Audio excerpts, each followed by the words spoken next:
Switch the overlay. There we go. Hello, everybody, and how are we doing? I'm so wide awake right now. I'm so alert.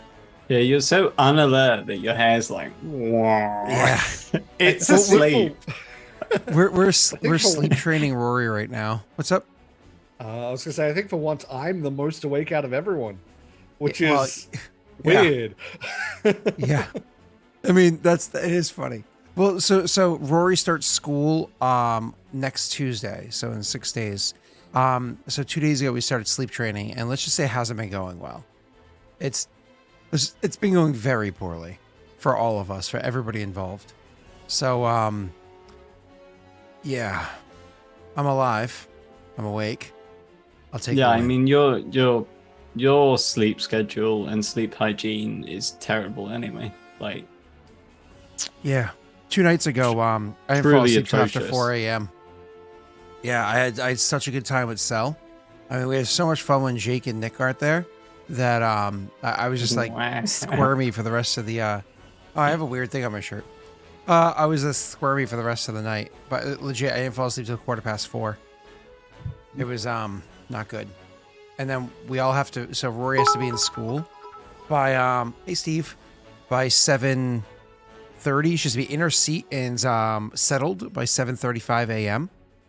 So we have to start getting her up at like 6:30, and so far we have failed every day because I was up. I was messaging you. I was up, but like I wasn't up. It's a long time since I went to school. Is that early? That's early. That's unusually early. Ours here start at 9. So yeah. So for elementary school, it's usually 9 to like 7:30, 7:50. Hers is 7:30 to 2:45.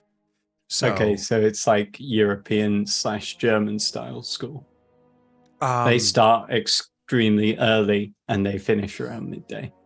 Yeah, and it's not like who is it that does it? Is it the Spaniards or the Italians that like take like a 4-hour nap in the middle of the day with like limoncello or something? Like, all right, here you go, children. You can just go away for a couple of hours. You can come back later. 4-hour nap in the middle of the day. That sounds amazing. I don't think it's for 4 hours, but it sounds like a Spanish thing because it's literally just too fucking hot to do anything there. Well, so is it the Spaniards, like the siesta or something like that? They call it in the middle of the day. Mm-hmm. So what of those countries do it? I can't remember which one. It's very funny. In Barcelona, the kids started coming out at like 10 o'clock in the evening to play in the playgrounds because it was too hot to do it any other time. Yep, and since you get to take a nap in the middle of the day, I guess it doesn't matter so much, right? So, but all right, cool. Where are we? Where were we? Jake, you just got off an airplane 45 minutes ago, or I suppose at this point in time, an hour and 15 minutes ago. Do you want to remind us where we left off? Oh, Percy needs a shave. You're sick, Scott. You're sick. I missed him. It's the cool weather at the moment. I missed him. Well, yeah, no, he probably appreciates having the coat. I hope that he's. Have you guys seen the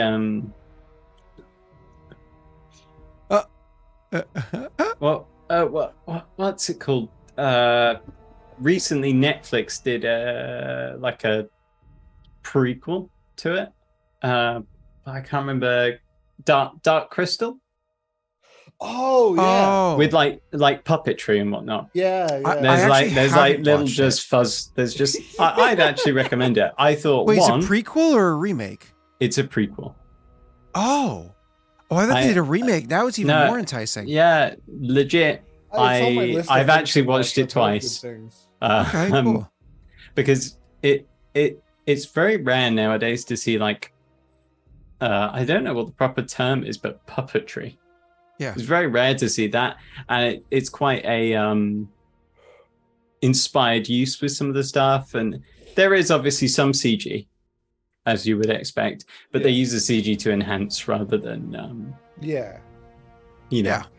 But no, anyway, there's little fuzz balls in it, like called fuzz gigs or something, and they're basically just little balls of fur with like they open nearly in half, Big and they're mouth. just teeth. Yeah. And I just wanted Percy to be like that. I mean, not inaccurate.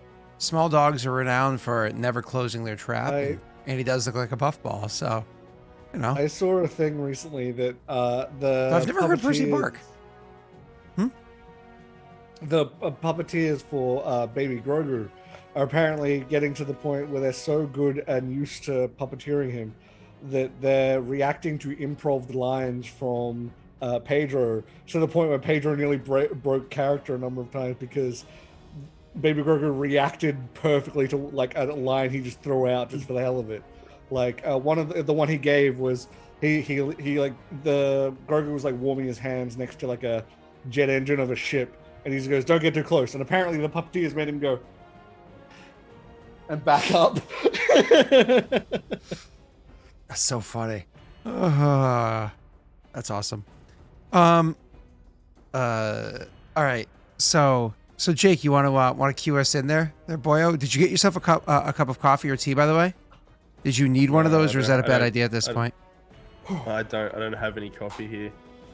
What they do over in Down Under is they just walk outside and grab a huntsman and just push it against their arm, and then walk back in. Nice. You don't like tuck it down the pants? You know, let it be exploratory. No. That's sick, Scott. All right. Well, you know. That's sick. That spider can't consent. What the hell, dude? You just putting it down your trousers. Yeah. Disgusting. Jake, did you need to put on a kettle, or are you good? I don't have any coffee here. I'm not joking. No. I say kettle. You don't make coffee with a kettle. You can make coffee with a kettle. In fact, Yeah, it's a very common way. It's a very common way of making cowboy coffee. In fact, instant which coffee, is your heritage. No. Oh. Well, most cowboy heritage comes from Mexico, so we'll just blame it on them. So, like that bad boy, Rough Rider, ladies' man heritage that comes from Mexico. That's not from the U.S. We just appropriated it to look cool. So, but that's what you think of cowboys? Yeah. I think of them as eating beans. Yeah, beans are good. And drinking cowboy coffee. Though I think the beans aspect comes from the U.S. I think we were like a major bean growing nation. I actually think it comes from their job. It's the same reason they have cowboy coffee. Because it's easy to mass produce beans. It's easy to store beans for a long time. And it's easy to cook beans. Have you ever fucked up cooking beans? Yes. Okay. Most people can't fuck up cooking beans, but I was not sober. They got left on. The pot the stove was on medium high. It was not an easy cleanup. Oh my god. It's a lot of sugar in beans, and that congeals very quickly. Who's like, God, I'm so fucking pissed. Holy shit. Whoa, you know what I need? You know what would be a quick fix? Some beans. I'll just put them on to simmer for 6 hours. Who does that? Just have 6 hours. A hunk of crusty bread. It was probably less than 45 minutes, but still, it was not good. So, yeah. And usually if you're making beans because you're drunk, you're also having brown bread with it, which if you don't know what brown bread is, it's the bread that comes in a can. And if you don't know what that is, honestly, you're missing out. Brown bread is really good. Bread that comes out of a can. I know it sounds counterintuitive. Like spam is nasty. It comes out of a can. Spam isn't nasty. Spam's great. But brown bread, which comes out of a can, it's very, very dark. It's very like kind of sweet flavored, and you like it comes in the shape like a tube, kind of like a cranberry sauce would, and you cut it into slices, so it's like circle slices, and you toast it. You either do it with butter or without, but it's very sweet. It's very delicious. Like, again, it sounds counterintuitive, but it's very good. That bread is like cake. Not regular bread, but that bread is like cake. Yeah. So. I don't mind spam. My issue with spam is that once consumed, every bodily function smells like spam. Oh.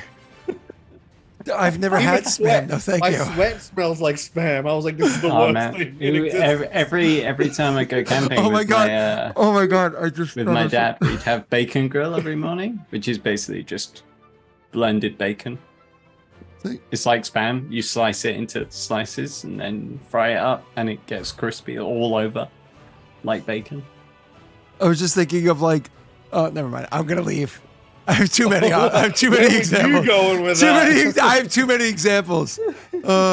Some of them inappropriate, others just wrong. Oh. So, I would not like to restart Windows Update. I'm in the middle of something. Are you? Oh, had we even started yet? So, listen. Again, when you're talking about brown bread, which is canned bread, you can't associate it with like bread you're going to make a sandwich with, right? You don't associate it with something that you're eating soup with. I don't think it's appropriate to call it brown bread because brown bread is its own thing. You have to call it canned bread. Sure. Oh, sure. Call it canned bread. That's fine. You're not going to upset me. What I'm saying is, I'm not trying to explain this like it's just like a regular type of bread. I would never associate it with regular bread. It is a different experience, right? It's like saying like ice cream, to, like banana bread.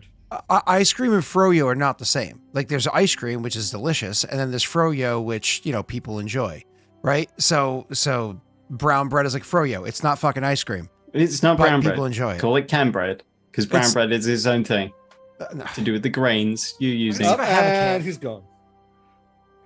Yeah, Viggo, this is because Scott can't remember what happened. And he asked Jake to do a recap, and Jake's been up for over 30 hours. It's like 1 a.m. It was a where bold Tesh choice, is honestly. right now. Oh my god, he's got wireless headphones now.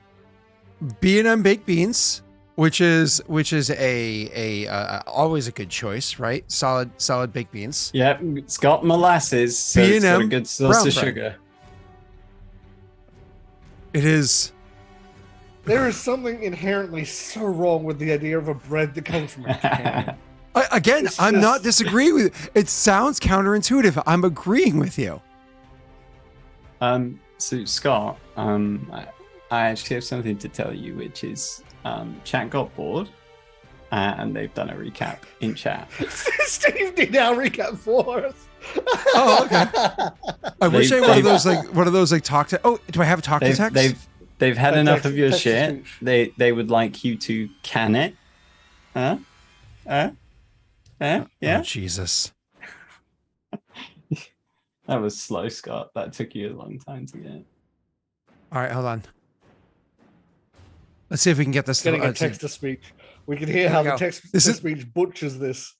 Let's get Steve. You guys would have to listen to it on stream if you want to hear it. All right, here we go. So they were cleaning up after killing and capturing a bunch of. Maybe it's the old-fashioned.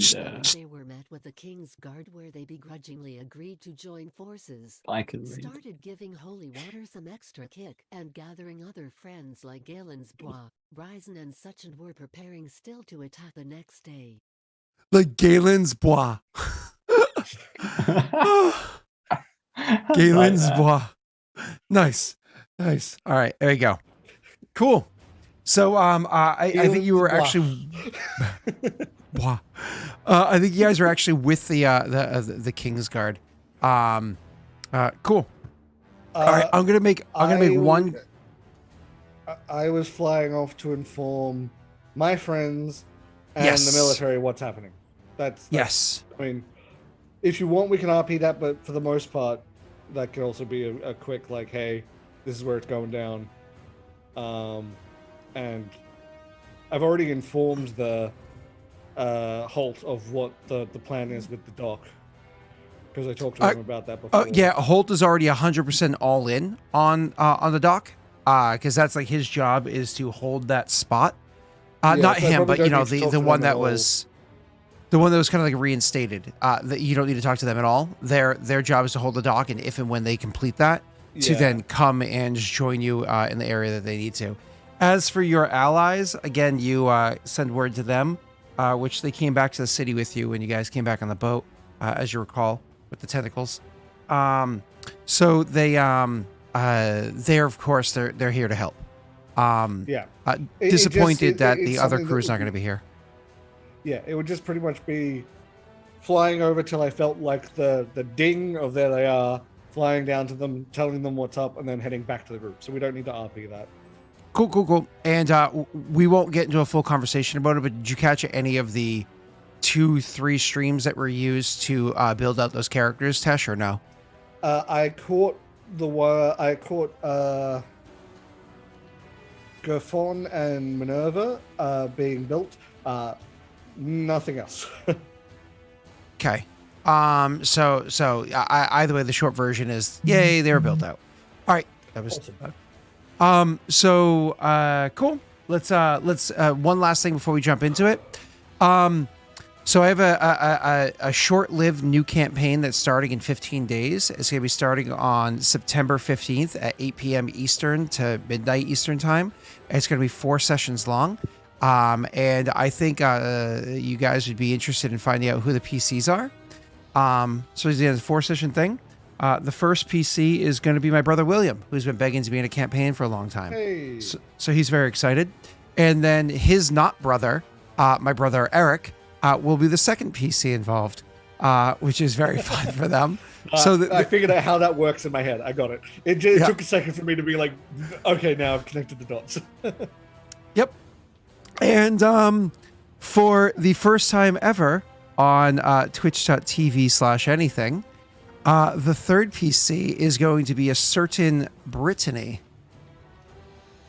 playing D&D for the first time in 11 years, maybe 12 years. So I would have actually preferred that if you'd announced it as, and the third PC is going to be the Iron Monkey.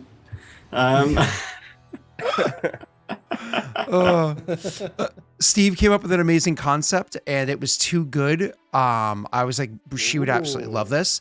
And so she was on the fence back and forth for a while. Then when I got my 2 brothers involved, she was like, okay, I'm leaning for it. And then I told them the basic concept, and she was like, okay, I'm all in. I know exactly what we're doing. So she's the one that made the decision of that's the why approach you had taking. your game ideas thing open, eh? No, that was actually requested by Sir Keegan. I see. Yeah. Are we allowed to know the concept, or do we got to wait? I will. I'll say it next week. Yeah, I'm just. I have one more meeting with Steve to solidify things, and we want to get started on this session, anyways. So, all right, cool. All right. How's this for a game idea before we start? Right. Somewhere in Aurorum, there's like a village, and it's isolated, and everyone in the village, his name is Bob, except one of the PCs is not named Bob, and their whole thing is finding out why they are not the same, why they're not Bob. Oh my god, it's the Gary Vault. But what's their name? Is it just not Bill. Bob? It's Bob, but with like the capital B's at the end. The end, yes, backwards. So instead of Bob, it's Bob. There is a vault in Fallout 3, 108, which is entirely filled with Garys. Yep. But as somebody who has 4 Garys in my family, it's very weird.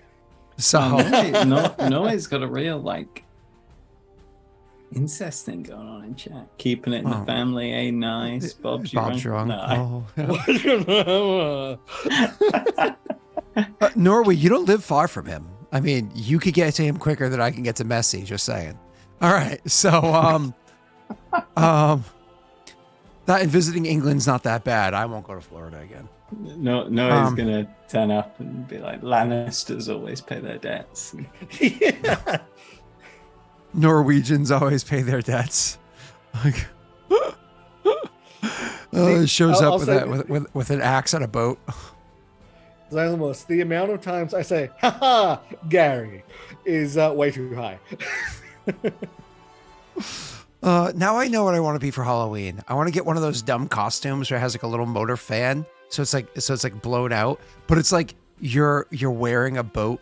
So it's like comes out way in front of you and behind you, and you put on like a goofy Viking helmet, and you have like a fake axe, and you walk around inside of a boat, and like I'm a Viking. No? Oh, okay. Then how about same thing, one of those motorized fan ones with the big, but you go State Puff. I don't even know what one of those is. Stay Puff? Like Ghostbusters? V-Sword. Why fake axe? I can I get know what Ghostbusters are, but I don't know what.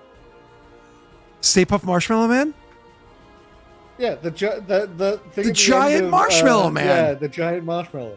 At the end He looks of like the Ghostbusters. Michelin Man. Now I know the Michelin Man. Which is weird because that's like a brand.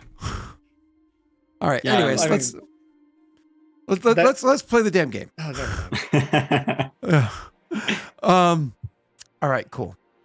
So you guys went to go and speak with Rylor. Rylor did not meet with you right away because he was, as you guys knew, they were kind of recovering from their whole situation. So that's kind of like what they were taking care of. Just trying to make sure I get something correct. Yeah. They were taking care of their whole situation. You were offered X, Y, and Z. Plans were made. Jake, you were getting a full rest. And then afterwards, you were supposed to be utilizing some of your spells to enhancements to either enhance the holy water, and to make a buffs for your party members. You were also supposed to be offered supplies to be able to craft other things as needed. But that wasn't until after. Sorry, that was still after you met with Rylor, which we didn't have that RP yet. Hold on. I've had tabs open on my phone for like 3 months now, waiting for this session to take place. Sorry, Rowlin. I was about to say, I didn't want to correct you because I was just maybe hoping. So Yeah, we're gonna meet with him and he's just gonna be alive. Except he looks like the zombie from goddamn, what's it called? The movie with Bette Midler as a witch. She plays as like the Sanderson sister that they're doing a remake of or whatever. Anyways, so I can't think of the name of it. My wife would kill me. She watches it about 600 times a year. Oh, Hocus Pocus. Thank you. Yeah. yeah. My wife's one of those people. Pumpkin spice latte at a Starbucks. Hocus Pocus all the time. Pumpkins everywhere. She's a stereotype. You know, that song White Woman's Instagram was about her, except she doesn't use Instagram. So yeah. So and if she heard me say any of that, she'll murder me. So all right, cool. So where were we? You needed to meet with Rowlin. So after like the hour or so passes after you guys arrived, allowing the sessions to kick in, Rowlin will finally meet with you guys. And so as he comes down to meet with you shortly beforehand, you actually have the strange instance where the bartender at the establishment you're staying at, the tavern that you guys knew about, so on and so forth, he actually ends up closing out people's tabs and having them leave. And he doesn't like, it's one of those, like, some people pay, but people that like are just being difficult, he just gets them out. Doesn't even make them pay their tab, which is unfair for the people that did pay their tab. Like, wait, I'm being an honest person. So he actually gets them out of the place and has the establishment shut down and locked. Which again is something that if anybody watches RC, this isn't something that they typically do. They usually just kind of handle business out back, upstairs, whatever. We know why. I'm telling you, I already know why. He doesn't want to be seen, colluding with the parent. Let's be real here. Right? He's got an image, but he's gonna be seen colluding with the parent. So I mean, I also agree that hanging out with Neil ruins my image. I mean, I'm with you on that one. So, what, your image of being an old man? So they get everybody out. That's what I thought. He comes downstairs to join you. Usually Rowlin wears fairly heavy armor, being a paladin or whatever. He usually wears very heavy armor, but he's actually not wearing it right now. You can see he's wearing like the under armor, like that quilted bit of under armor that typically goes beneath it with like leather bits here and there on it. And you can also see that armor, that the underbit right there, has not been properly cleaned since the last battle he got into, because it was literally last night, this morning. You know what I mean? So he's just kind of recovering at the moment. So he comes downstairs with like his dirty Under Armour on, and he's got like a bit of like, you can see like he got kind of plumes of dirt would have kicked up in the battle that they had. And you can see like wiping sweat from his brow has kind of like put streaks on his face. Like he definitely looks post-combat, right? And he has kind of a tiredness around the eyes. And you guys, again, aren't familiar with him, but he has his typical kind of like stern look to him. His just kind of like commanding, disapproving kind of look. So anyways, when he comes to join the three of you inside that front area, he'll come in, and if you characters wanted any beverages or like a snack or whatever, it would have been given to you well before now. And so you'd be like halfway through your tankard and with a plate like half filled still. That's up to you as to whether or not you have that in front of you. It doesn't matter. He'll actually come over to speak with you. So assuming you guys are sitting at a booth that's not too far away from where the actual bar is, he'll come over to the bar on like the stool side and kind of like lean against the stools and turn to face the three of you. So he can kind of like have a talk looking to you without having to like slide into a booth next to you, which is a little awkward considering the dynamic between your group and his. So he'll come in, and as he just first walks into the room, he gives you guys kind of a knowing nod, looks to the bartender that's probably kind of like getting everything for you, tells him, can you get X, Y, and Z and bring it upstairs? And the guy says, yeah. And then he goes to leave, and he goes over to the stools, leans against them, turns to you and says, we finally meet. I believe you know of me by reputation, as I know you by yours.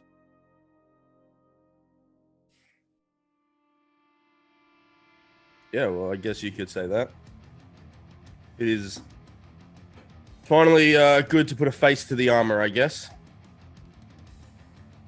You can see he thinks for a moment to see what you're referencing, and he goes, "You're referring to Rylor." I'm memorizing his face. He says, "You're referring to Rylor." Yes, I am. Considering the task we have set before us and the gravity of that task, I imagine small differences can be put aside. Am I wrong in making this assumption?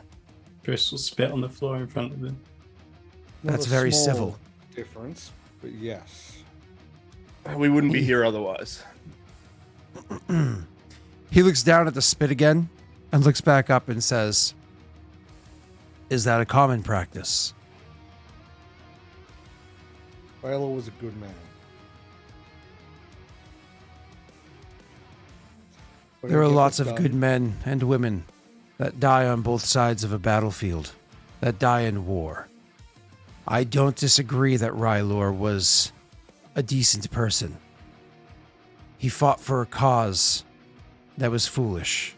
He put himself at the end of my blade. I wish that he was raised differently, had different ideals. But unfortunately, he put himself at the end of my blade, as people I know that I find to be good people likely have been or will be at the end of yours. Such is the way of war. Again, differences that can be put aside for a creature not of this world.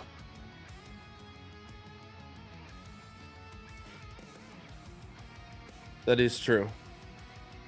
For now.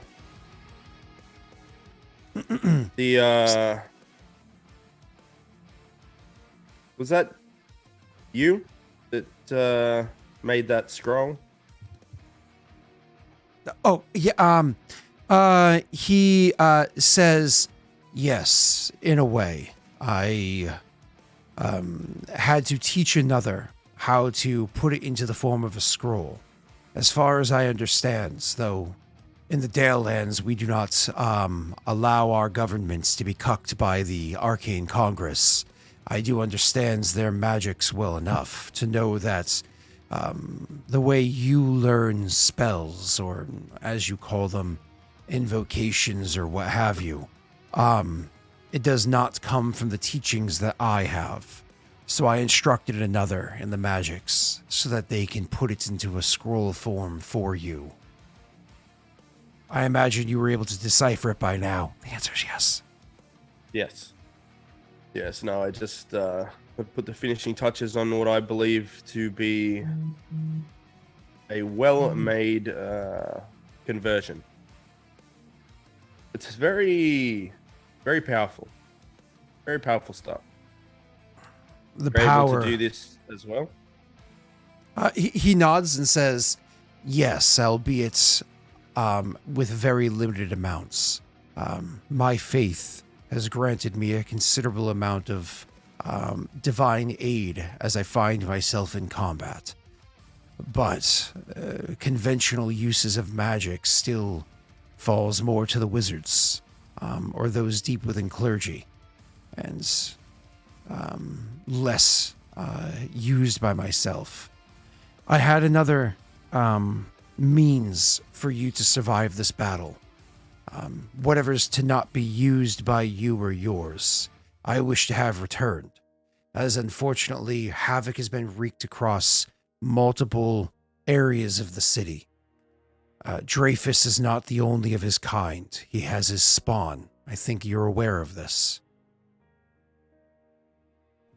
Yes, we were told that some already handled. Unless I'm mistaken, he had 5. 4 of them have been destroyed. One of them goes by the name of Neil. You might be familiar. Is still about. Good old Neil is not a primary concern. He is weaker and more easily handled. We would not be having a strike force like this to hunt down and kill Neil. But he is free and will need to be defeated.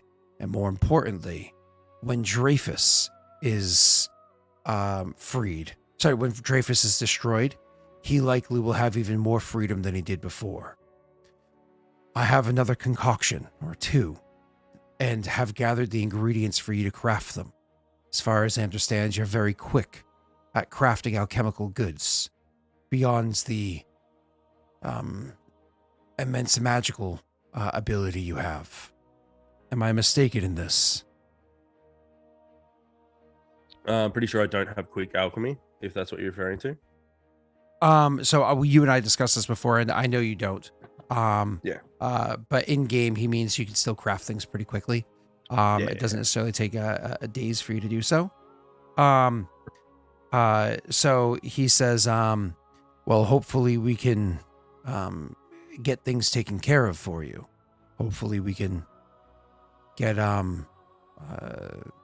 these items crafted. One of them is an item called Sweet Rest. If you've never heard of it, it allows you to recover from the soul-sucking touch of these creatures. The other one is something called a soul stimulant.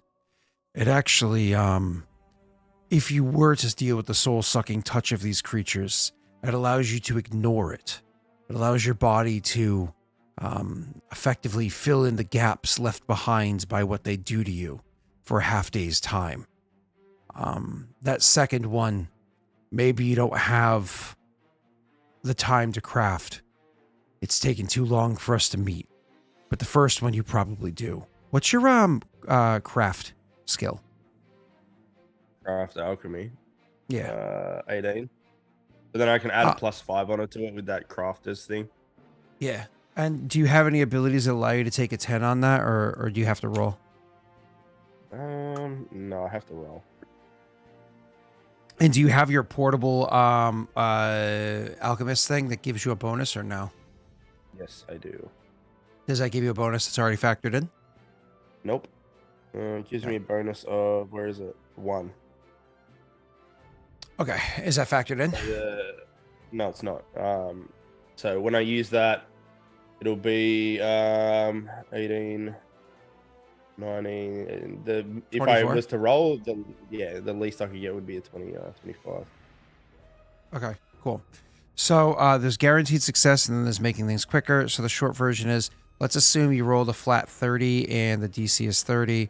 30 times 30. 900. In one day, assuming you rolled the total of a 30, you'd be able to craft 1 sweet rest.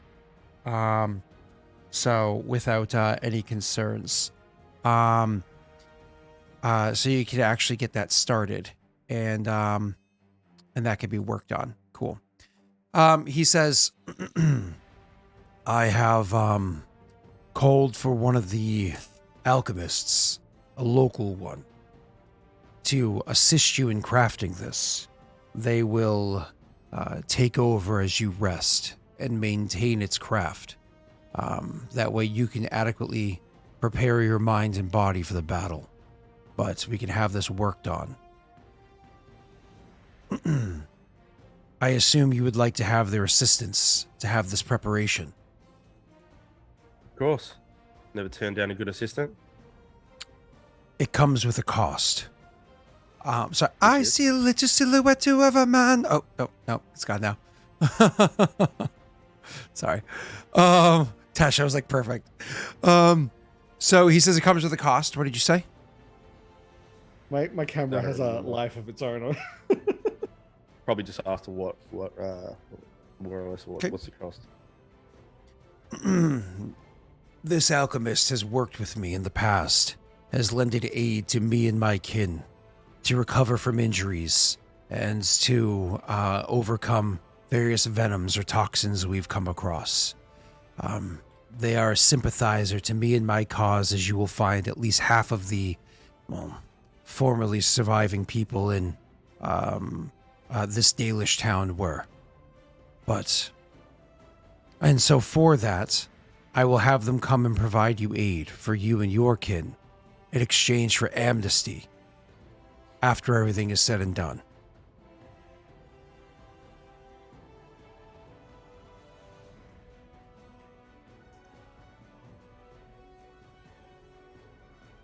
I do not have the authority to grant amnesty. But you do have the ability. You do have the ability to not share the knowledge of who this person is. You know what would have been better? For you to keep your fucking mouth shut, and we'd have just thought he was helping us out. Now, you've rattled everything to us. Bit of a pickle, innit?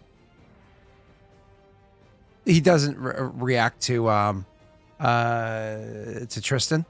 I mean, Tristan is, in his mind, an uncivilized, like he spit on somebody's floor.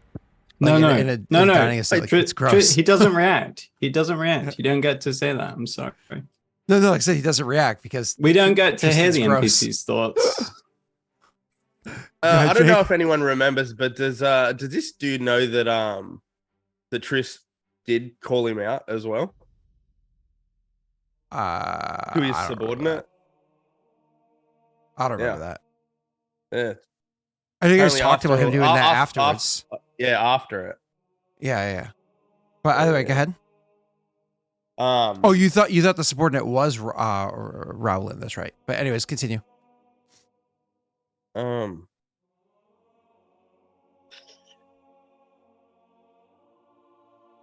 because he did the camera thing. All right, go ahead. Oh, sorry. Yeah, that's okay. I don't have the normal method he'll turning camera off. He'll say, Tristan is right, though.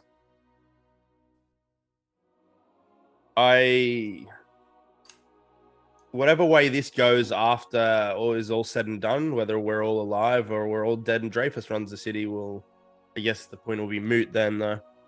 But I can put a recommendation in if I'm not going to lie to my superiors. But I will give you my word that for the assistance that they give in taking down Dreyfus, will definitely be looked favorably. He thinks for a moment, because obviously he's weighing somebody else's identity with the option of aiding the three of you so that you do well.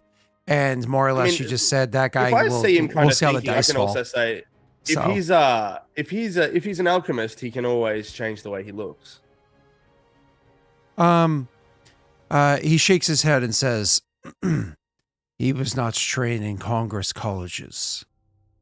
He doesn't have the same abilities you do.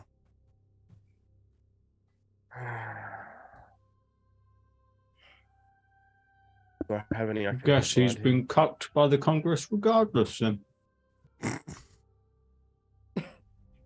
Now it sounds like you're a Congress sympathizer. Oh God. Tristan has all the worst qualities. I used all my stuff anyway. As an aside, the Congress keep magic under control. Yes. Tristan doesn't understand magic, so yes, the Congress is a good thing.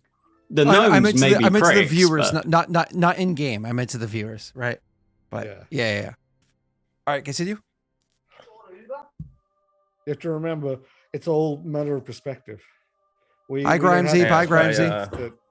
No, I got food. Give me 1 sec. Oh, okay. Our group doesn't have the same perspective that the Kingmaker group did. I have a bit more perspective than Triss does. But even then, like, given how things went for me, I was just kidding because that was in the metaverse, right? Anyways, so he thinks for a few moments, and then he's like,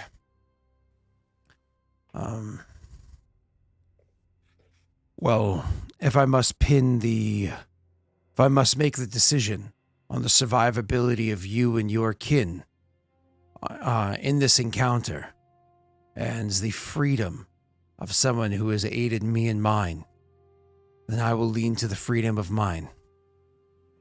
I will not provide the alchemist to aid you.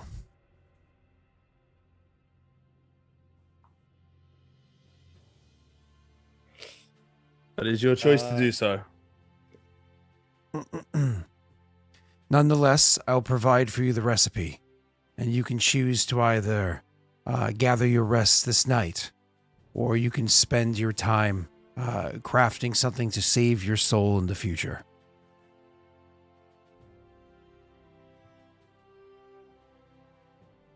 As for the plan, from what I understand, your subordinate here, and they kind of like does like a bit of a head nod to Tristan, has a knack for pissing off those around him.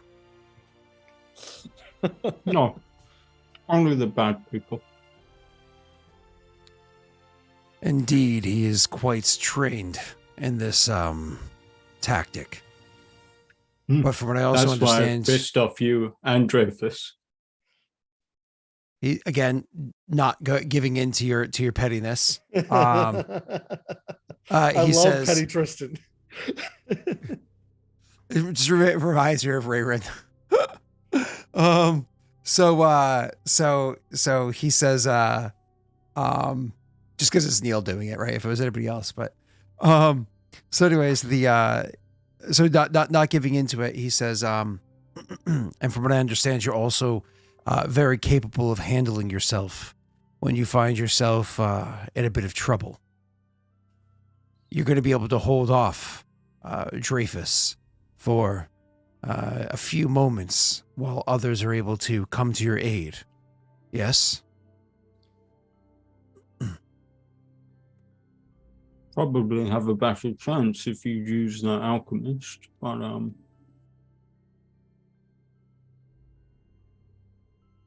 his freedom under Dreyfus is worth more than Dreyfus's death, right?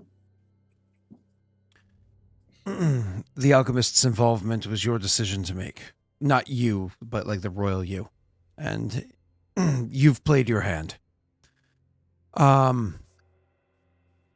It'll be everybody's top priority to defeat Dreyfus, but it's your priority to draw him out. Again, I ask, you feel confident in your ability to survive against him for a very short period of time? I feel confident. Are you stupid? I've survived 2 clashes with this creature. Survived. With Galen's help. Barely. We have clawed out of there. I've suffered the curse that lies upon this creature's bites and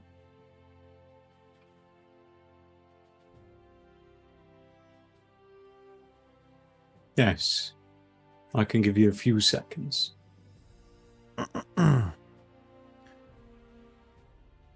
Good. And I'm sorry that you've suffered. Now you know what it's like to feel the overwhelming forces of Paradel knocking at your friends' doors. But maybe one day you will reflect on this. But for now, we share a home.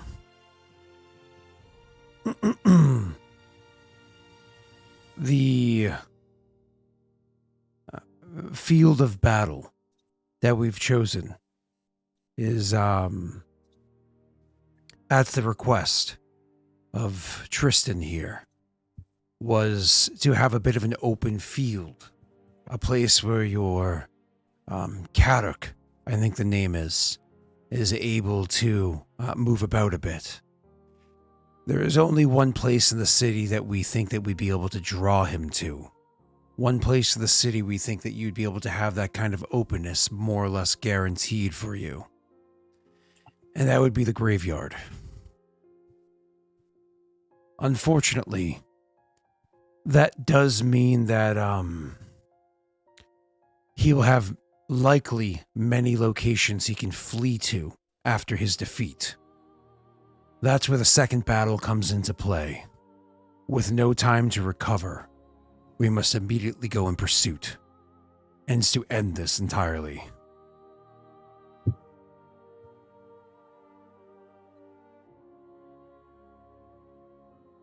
There's no guarantee we'll be any capability of pursuing. If we do manage to vanquish him, Gal and I saw it. He disappeared, vanished, thin air.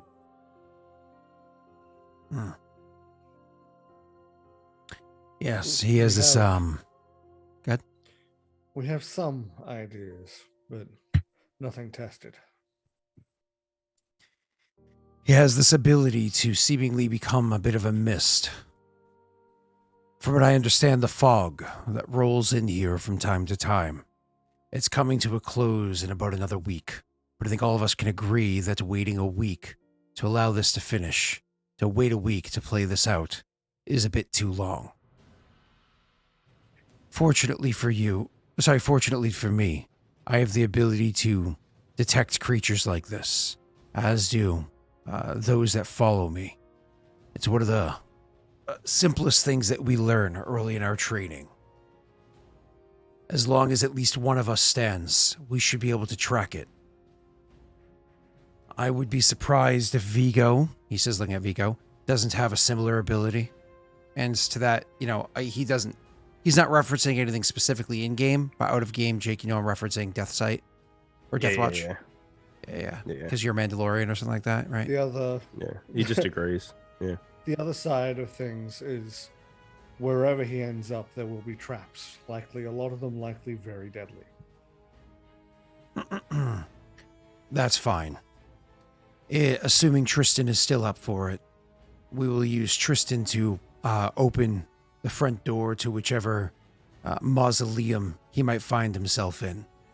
And then we'll make the decision of who handles traps from there. Myself, those that follow me, one of you, or what have you. Are you aware Dreyfus had a wife? He stops for a second, thinking, and says,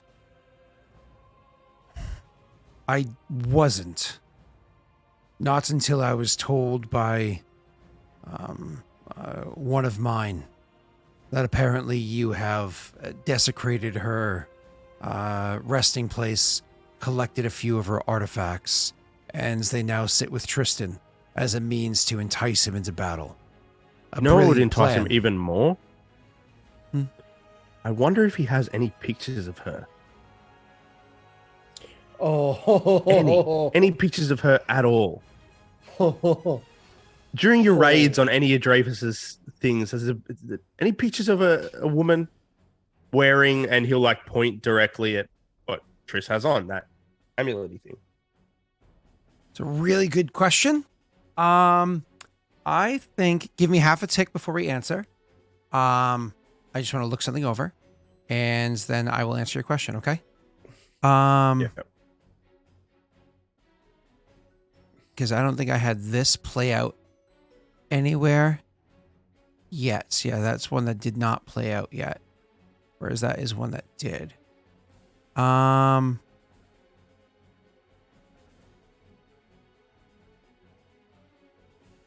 Okay, that's done too. 1 second.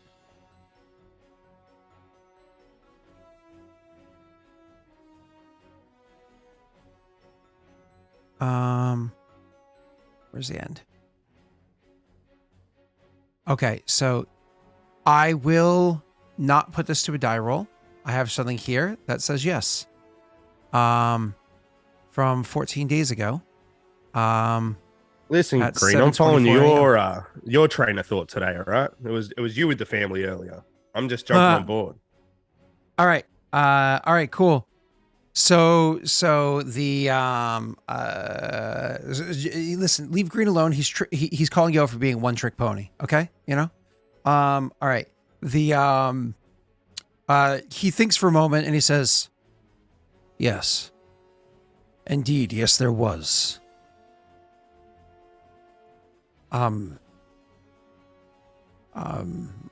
I recall seeing it only briefly. However, the one upstairs that's recovering from his injuries, he actually was the one that brought it to my attention, made comments on the image. You can get a description from him."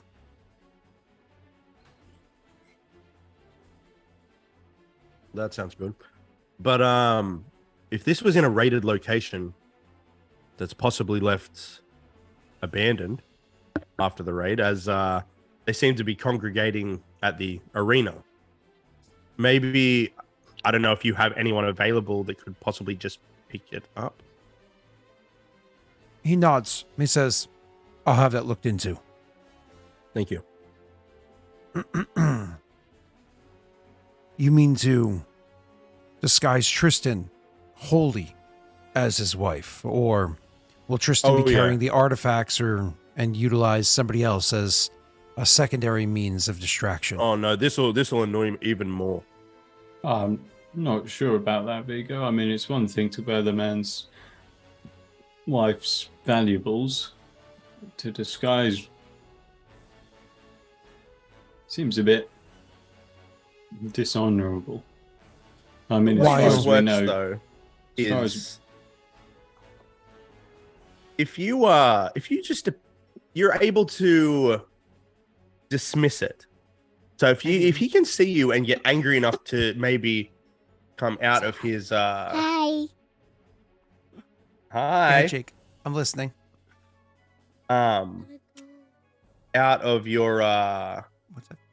like, because we're worried about him trapping things, right? If you're able to enrage him that he just charges you and gets in an advantage position, you can just drop that as soon as he moves. Still doesn't really sit right with me. Well, it is you that does have to take the brunt of it, so I'm gonna force this upon you. One thing to wear belongings that once belonged to someone. It's another thing to disguise yourself as a man. He sort of shakes his head as he describes Dreyfus as that.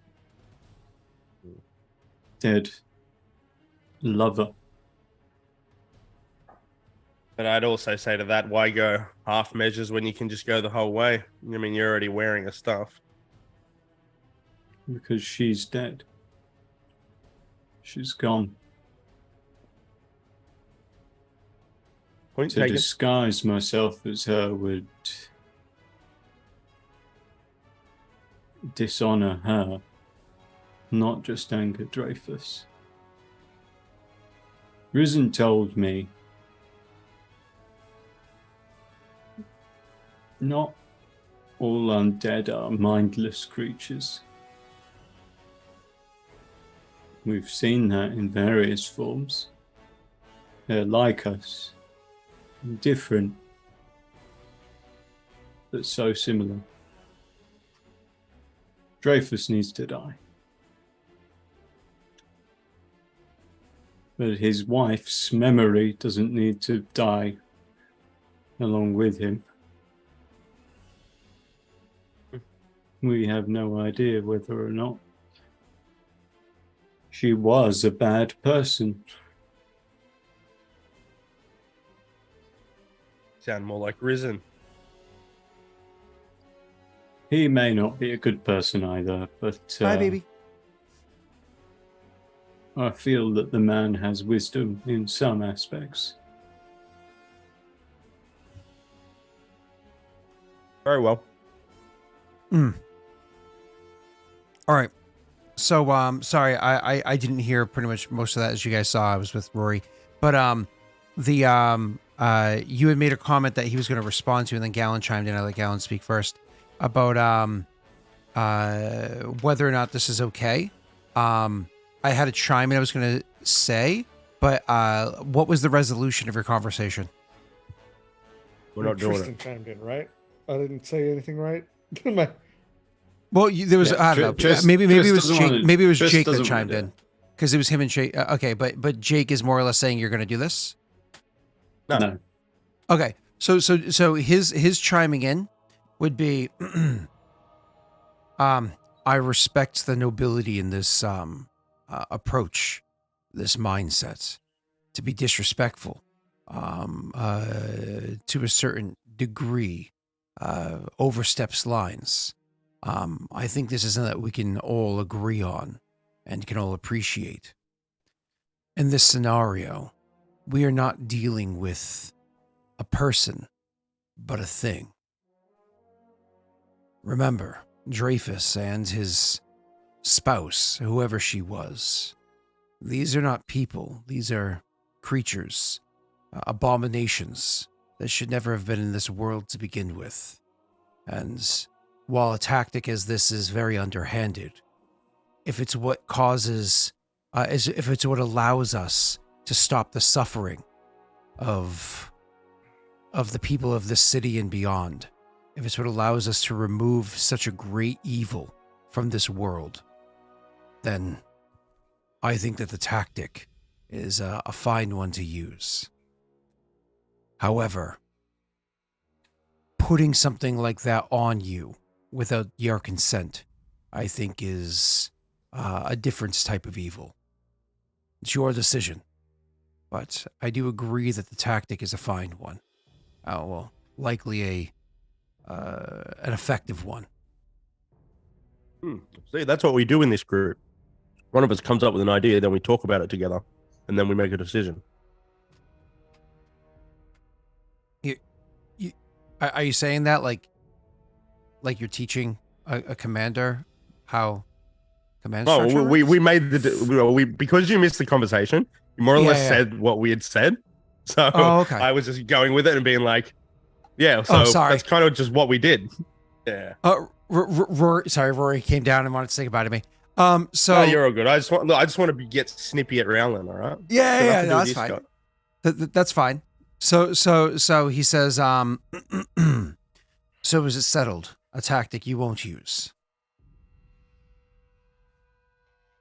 Because again, I didn't hear the end, so I'm assuming that's.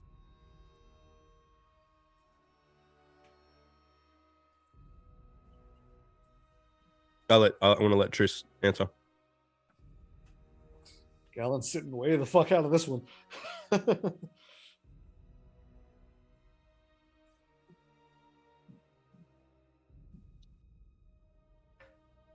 I'll do whatever I can to ensure that Dreyfus goes down.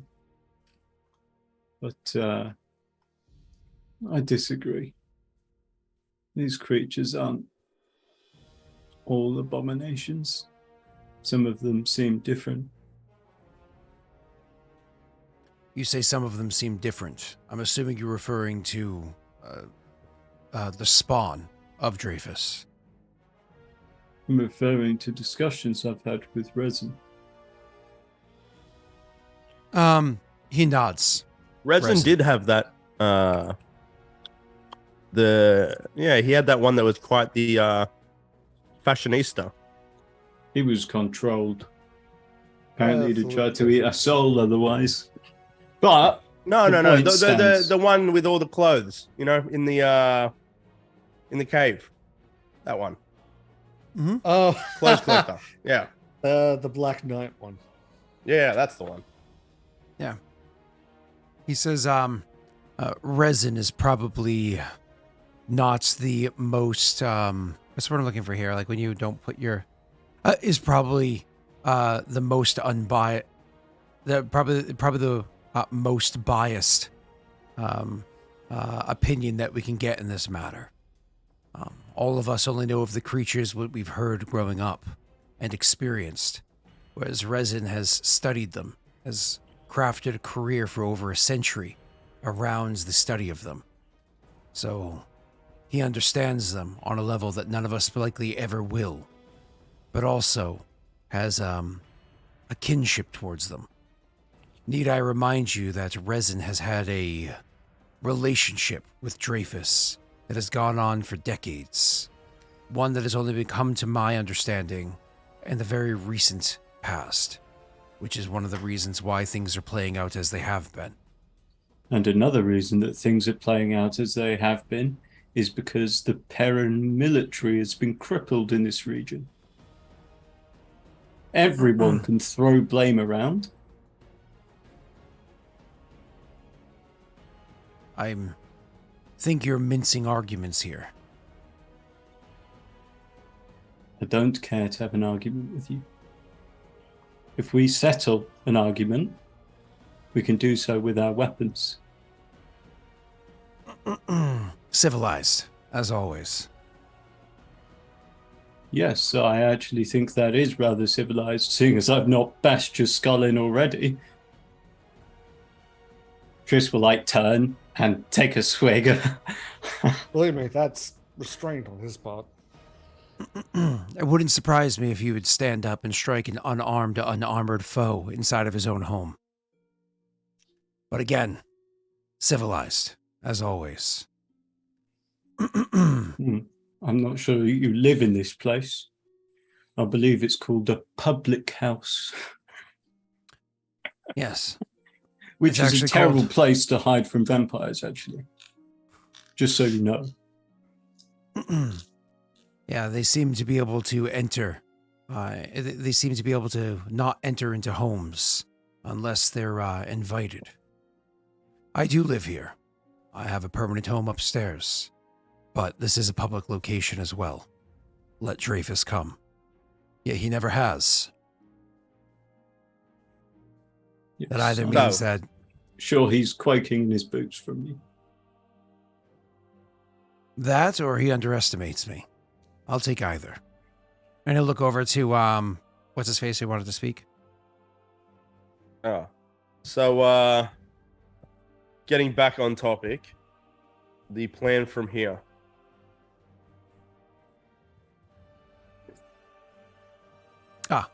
Sorry, you were. That was a question, not a statement. It sounded like a statement. Yeah. He says, it'll be the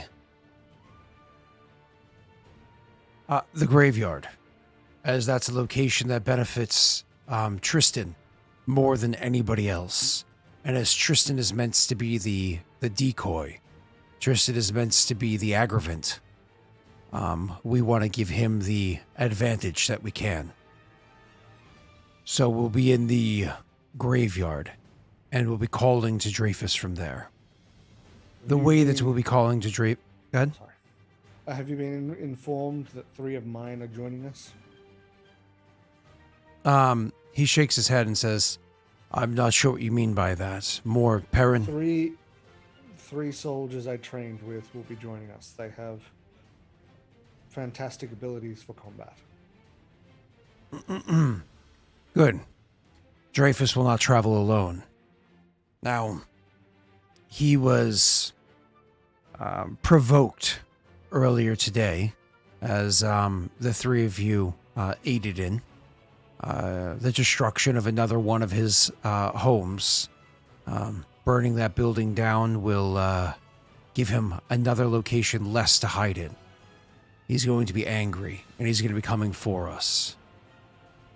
If we are going to properly call him out, we're not going to be able to do so during the daylight hours. He will know that it is obvious that tactics can be used to, even just with gusts of winds through magic or otherwise, to expose him to the sun. We're going to have to wait till the sun goes down. Yeah, he wasn't a fan of it, so yeah, I imagine you're right. But Dreyfus will also be able to move quietly, swiftly. He will be upon us before we even know that he's in the area, so we must always assume that he is going to be around. We'll be on the, we'll be in the graveyard calling to him, attacking another one of his locations, one that I've recently been able to discern is where he has the last of his wealth being stored. If Dreyfus is going to build any degree of an empire here, he needs more than just his innate ability, his ability to break people's minds and inspire fear into those around him. He needs more than to just be able to suck the souls of those that he comes in contact with. He must also be able to influence through conventional means, bribery, intimidation, etc. He needs that wealth. And if he chooses to flee this area because our damage to his organization has been so great that he knows that this is a loss and must move on, he will not be able to build up as quickly without some of this wealth. That is all being held inside of one of the mausoleums in the graveyard. That will be our initial point. And to your point, that'll also likely be where his retreat point would be. We had mentioned traps, likely that location. We will start with converging on that point. And if things don't play out beforehand, then we'll start by breaking into the mausoleum. He will need to react, bringing whatever he has our way. That means likely 2 vampires. One greater, one lesser. All right, well, we've cut reinforcements off from the other, from the sea. The paramilitary will hold the dock, and when they feel it is safe, if they feel it is secure, they will come and aid us as well. So I think Dreyfus really is on his last legs, so to stand. Any other questions, ideas, suggestions to this tactic?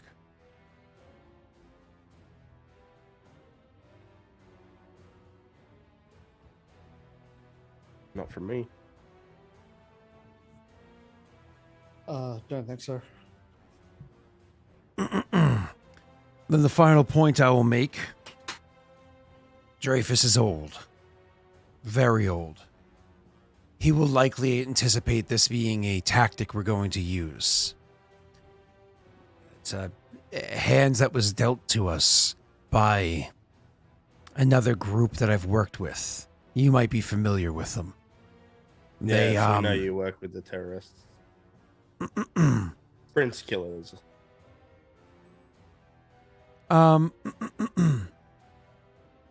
It's funny how many people stand against your government. It's more funny how many people stand with it. Yes, well, most people, when they get settled in, will settle down, won't stand against their oppressors, because it's easier to live life with what's given them than to take what belongs to them. I don't blame the common individual for settling in such a way. It takes those that are brave enough, that have enough sheer force of will to stand against the oppressors. which is why I meet you 3-1.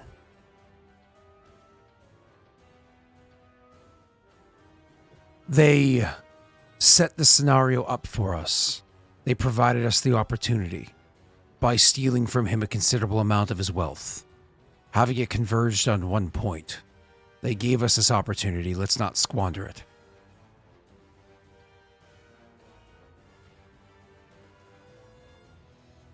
All right. Put things in motion.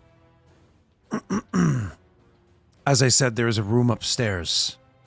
There is another inside of it, resting from their injuries. But I had other spaces to sleep prepared for you. You're welcome to find your rest there. We need you at full strength. There'll be a good meal that'll be provided for you before we go into combat. Not too soon before. Don't need to get a bellyache on the field of battle. But if there's anything else that can be provided for you between now and then, please, feel free to ask. If it can be provided, it will be. But in the meanwhile, go find your rest. There will also be a prayer done just before we leave. If you wish to join in the prayer, you're welcome to do so. It's good when fighting against demons, devils, and otherworldly beings to have your conscience and your soul clear. Who is your patron? Who do I worship? Yes. My idiopan includes, and I always forget, but it is oh God. I always forget. Give me 1 second. I'm like the worst with this. It's in one of the chats. Is it in Regicide chat, maybe?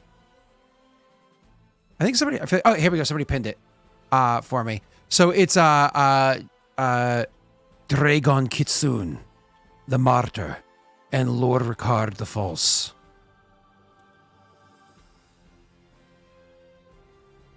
Great. All right. Well, let's get started. Carrot likes apples. Could you find him some? If there are apples about, they'll be fed to the steed.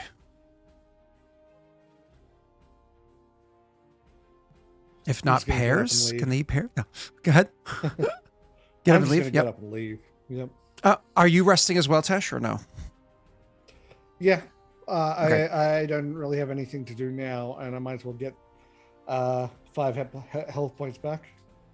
So when you guys are led upstairs, whoever's going to be resting, let me cake. So we're not French. So you guys are led upstairs. And the first room when you let it up, which go through the back way, which has the kitchen there. It's a stairwell that goes up. The first door on your left has a what's clearly like a bedroom inside of it, and there is somebody that's lying inside of the bed. You can hear the heavy rhythmic breathing of somebody who's injured, and you can smell like the smell of this room has acted as a hospital recently. Like it gives that kind of like unfortunate odor. So there's somebody that's inside there. The second room on your left in the hallway, because the hallway runs along like the back side of the building. The second room on your left in the hallway goes to like a restroom. So there's actually like a clawfoot tub, and kind of like a box or like a shitter which would drop outside or downstairs, whatever. And then the back room, actually you can see, I don't know if anybody poked their head too much into the back room, but pretty quickly you can see inside there with that's where his armor is put up onto like an armor dummy or whatever the hell they're called. Somebody's actively trying to clean it and polish it, and to work on that one, while somebody else is over there and kind of try to tap the dents back into small dents back into place, getting it cleaned up. You can see there's a low table in front of a small bit of carpet on the floor. There's a low table in there that has 3 different tomes on it. You can imagine those are likely his religious texts to his god. You can also see that there's barrels inside there. With a quick glance into the barrels, there is a clear liquid likely that's where the large stockpiles of holy water that you were told about are. So that back room seems to be almost like his religious, like kind of like prayer room, if you will. And then the first and second are obviously bedroom and bathroom. If all of you guys are going to rest, there's not enough space in the bedroom for all of you. Definitely 1 to 2 of you can fit in the bedroom on the floor where, again, like makeshift beds were made so you can be comfortable enough. If all 3 of you want to rest, 1 or 2 of you will have to go into the room where the kind of like the religious stuff is. The people that are in there, they'll just stop tinging on the armor and they'll just stay there as you're falling asleep, and we'll continue to clean the armor and get it prepped for battle, as opposed to doing anything loud. I imagine I can probably do that because I can sort of go into meditation to ignore the person cleaning, to try and, like, just as that's something I would do in training. So I imagine that'd be something I'd be fairly good at, so they can rest where it's not loud, and I'll rest where it's loud. Sure. Oh, you know what? I bet horses love as well. I bet they would love some very heavily molassed brown bread. God, there's lots of molasses in brown bread. They'd probably find it delicious. To the point where there are 8 servings, and each serving is 15 grams of sugar. Yeah, it's very sweet. I like how it still advertised itself as like 99% fat free. That would be exceedingly bad for me to have. Yeah. Oh, it's very, very sugary because there's so much molasses in it. Yeah. Like literally the first 3 ingredients are water, whole wheat flour, and molasses. Yeah, that's what your beans have got molasses in as well. Yeah. It's not a healthy meal. It's not something that you have very often. So, who's in the hospital bed? So when you poke in and look, you can actually see it's one of the one of his soldiers. This is not the one that you met before. This is one of those that fought. Oh, he's a hobgoblin. He's a hobgoblin. In their kind of like their army, their troop. That's there. He's, again, you can tell that he's very heavily, was at least very heavily injured because he has lots of bandages and whatnot.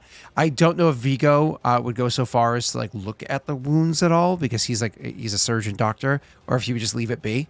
But he has lots of bandages on his body.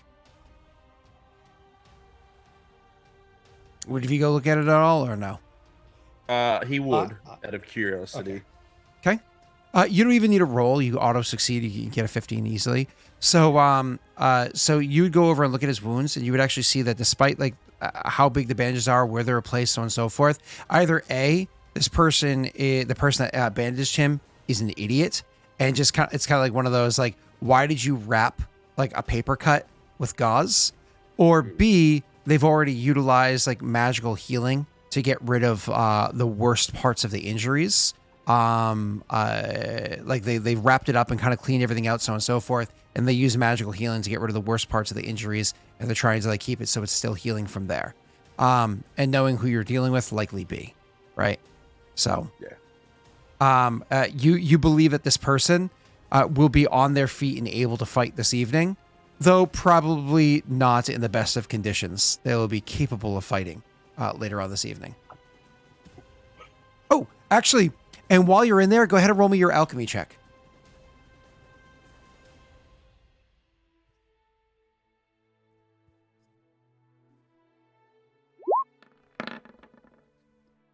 That's a sexy check. One of the things that you notice while you're up there is over by the bedside table. There is actually something inside of it. There is a straight. It's like while you're there, you see this like strange, like little container off to the side with almost like a little clay, looks kind of like a shot glass next to it. Just out of curiosity, you would go over and like open it up and give it a sniff, maybe like, you know, dip a pinky in and give it a taste. And one of the things that you notice is very, very, very, very, very, very sweet taste to it. It's kind of like you can tell like it is, but you can pick up like a lot of those notes of like fairly common alchemical reagents and others that you can't so easily identify. You were already given earlier the recipe. That's one of the things that he said he would do. and kind of like it makes it come to mind. You pull out the recipe and you look it over, and you're pretty sure that he has some of what's called sweet rest. Sweet rest is the thing that he was telling you about, where if you were to suffer from what's it called? Negative levels. Yeah, the negative levels. He would it gives you the ability. I think it gives you advantage. You get to roll twice and keep the higher of the fortitude saves to recover from it. So he actually has sweet rest there. And again, with your 27, you can pretty quickly put together that it looks like he has 3 doses of it there. So because you're no longer being provided the alchemist, you probably can't craft any yourself. You don't have enough time. But he does have doses here, likely for him and his kin. So he was just trying to offer for you to take care of your people as well.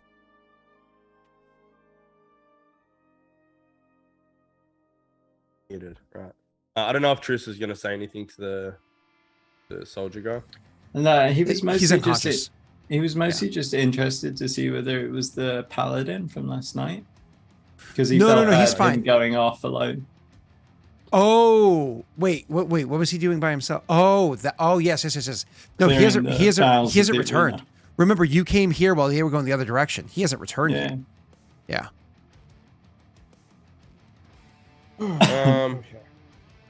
Right, well, Viggo will kind of slap this guy awake. Oh, the person that's lying in the bed? So you go over. I mean, I imagine you don't do so in a crude way. No. Yeah. It's not kind, but it's not, overtly rude. Yeah. So you hi. You look a little worse for wear. Not as worse as whoever bandaged you, but I assume you're recovering well.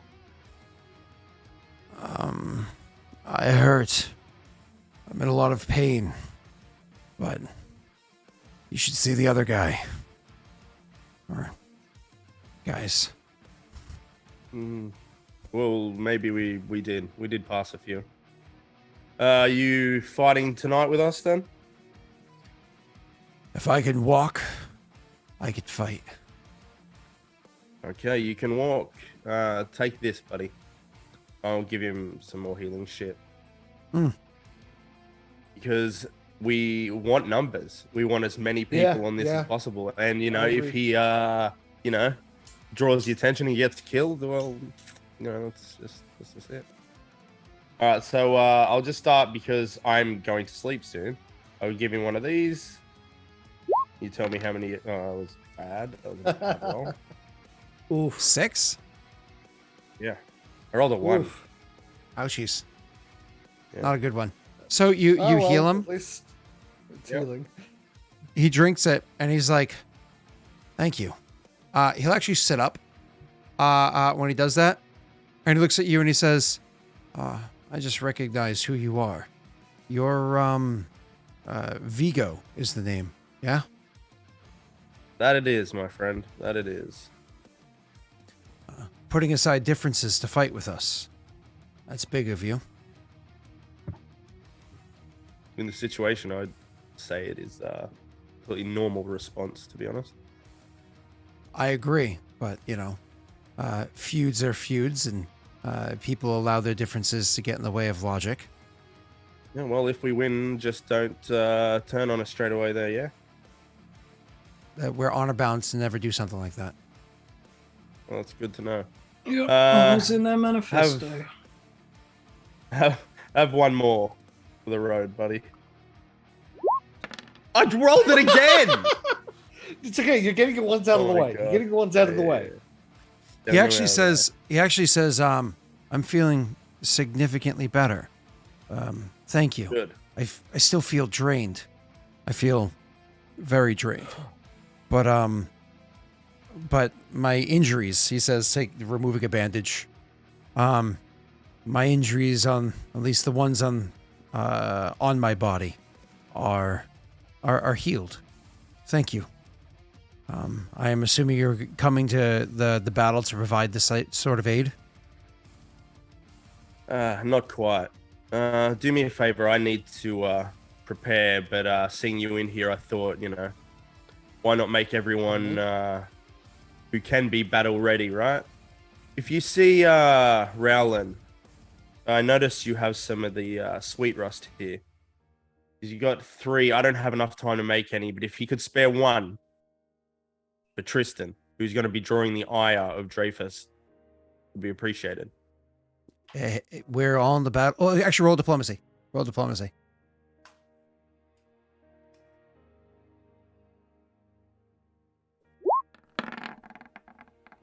Okay. He says, we're all in this fight together. While we'll probably have to meet on a field of battle in the future, that should be done so without the kind of like the overshadow or whatever, like without the more or less. So he thinks for a moment. Let me take this back because I'm so fucking up. So he says, we'll probably have to meet on the battle again in the future. Let's do so without this weighing on us. Should I come to bear arms against you, I think both of us should be at our best. We should both give each other our best, out of respect. Well, I'm not a warrior, but I appreciate the sentiment, my friend. He nods. He says, besides, I think we have somebody brewing up some more of that. You can take it all if you'd like. The only thing I say is that don't keep it all just for the group of you. If you find out that there are others that are not feeling well, that's what our tactic was. After each battle, we send out word. We make sure that there aren't others that were suffering, and we try to provide them aid too. It is very noble of you. Thank you. Nods. How many doses do you take? He said to take them all. I'm taking them all. He said you can, but, just make sure that you actively look to help others afterwards if you can. Yeah. So, I'll take 2. I'll give 1 to because Gallon's ranged, so I'm not as worried. But I'm gonna have 1 because I can administer it to people. Because really, I'm a medic. Yeah, no, I agree with that. And ideally, I won't be getting hit by Dreyfus because I'll be in the air. Yeah. Ideally, if how does it work though with applying this?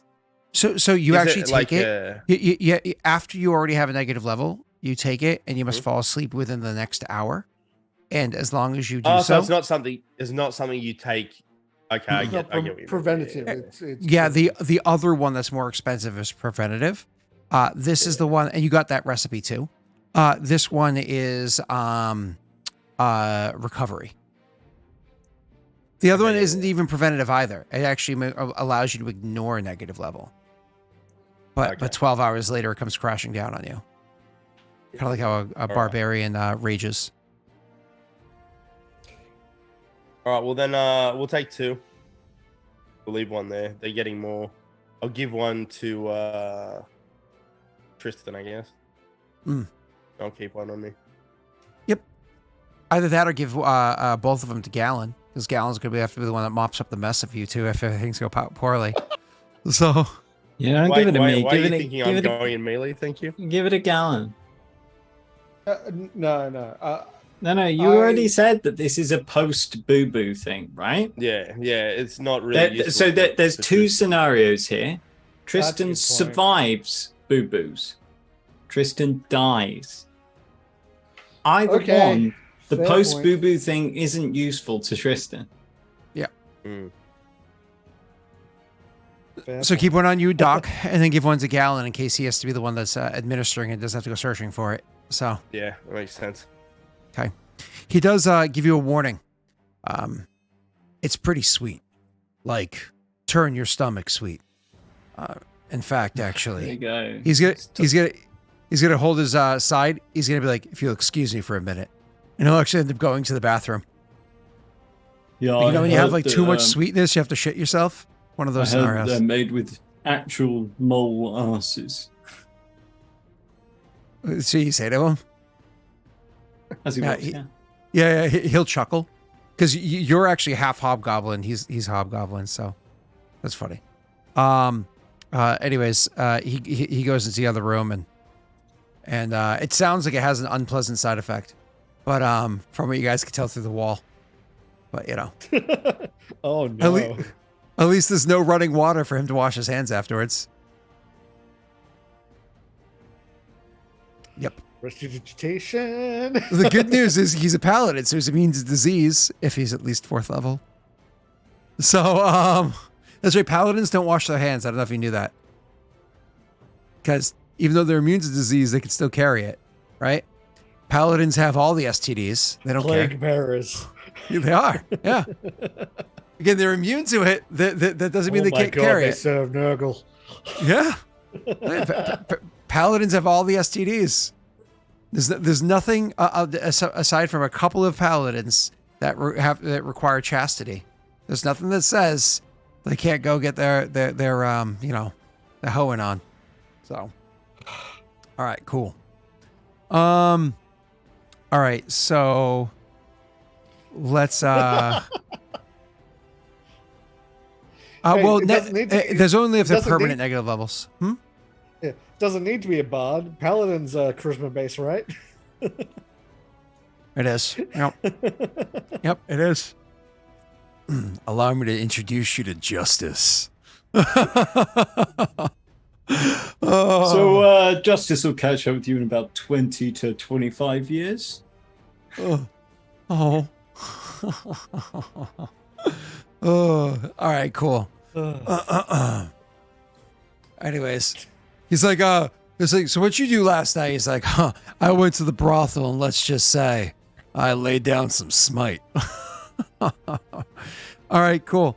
Let's move on. I'm not. You know what? Moving on. My brain went somewhere where it wish it didn't. All right, cool. So, where were we? Oh, so you guys are resting. Is there anything you need to do, want to do, anything like that we should cover for your rest beyond like literally waking up and going? I guess to sharpen on my weapons again with the whetstone, but that's it. Okay, cool. I'd spend some time with Carrick because he did get pretty brutalized. But... Yep. And does Carrick, is Carrick healed fully? Yeah. I'm switching flight for favored terrain to begin with. It wasn't desecration; it was consecration. Oh no. Let's just say that he provides immaculate conception. So count. Somebody shoot that man. Okay, yeah, and I've also got stalwart on, so it's like evasion, but for Fort and Will. I got there eventually. You're good. You're good. It's metal. Metal is a great ability. It's actually something that Griffon has too. All right. So no one. I forgot. I have tremor. I can change to tremor sense now. So if something happens with his trying to control us, I can just be like, no. Actually, that's legit. That like jokes aside, that's legit. Yeah, he turns to mist. He turns to mist, and you just close your eyes and you just maul right after him. It's like what killed the vampire? Oh, it was Gallon and naked mole rat, and it's just this little crystal thing. Just Tesh, do you have synesthete as a spell? No. That would allow you to hear light. Yeah, we've looked into that. I think I get that a lot later. I can get access to that a lot later. Oh no, it wasn't that. The power stones can give me that ability if I find one with it on it. Yeah, the power stones can give you any ability if you have like all 6 of them in your gauntlet. Yeah. That I caught on to that way too late. I enjoyed the reaction.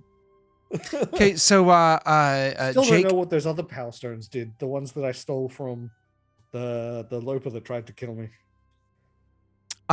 Jake, you were given air quotes as many doses of holy water as you want, and again air quotes. So as long as they're not being unreasonable, you're welcome to enhance them when you wake up, and all that jazz. You're muted. I can only enhance one. like per casting of the thing. So How many times can you enhance in total? in total, I could do it 4 times, then I have nothing left though. At the second level. Is there anything else you need to use your second level spells on? Depends if Neil needs any buffs. Like full Neil strength, for instance.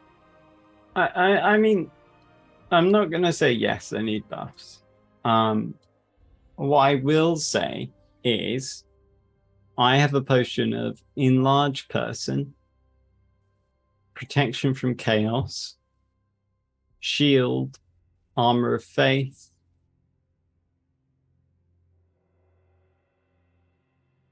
So Protection from Chaos gives you a +4 on saves against his Mind's dominating ability. But I already have crystal lenses in. Can I grab that off you then, actually? That. Yeah, definitely. Yeah. Does anybody have a Cloak of Resistance or anything else that gives a resistance bonus or no? Yes. You do? No, I don't. Okay, cool. Because it gives you a +2 resistance bonus, and then a +2, I think, like unnamed bonus specifically for things like compulsion and charm. So, I have a Cloak of Resistance +2. Okay, so that potion only would have given you a +2 anyways, not a +4. But for anybody else, then it gives a +4 bonus, which is nice. Nice. So that's useful. And then Cloak's name is Chris. Yes. Sorry, Chris gives you a +2. Oh Jesus. Okay, so my back is starting to kill me. So just a thought. Does Mind Blank protect me from his mind control? Bloop it for me.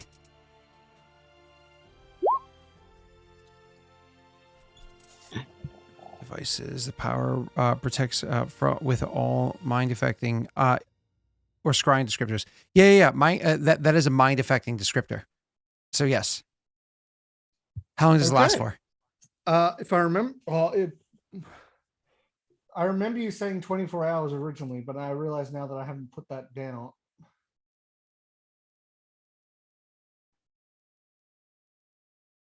I may have to look it up. I believe it was that because that was it was what I was going to have to use if I encountered lopers and they were hunting me.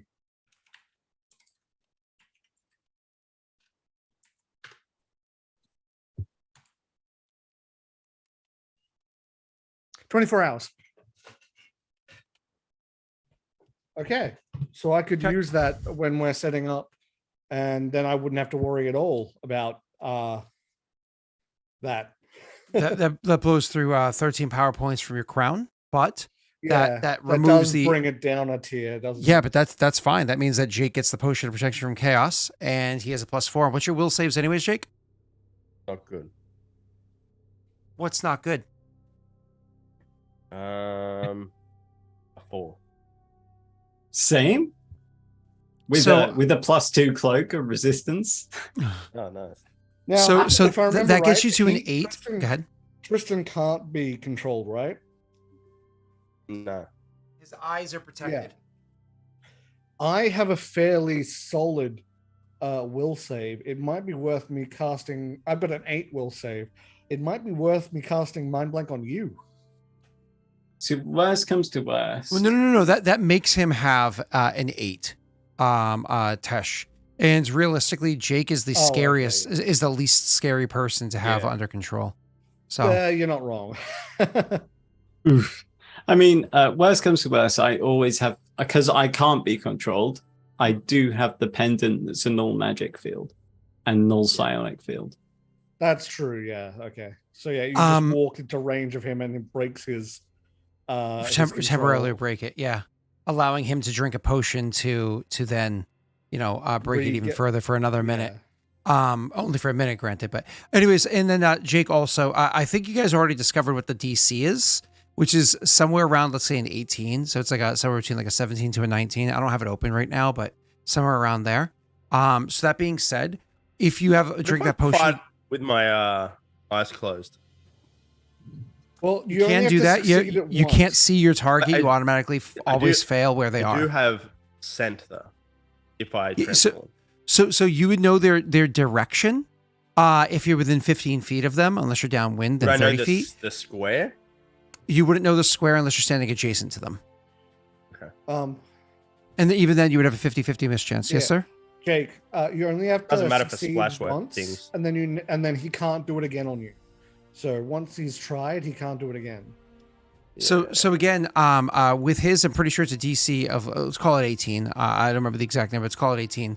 That means you would have a 55% chance on a raw die roll. And then you would also have luck die you could potentially use to make that slightly better for you. Yes? It doesn't bring it down a tier. It only goes down a tier when it goes below 30 charges.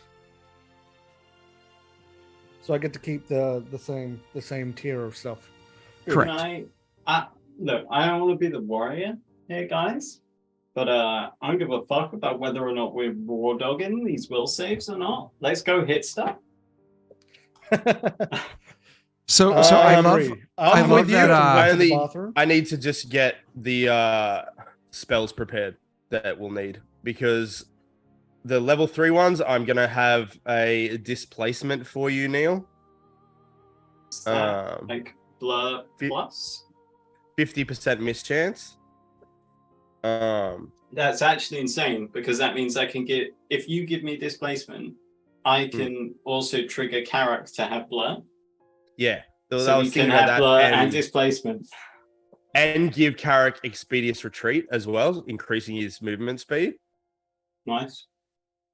How many? I'll sort out my level 1 stuff, but what about how many holy waters should I empower? I've got 4 spell slots. Should I do all 4? I'm going to be really unhelpful here, and like what I did was Scott started having the NPCs talk to us about like magic and stuff, and I was like, well, I'm Tristan, so I just turned my brain off entirely. Because I'm role playing, right? So I understand they do good stuff like 2d8 or something. I don't know. No, they're if I throw them, they're actually quite good damage. They're really good damage, and they stop his healing, which is the biggest thing. Yeah. So 1, we need to front load our damage and front load that healing reduction. We need to do as much damage as quickly as possible while he's not healing. I agree. Yeah. Because I was role playing and whatnot, but like literally, Tristan can stand against Dreyfus for about 12 to 18 seconds, depending on luck. I can front load my damage fairly heavily. I can do we're level 7 now. I can do 8d6, 10d6 in one attack. Nice. All right. Well, I am going to empower 3 because I can. That's 3 full rounds for me. That sounds good to me, Jake. Yeah. That sounds solid. All right, then I think we're good. Oh, I'm good anyway. Yeah, you ready to raw dog this play? Yeah. I suppose you got a potion, so it's not anything. Do you have anything else I can give you additional to your will save, Jake? Like, I don't know if you want to use one of your second levels to give yourself an Owl's Wisdom to increase it by another 2 or some shit, like anything that tips the balance in your favor. I'd love if I had Owl's Wisdom on my known spells, but I do not. Unfortunately. That sounds very reasonable to me anyway, Jake. Like, you're not an owl. Who says owls are wise anyway? Yeah. All right, so I'm going to mark this, Neil. Mark a expeditious retreat for Carrack. Right. Okay, so a potion of expeditious retreat. That's a fantastic which will last 7 minutes. As well as displacement for you. Yeah, that's a fantastic How long idea. would that last? It's a round per level, right? Yeah, so 7 rounds. And potion of displacement which is again 7 rounds.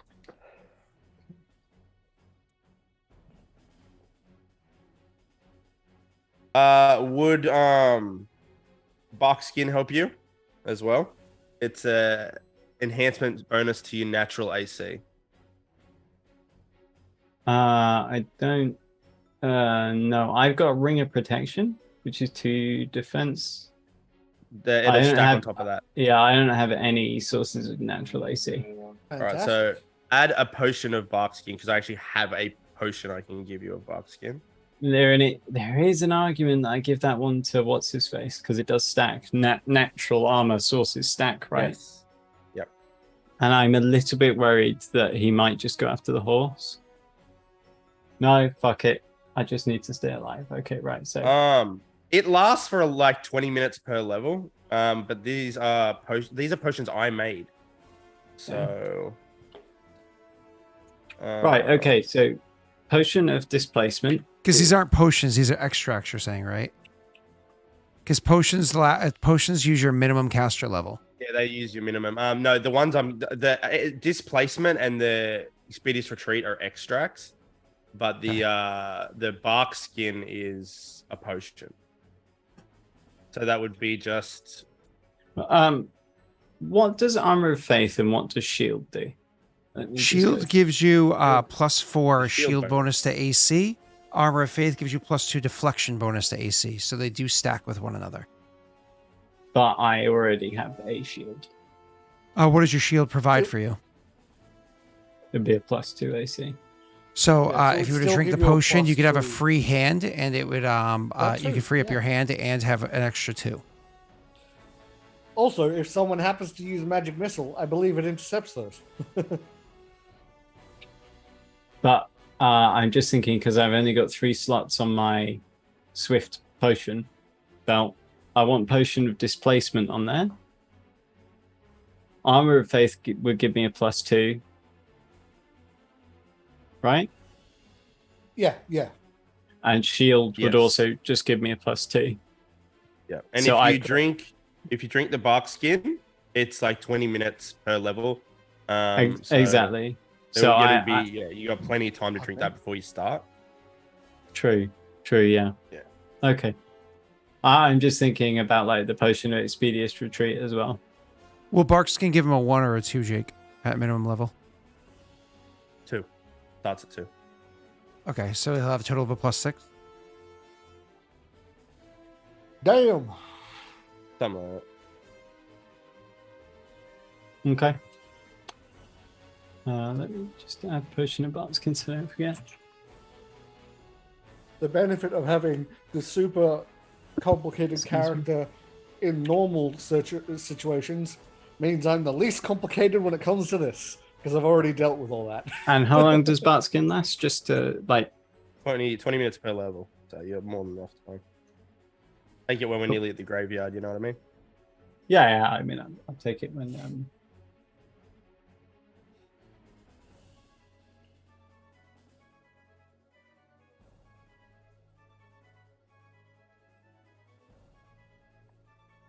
Okay. YOLO. I guess. YOLO. Does this YOLO?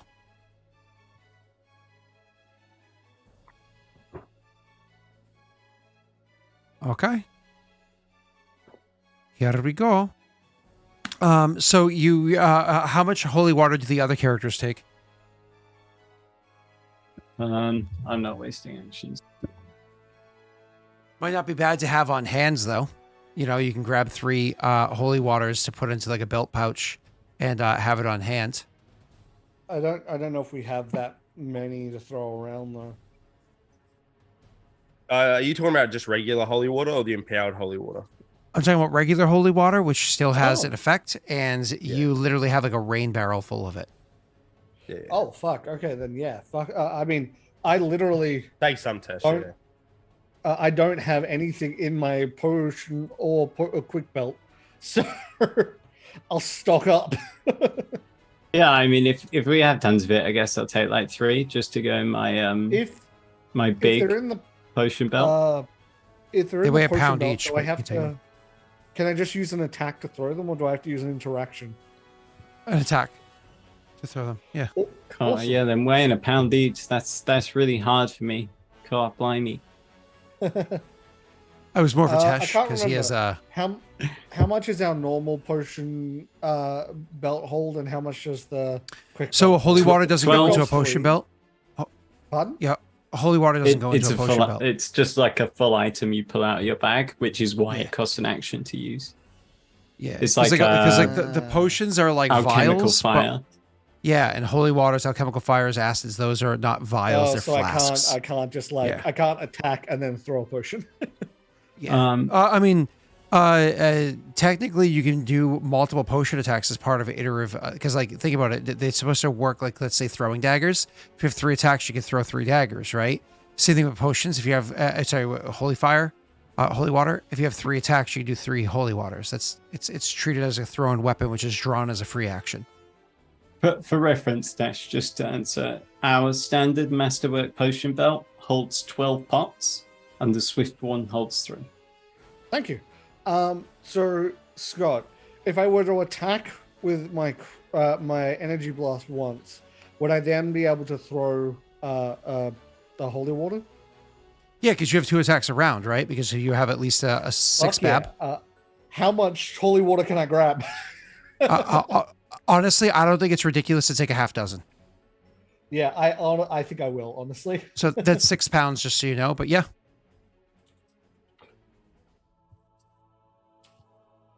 Holy water. Yep. It's Right, literally, I'm it was just going collected to, and enhanced specifically for this. So I'm going to bloop some of the longer timed spells that I'm going to have on me. That's right with you. Yep, I'm still on light load. Huzzah. I was getting close. In on. Gonna have water climb on. It honestly might be a good idea if we run out of the uber holy water for me to literally do attack holy water, attack holy water, attack holy water, just to keep him from healing. What do I use to throw the holy water? it's like you can literally click the button that says ranged on your character sheet. Oh fuck yeah. That's good. I have a good Just one remember, of those. if it's iterative attacks and you've already blasted, I know it has holy to be the water is the second lower one. So one. Yep. I'm more likely to do holy water blast. The other cool thing with holy water is if you miss your target, but you miss by less than 5, it lands in the square adjacent to them, and it still hits them for splash damage. Which holy water is a splash Awesome. damage of 1. So I mean that's fine. All I need to do is make sure it hits him.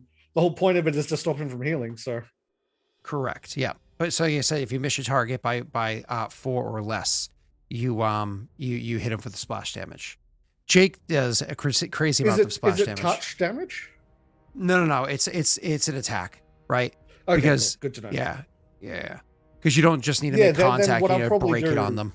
is I'll use my main attack to throw the holy water, and then use my energy blast as the secondary because my secondary is touch. If you're going to do that, Jake might want to give you one of the enhanced ones. I don't know how many he's enhanced in, 2 or 3. He's doing so much more damage when he's throwing them, so I'm going to let him throw those. Cool.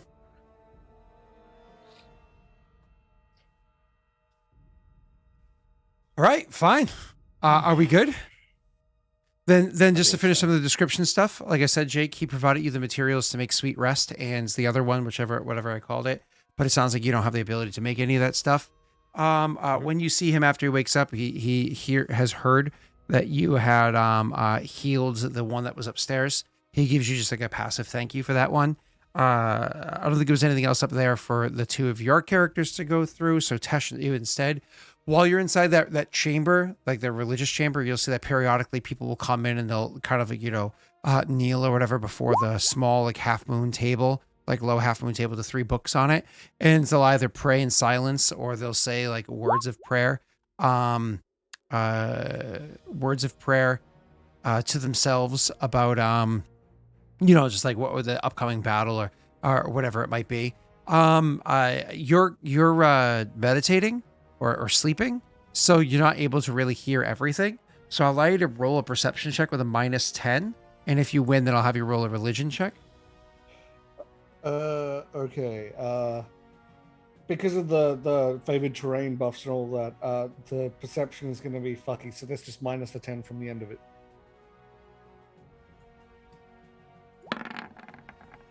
So yeah, 20. Yep. You're able to hear enough things. Roll me a religion. Do you have ranks in religion?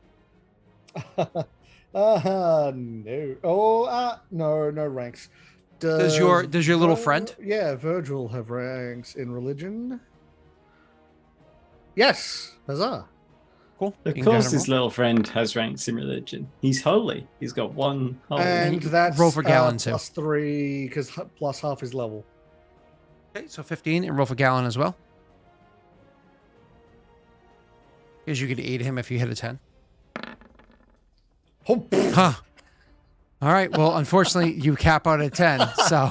No, I used a 20. Yeah. Awesome. Get that out of the way before combat.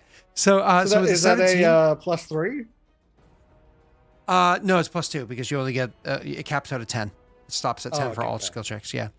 So, anyways, you one of the things that you can hear with a prayer is you hear prayers to the martyr, talking about the willingness to sacrifice one's well-being, one's livelihood. I imagine that's one I've heard a bit about at least. The others I have no clue, but.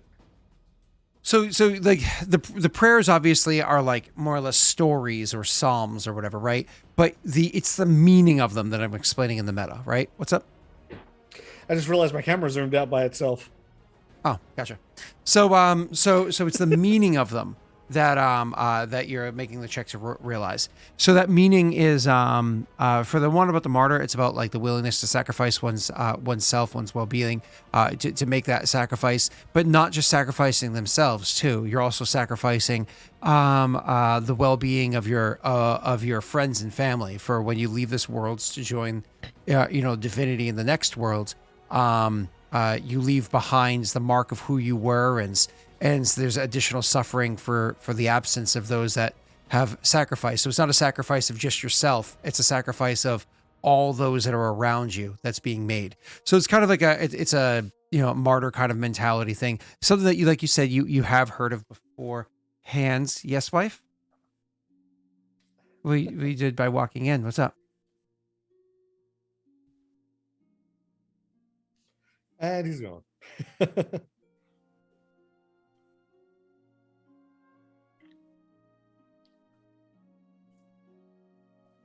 I'm ready to fight a bitch.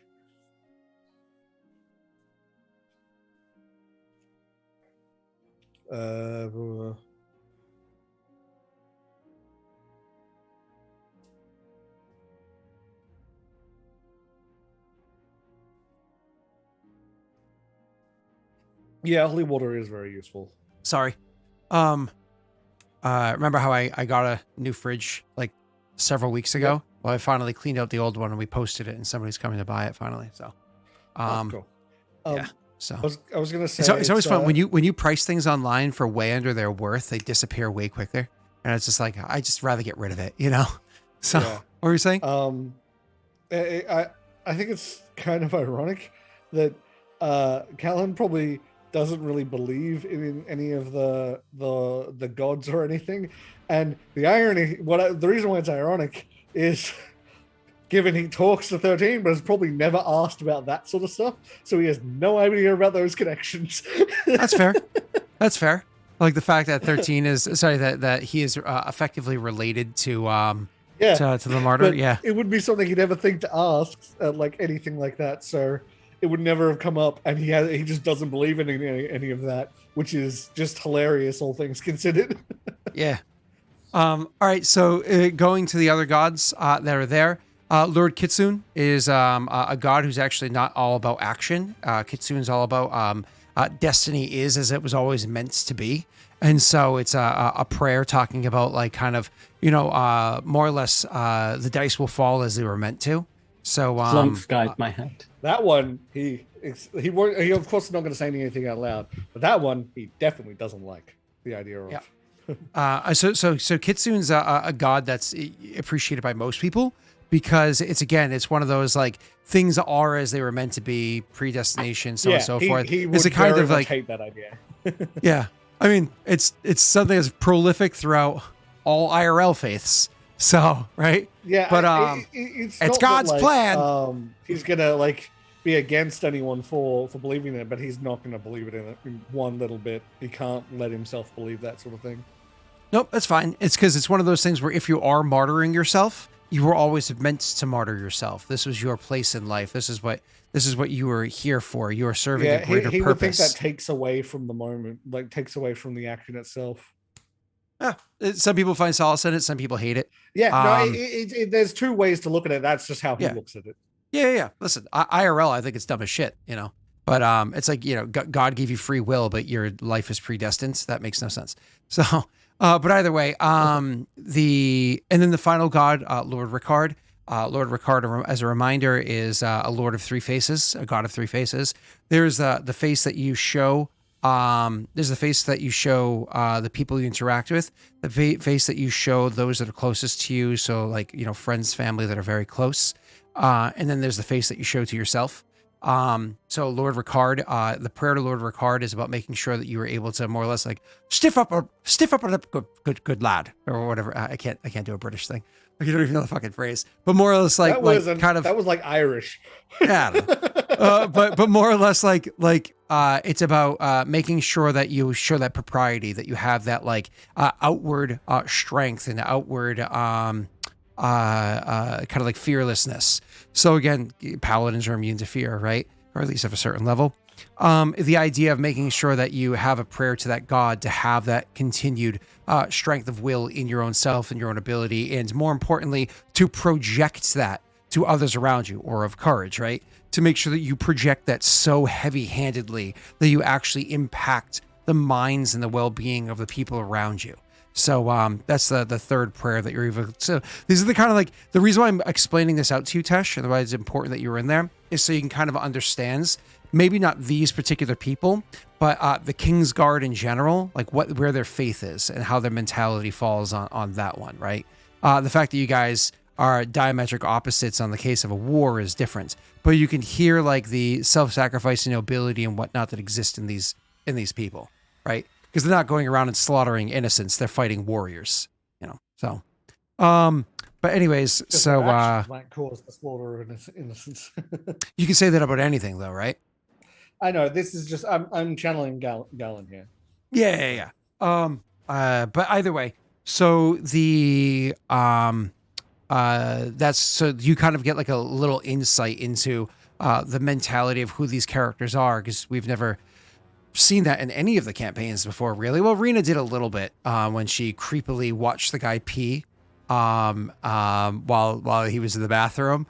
And then Sheila was like sniffing his hair while he was like doing his prayers before. Shit we hear about regicide. It's Rena, dude. Rena's creepy. That's all I gotta say. Rena is creepy. So don't ask me, ask chat. They can confirm she literally watched the guy pee. So I'm just saying. All right. All right, cool. Anyways, yeah. That kind of like finishes that out. If you guys have nothing else, you're literally going to start moving out to go into it. As you guys are traveling, Carrick was healed all the way, right, Neil? And you guys all got your Emrys! All you guys are able to be fully healed, have everything restocked, everything is good to go, ready to start walking. Excuse me. Yeah? Thumbs up? Yep. Cool. I have healed up to full from my night's rest. Cool. When you guys are able to head out, what's his name? Rowland. Will at one point in time say to Viggo, like as you guys are finishing packing up and getting ready to go, he'll say to Viggo, is there any chance that you can craft one of those potions to take upon the likeness of Dreyfus's late spouse? I could, yeah. if there is a moment where your friend there, Tristan, where he is at his last leg, where he might fall, perhaps this tactic could be what saves his life. Could you craft one of those for me? Of course. Tasha did it again. So you'll kind of whip one up real quick. Takes like a minute, and you'll give it to him. Yeah. I'll just put that on my spell. He just drops trowel, just pees in a vial, hands it to him, and smiles. Says, "There you go." All right. He says, and all I do is quaff the potion and think of what she looks like. Yes, that is exactly right. I hope you know what she looks like. I did see the image, though I didn't study it. Well, hopefully it's enough to give pause at least. Indeed. He says, I'll see you there. And then him and his people will end up leaving. I don't know if your characters leave at the same time, or you hang back for a couple minutes, or what have you. The hobgoblin is up and moving. And when you kind of like overhear conversation with them, you can see that he's doing significantly better. So if we were to explain this out, let's say the hobgoblin was a third level paladin. He likely gains 2 negative levels and still has 1, right? Or if he was a 4th level paladin, he gained 2 or 3 negative levels and still has 1. So he was able to recover, but wasn't able to fully recover. Because of that, he... Oh yeah, there's one more thing that they do too, but we'll do that when we get to the location. He's able to recover. Would they do that when they get there? Well, give me 1 second. Fuck.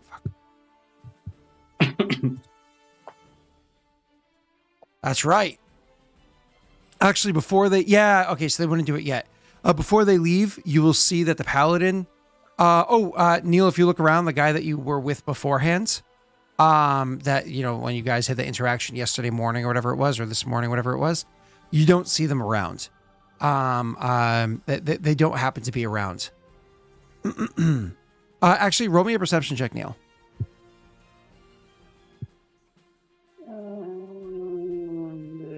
Perception, yes, one of my very good skills. I thought that was a dog in the background, just. It just Scott is just like, hey, roll a perception or a sense motive. So, this game. I legitimately thought it was like Bronny in the background or something. So you sir are you notice you don't see them about. But one of the things you do notice is one of the other paladins, in fact, the hobgoblin one that was discussed beforehand, he has his backpack, the one that you saw beforehand with kind of like the bulge or whatever inside of it.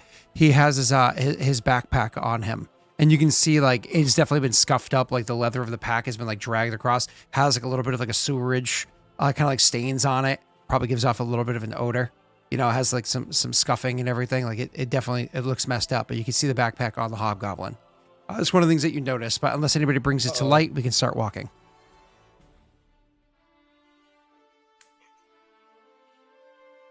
Right, before the battle starts, I'm going to be right real quick to the bathroom. Okay, so we're going to start walking, Neil? Cool. So you guys are going to make your way to the where the graveyard is. You have Carrick with you, and so on. As you guys are making your way there, one of the things that you notice when you get to the graveyard, you never visited the graveyard before, did you? Not that I'm aware of. The graveyard, I understand it's nighttime. You guys waited till nighttime to come here for the plan. But this place feels very, despite the fact that it's nighttime, despite the fact that it's a graveyard, despite the fact that it's a, sort of looking for here. There's a heavy mist inside of here, which makes things hard to see.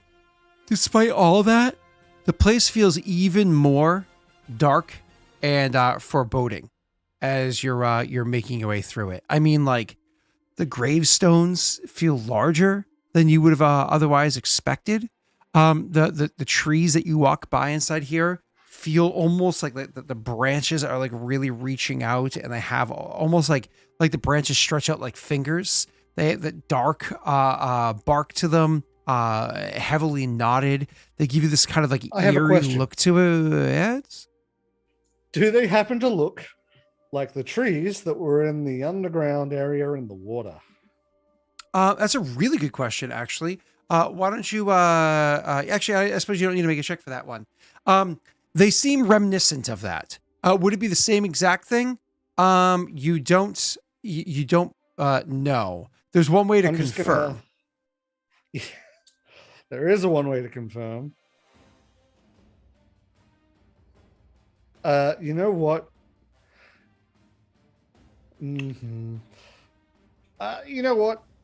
I'm not going to do that, because if they do something else, it would be bad. I am going to warn the other two in their heads that those trees look very similar to the ones I encountered underwater in Dreyfus's lair. And when I got close to them, I was hurt by necrotic energies. So I would highly advise staying away from the trees. Pass that on to the others as well. Okay. It even has the ominous feel of the occasional crack of lightning that you could see like lights up the area. Now, much like when you put your high beams on when driving, is like something else. Yep. Much like when you put your high beams on when driving in fog, and how it almost has a blinding effect. When that lightning cracks and you're inside the mist and it lights up the whole area, it's literally like somebody just shone a flashlight in your eyes for a moment. It's disorienting. It is dazzling, I should say, for mechanical terms. But either way, it is disorienting as that lightning cracks. You can hear the loud booming of it. This whole area just feels off. It feels, again, very, very foreboding. Even just looking at the field of battle, Neil, you can see like there are spots where Carrick is definitely going to have to pop around or step around. Like you charging headlong without being able to see in front of you could absolutely be dangerous. So I don't know if you want to spend some time getting familiar with the area, but this is the whole place seems off. Anyways, unless there's anything else, I'm going to move to the next step of description. So you guys are there and setting up. As the Kingsguard go over to where the actual mausoleum is that you want this to take place in, as you guys get over to that area and are getting ready for the initial having Tristan charging at the thing, trying to blast it open, similar to how he did beforehand. The thing that's supposed to actually call Dreyfus out. You'll hear, and they kind of like they're doing their own prep stuff, which we'll get to in a minute. You'll actually hear a familiar voice. Oh, this is foreboding. Indeed. Oh, you all made it. Ah, look at that. Playing nice with the Kingsguard. Ah. I find them a lot more distasteful than you, actually, Risen. Charming as always, he says, tossing you a smile. Well, are you lot ready? So, ready as well. Good. Looks around and he's like, "Oh, you're gonna say something, Neil?" Tris would turn, look at Resin and grin and say, "Ready to fight an ancient, powerful vampire that seemingly can't be killed." Should be a piece of cake, right? Yeah, he smiles and says, "Well, at least we know I'll survive." This place is That's debatable. Oh yeah. He'll chuckle because again, you guys aren't threatening each other by any stretch. You're just trying to make light of a bad moment. So he says, "Wow, this place is a lot more foreboding than I remember it being. I've visited here, many times. Not specifically this spot, I suppose, but my research has brought me to the graveyard, as you can imagine, more time than one. But oof. So the trees look any different to usual. They look similar to ones I encountered that hurt me with necrotic in it. So I'd say be careful with I mean, I suppose they look a lot. This whole place looks a little bit more foreboding than usual. But if I were to say, I've never really come here at nighttime, and certainly not during the mist before. I have license to do research of the graves during the daytime. And I don't know if you know this about gnomes or not, but we see better in light than we do in darkness.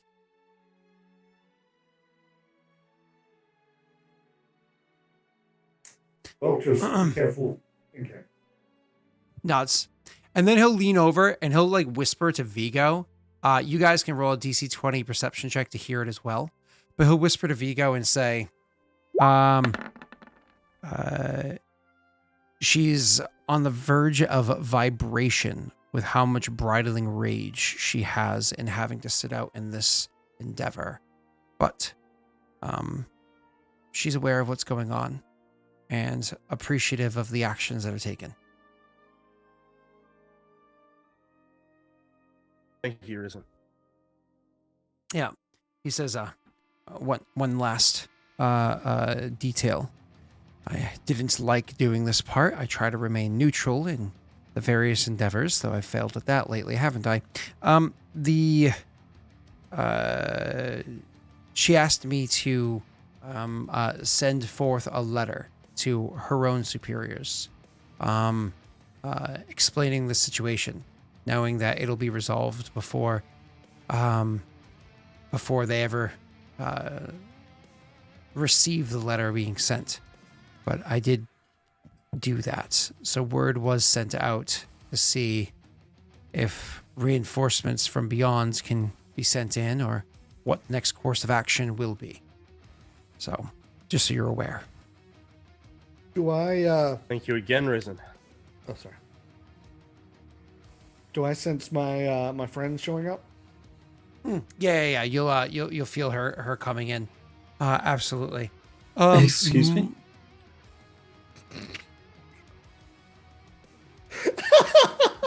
Neil, I hadn't even remotely moved in that direction at all until you said all you had to do was say "excuse me" and just right turn into the gut.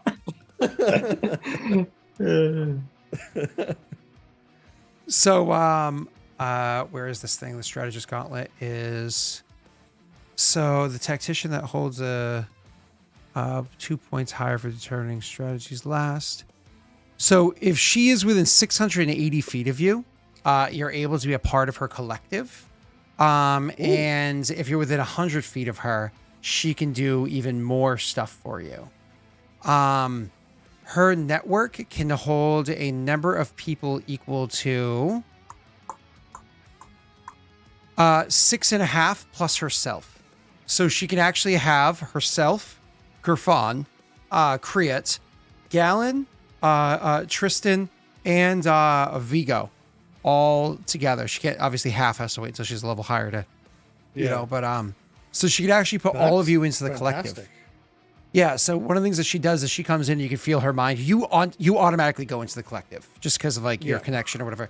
Like if there's an open spot, you instantly just kind of like fall into it. It's like you feel almost like a knock on your head and you open the door. My usual seat. Yeah, exactly.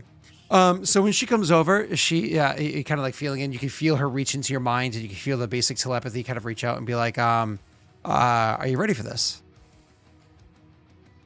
Define ready. Kriat will say something in your mind and say, I like this place. Of course you do.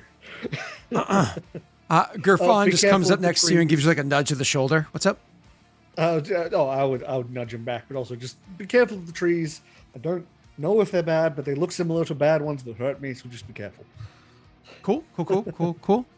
And then one of the things that she'll actually do is she'll turn to the other two, which is Tristan and Viggo, and say, Tristan, Viggo, we've met before, but we've never truly met one another. I was wondering if you'd be interested in joining Minds with us. It'll be a little disorienting at first, and you'll have to get comfortable with the scenario. But it would allow me to give you direction, give you commands during the battlefield. If you were willing to accept my direction and accept my commands, I will allow us to communicate further. With the heavy fog and us being spread out, it's going to be difficult to see what's going on beyond your immediate surroundings. But linking through our minds, we can extend our understanding of what's going on in the battlefield. And if you stay close enough to me, I will always know where everybody is, as long as you know where they are and I know where you are. A good way to think of it is a more advanced version of when I talk to you guys mid-battle. This will just mean we don't have to talk. What's important is that you will know where your opponents are, where otherwise you would have to call out for aid or make guesses. I suggest you take a seat in our collective minds. There are other benefits to it as well. We could attack as one. We could defend as one. Provide additional strategies to one another. Tris will look at Galen for a little bit, seeking the reassurance that he's already given, and then nod.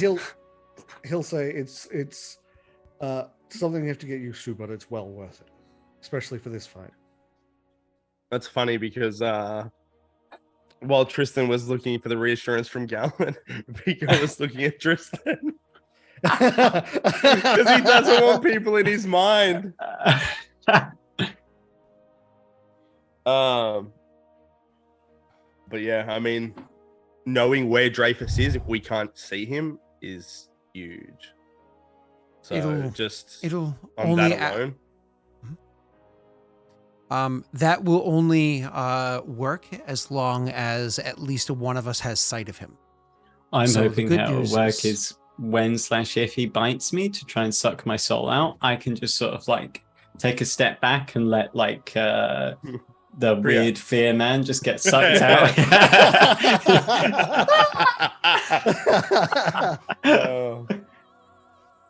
Oh, that's funny.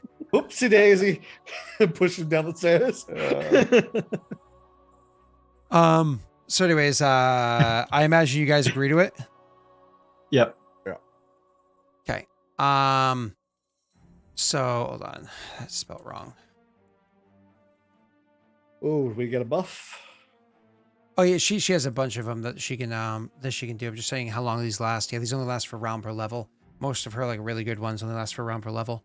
So so we'll wait to apply them. She provides buffs as swift actions and immediate actions and stuff like that as need be. Right. Yeah. Cool. That is cool. Yeah. So anyways, when she joins you guys into the collective, it's one of those things where you can finally like unite with your two friends, Tesh, in a way like you've never been able to before.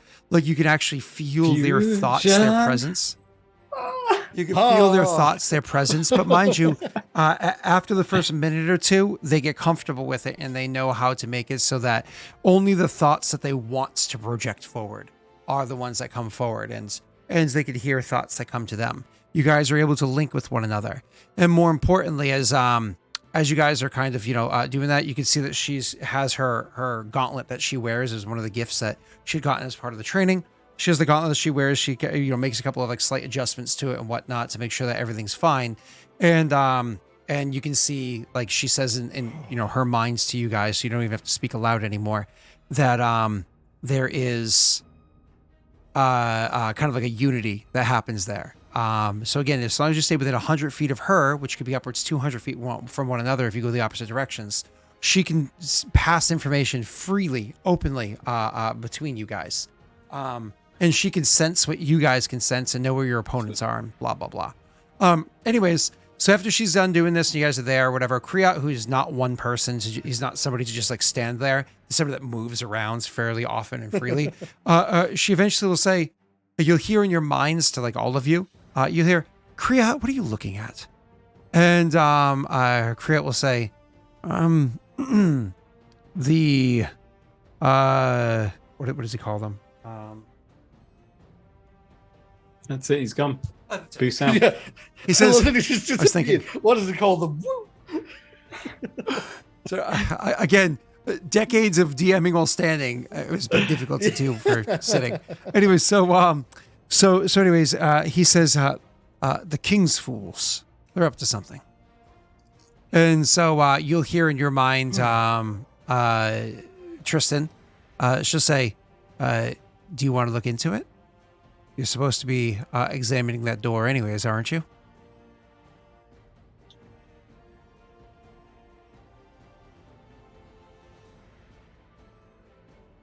Yep, I'll look into it. I'll get ready to react if something goes down. Tristan walk forward, forgetting in his head that they can hear him still, and be like, what else should I do? Kill Dreyfus, hold all of Dreyfus's attention, check the door, Tris. And then there's abrupt static where like he, he realizes, oh yeah, I need to shut up. Galen would just respond, I mean, that's what we pay you for. Oh wait, do we pay you? So the lowest ranking person is actually Kriat, who's a champion, and the highest rank obviously is Minerve, aside from the officer that's here. He's an officer. Yeah. So, but she doesn't listen to orders by him. She's not in the same branch of military as him, so he can give orders to her, and she can be like, "Eat a dick." She'd have to have good reason to say that, though. Yeah, but she wouldn't. Like a dick is a healthy and nutritious addition to. He's practiced the speech, So anyways, but he's aware of that, and so there wouldn't be that kind of interaction, anyways. So back to you guys. So when you go over there, you can actually see that the three remaining paladins, the hobgoblin, the other human that's there, and Rowlin, are gathered around a chalice. It looks like a golden chalice that has rubies inlaid into it. They're over there and they're doing some sort of prayer with the chalice. Do you stop to watch this at all, or go ahead? Fuck, that's a good point, actually. Would Mind Blank take me out of this? She has the ability to remove the mind altering descriptors from her abilities for her network. Okay. It's actually a unique ability of hers. She can take that away, allowing you to use things even when you otherwise wouldn't be allowed to. So to answer your question, yes, that should happen. But she can actually remove that aspect of the ability to allow it to work anyways. Fantastic. In that case, because it's a 24-hour thing, I'm going to activate Mind Blank. Mm-hmm. Sure. So you activate that. You can imagine like you literally drop from the call for a second. Static. And then she like reconnects with you on like she like looks at you and she says Galen, and then like reaches out to her, your mind with her mind, and she says Galen out loud, and then you feel like it come back in. Oh, that was an unpleasant experience. Activated the crown to stop Dreyfus from being able to get a hold of my mind. Oh. She says, in your minds, so all of you can hear it. I'll get back to Tristan in a second. She says, in your mind, so all of you can hear it. I can feel you, and I can feel your mind, but it's strange. It's heavy. It's fogged, much like the battlefield. Like swimming through a vat of syrup. But you're there. I can still see. It's just good. I was worried that it would interrupt that. I'm glad it didn't. It's requiring extra concentration to be able to maintain it. There is an active interference that I'm actively working around instead of just instinctively allowing you in like I always have before. Are you okay? Yeah, I am. This it will protect me both. Well, in the future, it will protect me from the Lopers, but now it'll protect me from the mind control of the vampires. Well, I'm glad you have an item that can help you like that, and I will do the best I can to hold you in my concentration. I'll focus more on you. Then from that, she you can imagine a lot of the side chatter gets a little bit quieter inside people's minds as they're allowing her to just kind of maintain her focus on you easier. But like the side chatter gets mechanically, it doesn't matter. It's just the anyways, flavoring. So Tristan, do you interact with the paladins at all, or are you just like standing there and watching them, or are you like going over to the door to check it out, but like actually also kind of like side looking? Like, how are you handling the fact that they have a chalice kind of put onto the top? Because they don't have a table nearby, they chose like a gravestone nearby, and they have it sitting on top of there. Yeah, no. He like literally trots over and looks down at it, and is like, "It's a strange ritual." Rowland gives you like half a look, but like again chooses not to interact because there's like really no reason to. You're just you didn't ask a question. But the hobgoblin, who is much nicer, he says, "It's an artifact of our faith. We must give a little to get a lot. It would have been nicer if we were all able to use this in the previous battle." Rowland will look to him and say, "The concern wasn't whether or not it was used.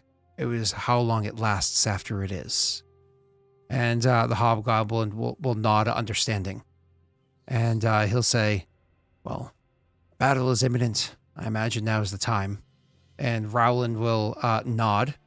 And you're not like interfering in any way. So they don't like ask you to step away or step leave or anything like that. But each one of them, like one at a time, will pull like a different type of like knife or dagger or whatever it is. And then they'll go over to the chalice, and each one of them will choose like a different spot. Let's say it's like the middle of their hand or their wrist or whatever it is. They'll go over and they'll each, cut themselves and allow a bit of blood to drop out. And I don't mean like several drops. I mean like they'll actually allow a bit of blood to flow into the chalice, which takes like a solid minute. I don't know if you say or do anything, or if you're just watching this. Tris may not like Rowland, but this is their religion. He's not going to say anything. Okay.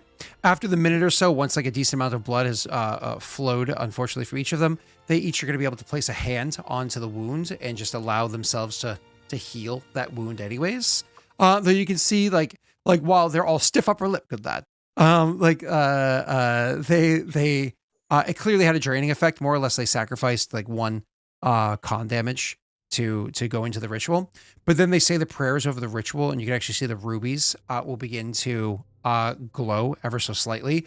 You hear the words of the ritual, like you can actually hear them. And more or less the way it works is the ritual, if you will, is a skill check that they make with kind of like a command word.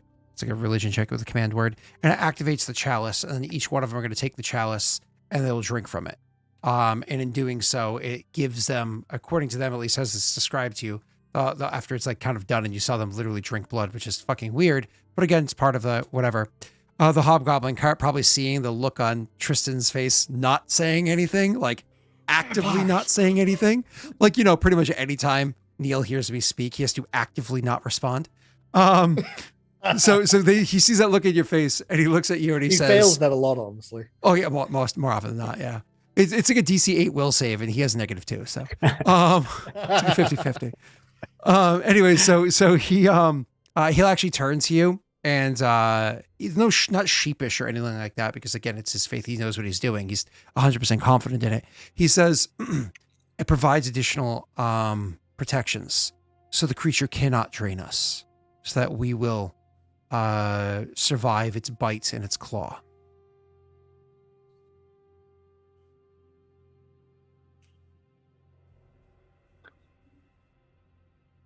Good. This is how you leave it? He just thinks the whole vampire cup's weird, dude. Like, come on. Become vampires to stop from becoming vampire. Wait. Cool. And then I imagine you're going to want to go over and start examining the door to see what's what. How does someone become a vampire in this setting? You get bit. Yeah. I mean, it depends on what you mean by vampire. Vampire spawn, they suck you dry. And then you go nap. And then you wake up a few days later vampire, and you go, I'm hungry. Like prime, Lord, whatever. Lord is time, I think, isn't it? Yeah, if you're talking about that sort of thing. But you're talking about regular vampire, to become a regular vampire, because when you're a spawn, you don't have free will. you belong to the vampire that created you. To become a regular vampire, the vampire who created you has to allow you to drink from their blood willingly. Thought so. Not just like you stole a bite. You willingly drink from their blood, and it more or less strengthens your own mind and body. Part's an interesting part. I didn't know that one. Well, you would do it because it as like a reward for those that don't just follow your commands. But I understand that. I just know there's a lot of fantasy stories where like someone wakes up and they've been force-fed vampire blood and now they're a vampire. Oh yeah. Gotcha. Well, there's one of the things I love about what's it called? World of Darkness or Vampire the Masquerade, Vampire the Requiem, is if you're a human and you drink vampire blood, you become a ghoul. Not a ghoul in the sense of D&D, but they have their own unique, like enhanced human ghoul. But anyways, so yeah. First you got to get sucked dry and die and come back to life in this world. All right, cool. At least that's according to I should say it according to regular Pathfinder rules. With these vampires, you don't know. They seem to be unique to one degree or another. All right, Tristan, you go over to the door to give it a good look-see, right? Go over to the door and then turn to the paladins who've presumably finished their ritual by now and say, "Yep. Do we knock?" Rowland would say, I was hoping you would, but not gently.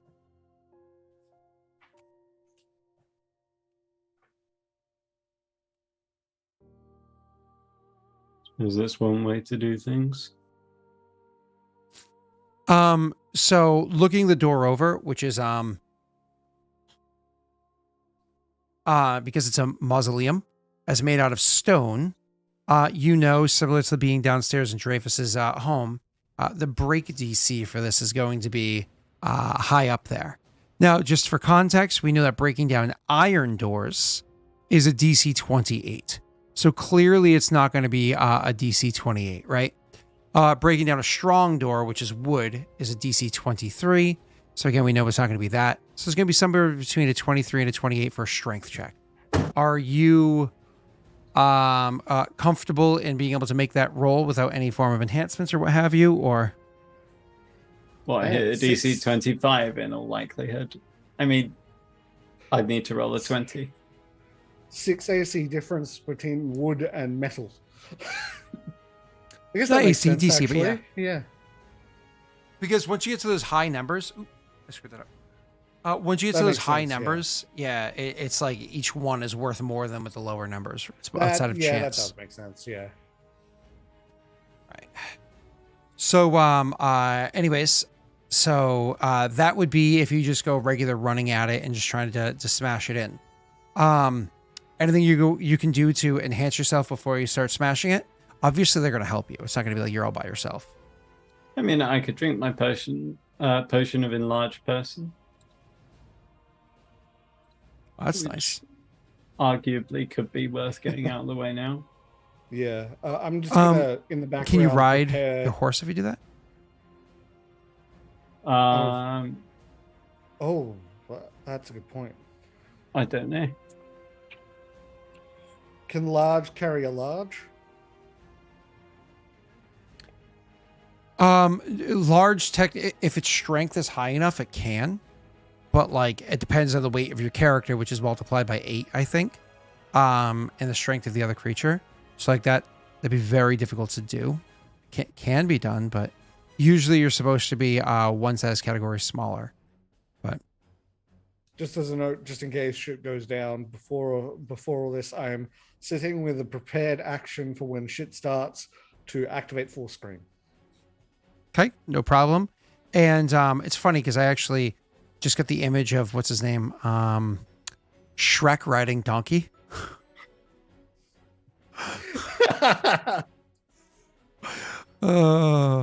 I mean, no donkey. I won't use enlarged person in the actual combat for the aforementioned reason. Mm-hmm. How long does large person last? Actually lowers 1 minute per level, so 1. You right? can drop it though, can't you? That was my next question. So he could drink the potion while kind of like prepping himself up, and then actually do the tactic, in the last, say, like 3-4 rounds, go for it rather than starting too soon where if things immediately trigger, he's screwed. Because obviously he's going to set himself up not for failure, right? So he might drink the potion and then wait until, what's his name? Viggo says, Tristan, go now. And then he starts he has his, 3 attempts and then it goes away. Hmm. I mean, the paladins are going to aid you, giving you a +3 to the check anyways. There's no doubt about that. Oh, only a +3, I see. Well, I mean, that's assuming that they beat a 20, but there's 3 of them. All I'm saying is that those black dice little bandit dudes managed to get up to a +8 trying to wrestle me. That's different. That's not a break DC. That's a CMB. I guess I'll drink that. Wait a moment and then have a crack. Okay. Charging, which you can do on foot, of course, gives you a +2. What is the modifier for your strength? Right now with that, it gives me a +2, right? So 6. So 6 and 2 for charging is 8. Is that what you're saying? Mm-hmm. +3 from the paladins, charging with you, smashing with you, so on and so forth. That gives you an 11. But actually, give me 1 second here. Wasn't there a thing that? No, not that one. This one. Where are you? There you are.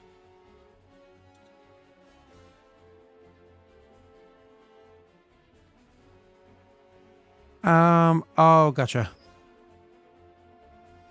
When you charge, if you started the charge adjacent to an ally with this feat, you retain. Oh no, that's not it. Okay. Can she give you a bonus on this one? That's insight on saves.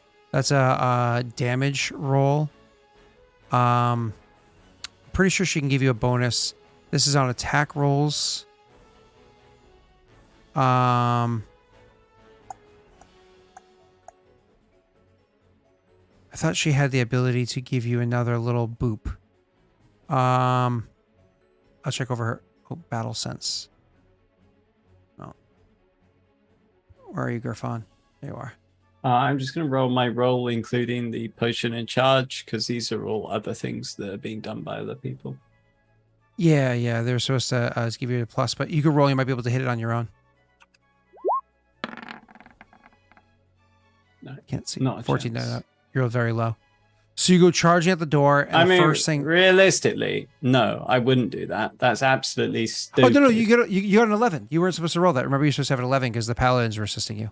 Yeah, but I'm not adding their assistant. But anyway, I still wouldn't do it. This is ridiculous. Why would I not just take 20? That would take 2 minutes. I've got time. So is that what you would rather do rather than just trying to smash the door open and have it done? Tony, just lift it. The reason why I'm bringing this up, so the only counter to this I would have is that the idea is if Dreyfus is defeated and he's going into here to recover afterwards, you guys want to get there as quick as possible.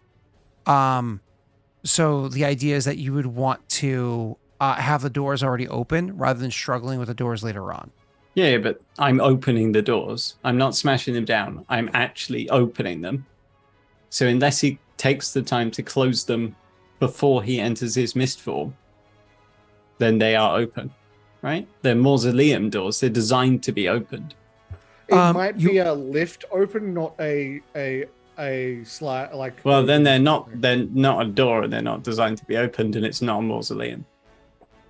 Neil is correct in this one, and it's 2.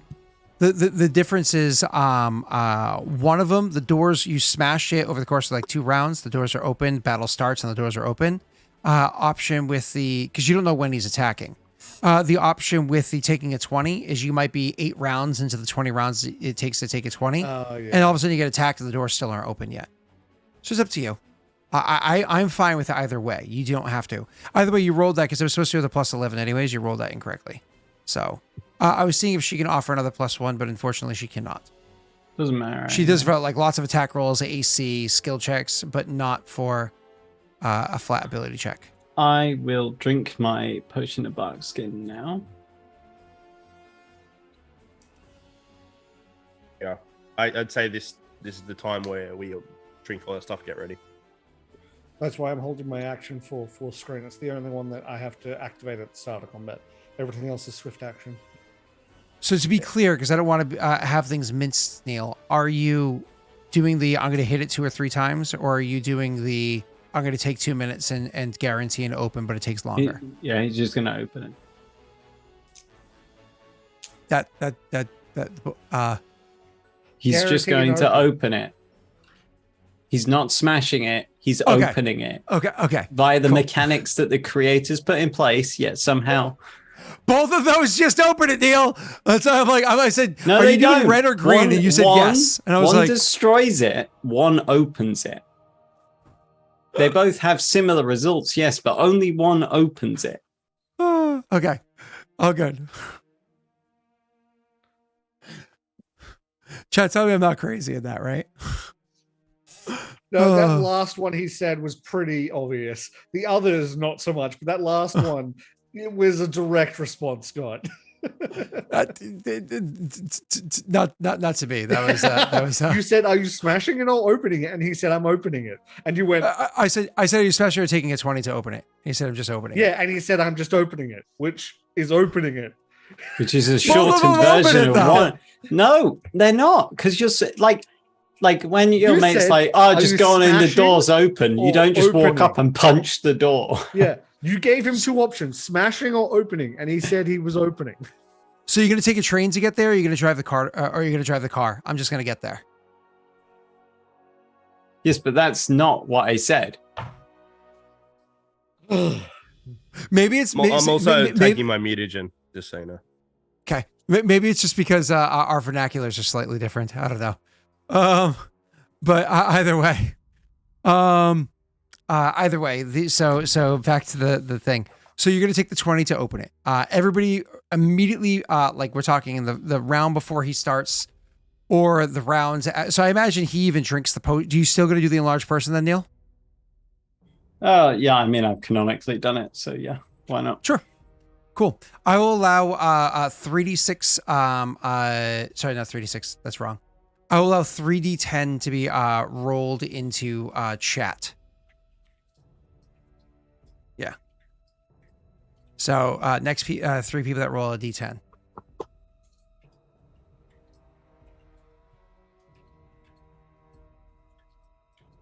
Wait a moment here. I think everything's if it takes me 30 minutes to open this door, I'm seriously questioning what the King's Guard have done.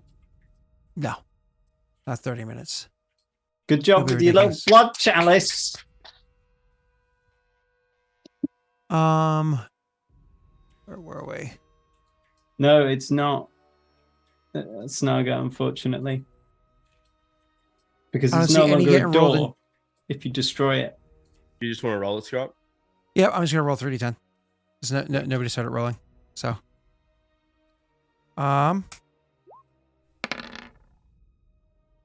19. Oof. Okay.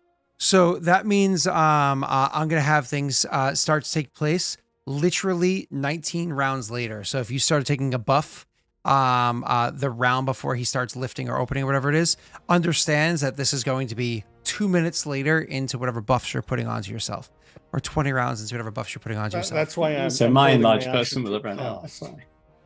Yes, enlarged person would have run out, which is a good thing for you. What's that, Tesh? I'm holding my action to cast Force Ring because it's only a 1 minute thing, so I have to wait. Okay. So that's my held action for the combat start. Okay.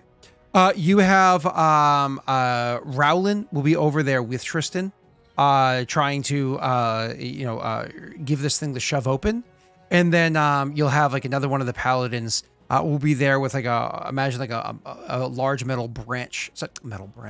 a large wooden branch that they would have found. So as you guys are able to like kind of like pry it open a little bit more, trying to get this thing like pried and smashing away the mechanism that's got it in there as you're like hitting against it. they're kind of like shoving it into the hole and trying to, you know, constantly apply pressure against it or leverage against it. So as you guys continue to hit it more and more, you can break it more and more open.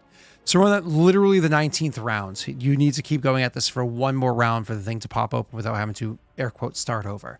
So that being said, let's kind of get into things.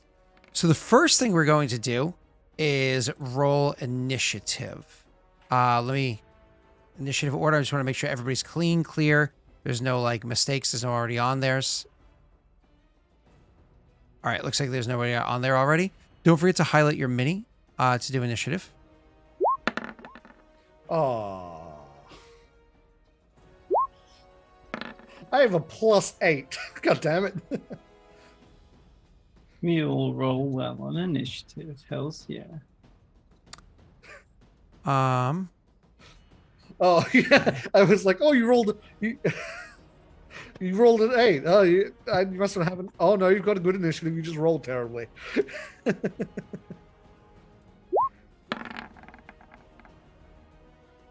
So I believe this is an immediate action. I just want to confirm.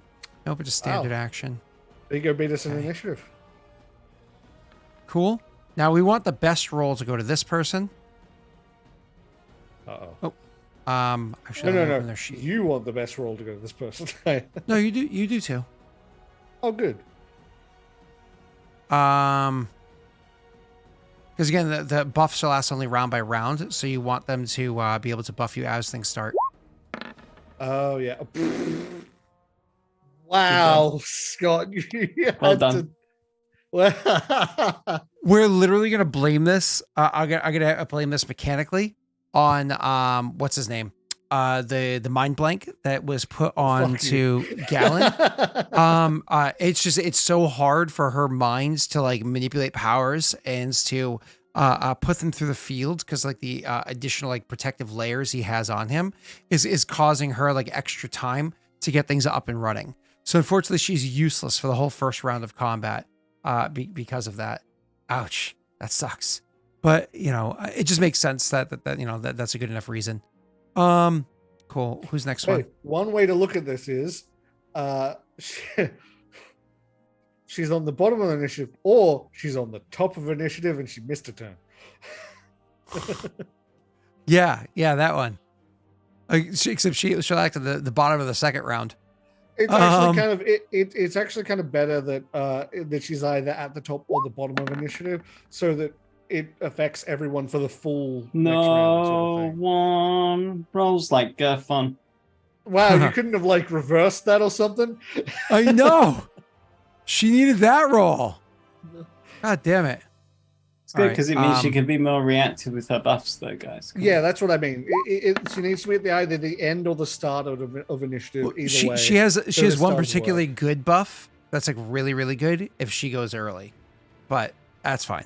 I imagine that would only work in the first round, though, wouldn't it? If that's every round that she uses it, it's useful. Well, then wouldn't it just go like act it for the next round? If she activates it right because she's the last person, you'll see as it plays out. Is the only way I can really describe it. I don't want to ruin any surprises if you don't know.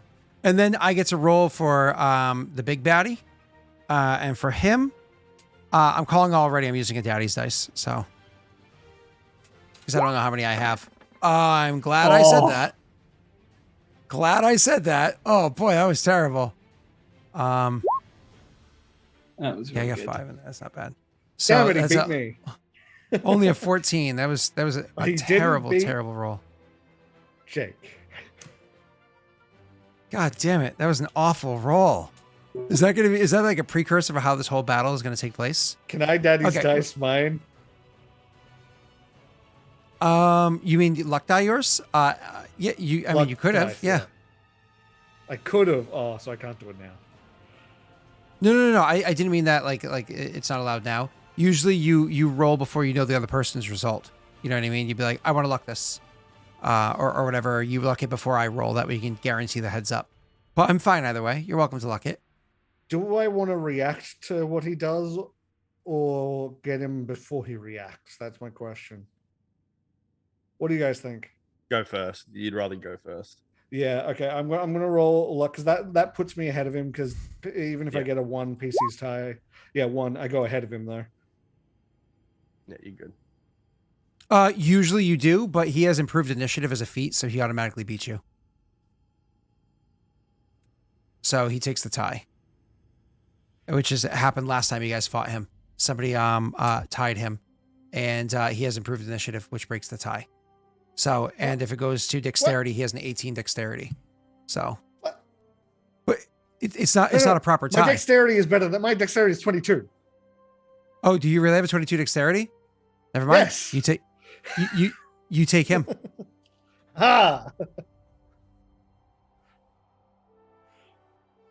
Success. One second, I'm adjusting this. Benefits of fully dumping into dexterity with my abilities. Well, it's brought even again, right?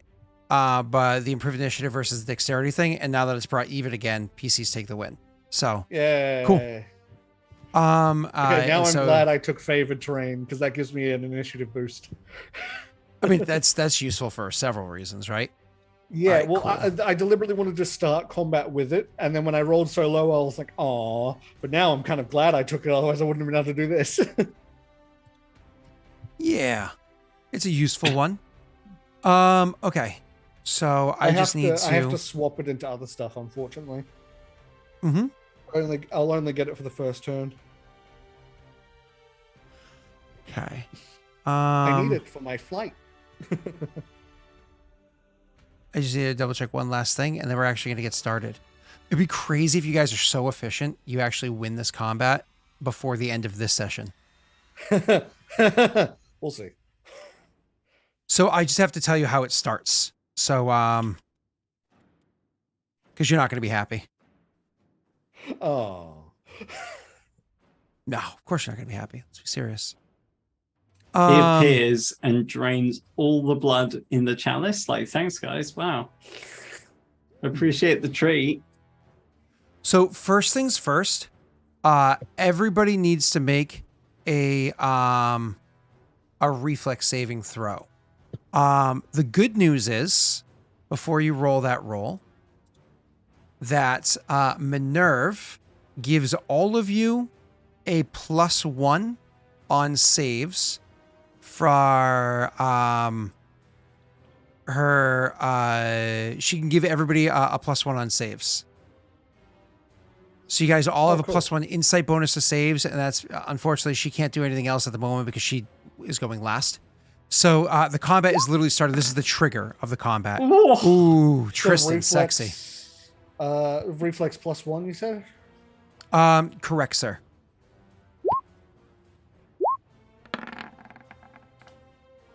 Okay.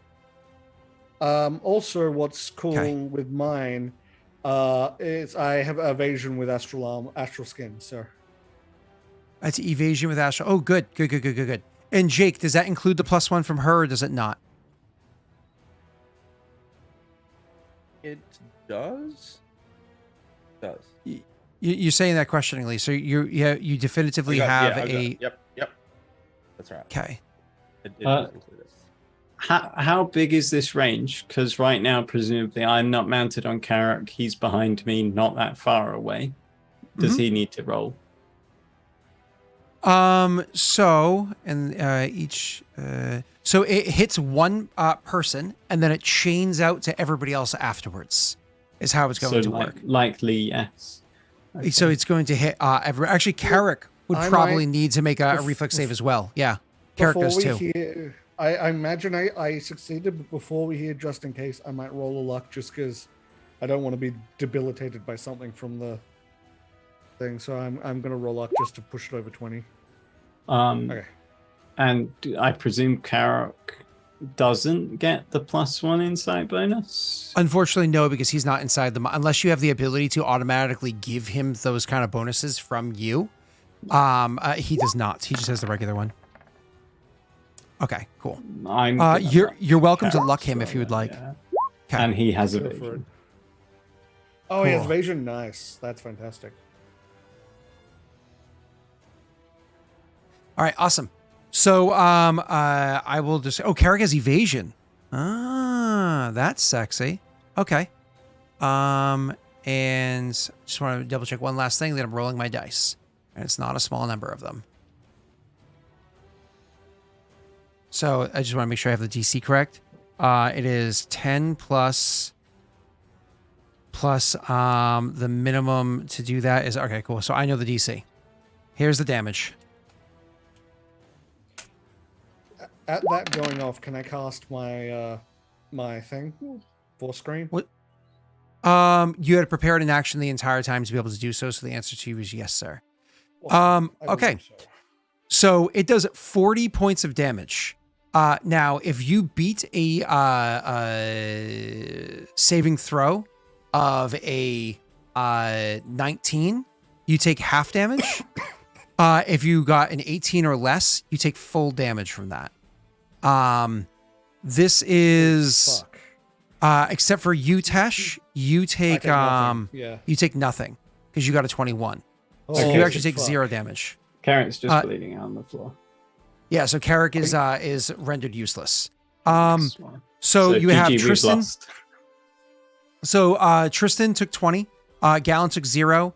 Paladins took a combination. As a matter of fact, one of the paladins, the hobgoblin one that was heavily injured and whatnot beforehand, he drops as well, leaving a very heavily injured other paladin and Rowland, who doesn't seem all that injured. He made his save. You know, he's got charisma and all that stuff added to it. It's almost as if I warned them there'd be traps.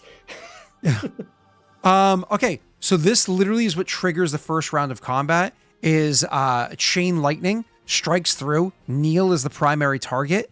And then after Neil, it chains out to everybody else in the area. It can hit more targets than there are present. Ooh, you know who I didn't roll for? And this is actually really important.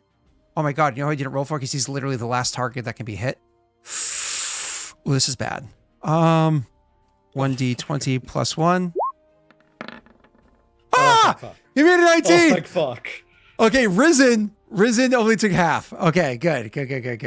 He doesn't have a ton of health points. I'm so fucking glad I had evasion. Holy shit. Yeah.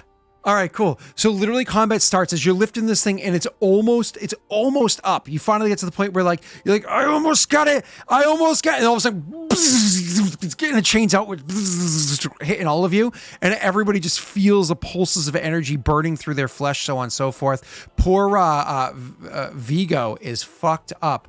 I think you accidentally changed your max health instead of your current health, Viggo, because your max health is now 16, which is not correct. I almost think it's kind of thematic that I was preparing full screen. I imagine I almost actually put up the full screen in the way of the... Yeah, that's super cool. Literally the lightning is shocking the screen as you get the defenses up, and even the electricity is would have gotten you, but you have a mind shield kind of put up as well, keeping it at bay. But the chain lightning is kind of that is injures Minerve, so she's actually thrown off as well. Oh, I have to roll their saves. So she's injured as well, and potentially is not able to. So she loses the first round of combat or whatever. I'm going to roll their saves as we go into their turns. So, reflex save for Gerfan. He fails, but he was buffed up with 8 times. So literally he took 40 points of damage. That was his temporary health points. He's at regular health now. He had 40 temporary HP. Gerfan's I'm back to normal. Yep. This is bad for them. This is not a good scenario for them. Oh, he actually was supposed to have one higher. This is not a good scenario for any of us. Yeah. Yep. What was the range on this thing? You guys have to be within a certain range of each other. Kriya drops. What was the DC for that? 19. Very, very, very high. Kriya drops. Give me 1 second to do some math. That is... Okay. After that is going to be Minerve. She has to roll. So the DC for all the secondary targets is 2 less, right? Almost positive is exact. Oh, it is. It is 2 less. It's actually a 17, not a 19. You are correct. I think Carrick is still fucked. But, oh, damn it! I was hoping. Does that mean I make it? Yeah. So I think I'm the primary target. So I'm the only one who had to be a 19. You get half. So yes, you are correct, Neil. What did Carrick roll? A 16. Oh, 16. He rolled a 16. If only he got the +1. Yeah, kind of sucks. Okay. And Minerve, okay. So Minerve is also dropped unconscious. Are you fucking kidding me? Minerve and Kriot fall. Carrick falls. The Hobgoblin Paladin falls. That leaves behind the three of you, Rowlin, a very heavily injured second Paladin, and a nicely toasty Risen. Okay? So I'm just going to close her sheet. This is why we need a wrap. I would have assumed we wouldn't have been right next to him while he was opening it. And I'll deal with the other thing afterwards. Well, it has a pretty good range. It's not like it's immediately adjacent, right? Each secondary target has to be within, I think, 30 feet or so. Yeah, 30 feet from the target before that. So it hits the 1, 30 feet over 2, 30 feet over 3, so it chains around. No, 30 feet from primary target only. Oh, well, from primary. But still, 30 feet is still it's a pretty huge range. All right, back to you guys. It's now Gerfon's turn. Gerfon is standing there, and he's able to act. Unfortunately, he did see his friend went down. What's her name? Went down. So let me see if there's anything he can do. He cannot help her in the least bit. So his first round is he is going to get his health points back up. He can't attack. There's nothing to attack yet. So he spends 8 power points and gets his temporary health points back up to 40. So he's like, takes the hit like a boss, doesn't even affect him, just like Gallon, and then just kind of like, and is able to reek of honeysuckle again. That used up 16 of his 20 power points to do that twice. So he's down to 4. Oh, I shouldn't have done it that way. After that is going to be, let me do 16 is used. Oh, fuck. After Gerfon is Kriot's turn. Kriot can't do anything. They're unconscious, as previously stated. Motherfucker. After that is going to be Viggo's turn. Viggo, what do you do? I'm going to move to Carrick and force a healing extract into his. Wow. Minerve, a person and a very high level and respected member of your military goes down, and he's like, "I'm gonna save the horse." Yeah. Triss is the big boom. We need Triss to do the big boom. Here's the thing, Scott. She's a different branch of the military, so she can eat a dick. But you guys also, I believe it. You guys lost your connection to one another with her going down. So you literally can't speak to each other anymore. You no longer have like that connection. But I get why you're not relying on her. You're relying on the horsey. Oh, so that brings it back up to plus 19, right? Yep. Cool. All right. So I will then go invisible with the swift action. Okay. Awesome. So you go invisi style. Yes. Yeah. Cool. Just double checking something. We're good there. So you go invisi as your swift action. You can see that potion on your shoulder. Yep. And that's your turn. Right. Yep. Okay, so you moved up to the horse, fed it a potion, drawing the potion as you walk forward, and then swift action, drank your other one. You're good. God damn it, hiccups.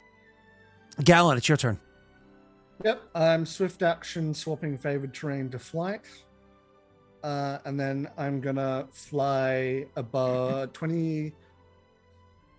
How far does Dreyfus reach from what we've seen in combat?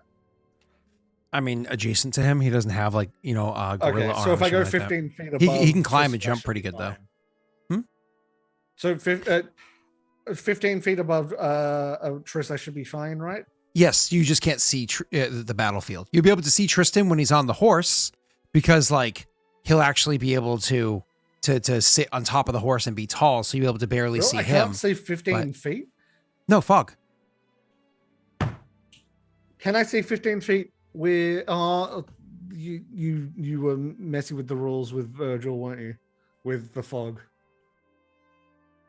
Remember, I had to blind him some too, didn't I? Yeah. because he sees like a regular person. You're like, no, he has dark vision. I was like, yeah, but fog interacts dark vision too. And you're like, ah. No, he has not dark vision. It's just called sighted. Yeah. But it gives telepathically sense the environment as well as a creature with normal vision and hearing. Darkness, even supernatural darkness, is irrelevant. Correct, but not fog. Remember, we were talking about the particles in the air. We talked about that whole thing. We had a debate about that one. Yeah, the whole. I guess I go. So you really can't see 15 feet in this fog. So anything that's further than 10 feet, you can't see. You can see 10 feet out. You can't see 15. So if you're 15 feet above him, if he's 10 feet beneath you, you can see him. You just can't see 15 feet away. But that's how it's been. Sans when I forget the rules, consistently. That severely limits what I could even do in this fight. Insane. That's one of the reasons why Minerva was useful, is because she allows you to know beyond. I have no way of healing her though. I have literally nothing left potions wise, so no, that's fine. I can't do anything.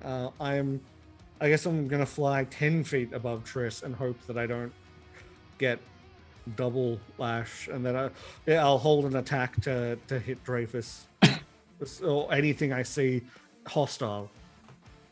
Beautiful. After that is going to be I need a coffee. I'm gonna make a coffee. Yeah, you're good. After that is going to be Dreyfus's turn. I actually just need anybody who's near the doorway to go ahead and make me a perception check. So this is going to be Rowlin. This is going to be Viggo. Technically speaking, the horse can even get this. He can get this too. Well, are you flying up or no? Well, I'm 10 feet above Triss, and Triss opened the door. I assume. Yeah. So I'll allow you to go ahead and roll again, because you're seeing through fog as a modifier. But I'll allow you to roll, of course. So I'm rolling for Carrick only because he has low light vision and scent. Correct. And for yes, myself exactly. because I have dark vision. That was Rowland's roll right there, just so you guys are aware. And then I got to roll. So everybody has their total numbers.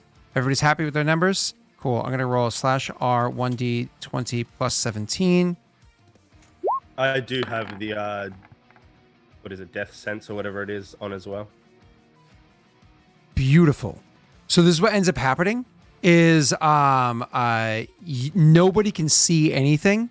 The fog, nothing, you don't notice anything. But then all of a sudden you were able to sense an undead creature eeping out of the area that's there. And you could actually like sense him kind of like eeping out and making his way out of the mausoleum as a mist, making his way out, but not like through the front door that's right there. The mausoleum, of course, has, because it's designed for him to be able to use it as a safe space. It has like little cracks or whatever that are inside of it, little areas where air can pass through. So while everybody's just like trying to like recover from the amount of damage they took, looking down at the people that dropped, and they're kind of reacting to it in their own wounds or whatever, nobody notices this fog. But then you just feel undeath happening. And I saw you bloop that earlier, so you're good, of course, Jake. And you actually feel outside of the side of the mausoleum, you just kind of, something catches your attention. You look over there and you can see this aura of undeath making its way outside the mausoleum and around the back side of it. So more or less just kind of like finding itself a spot where it can solidify itself. And you don't know whether or not it did solidify itself, but if it did, it would be just around the backside of this mausoleum. So you notice that, and you can share it out loud, unfortunately, because you don't have Minerva conscious, so you can't do so telepathically. But out loud, you can share that with everybody. Yeah, I do so. Okay. That is going to be Tristan's turn next. If you want to spend the rest of this turn, sorry to interrupt you, Neil. If you literally just want to say, screw it, I just want the door open for the future, you can literally spend your turn finishing opening the door. I can't risk him attacking me. Okay. Let one of the fodder do that, like Ramblin or whatever. Yep. I am gonna drink my potion of displacement, which is 7 rounds. So that's Mark that. That's a swift action, I believe. That is, it's on my swift action potion. So 7 rounds of that. And then I would like to go and get on Karok. Is that my move action to go and get on him using a ride check? It's a free action if you do a DC 20 ride check, but Karok acts on your turn or after your turn? I mean, Karok would act on my turn. Okay. If I was mounted on him. I've not rolled a separate initiative because I didn't think about it. The only reason why I ask is because he has to stand up as his move action or whatever, right? Because he's obviously on the ground at the moment. So, but that's fine. You can allow him to stand up and then free action hop on him first. That's fine. And if he has 2 actions, his second action could literally be to move afterwards if need be. But what I do need from you, because he was literally just dropped by electricity, then handed a potion to wake up. He's not a typical hero. I just need from you a simple handle animal check to keep his mind in the game. Okay. This is a handle animal on Karok. Yep, he's there. He's good. Like, it's literally as soon as that you're like, Karok! And as soon as the potion's like given, you just kind of like, it's okay, buddy, it's okay. And Karok just gets up. Poor guy. Yeah, gives like a loving nudge to Viggo. So I make my ride check. Just pass. You hop on as a free action. I'll hop on as a free action, and then I will use Spirit's Gift to activate Bones Blur. Okay. And Karok will begin to look as ghostly and deathly as his environment. Beautiful. And he's under the effects of blur for 7 minutes as well, which is one of the reasons I wanted to do it at the same time. Literally for ease, they're both at the same time, right? So it makes it easier to keep track of. That is my standard swift and move. So I'm perfect. done. Perfect. And the good news is you didn't move away, and I'll get to why in a second. Oh, I didn't roll Rowlin into initiative. That was foolish of me. I am so sorry. Let me grab him real quick. I guess you didn't row him. Arg.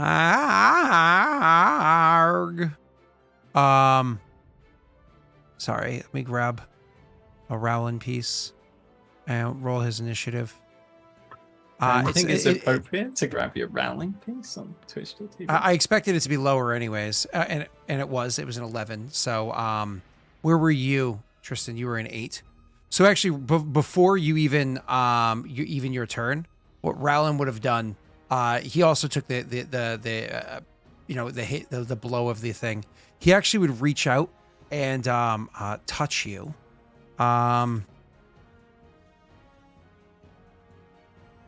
He would actually reach out and touch you, and with his touch, he heals you 1d6 for every 2 levels. That's what I thought it was. So he's able to heal you /R 3d6 is thinking what it comes up to.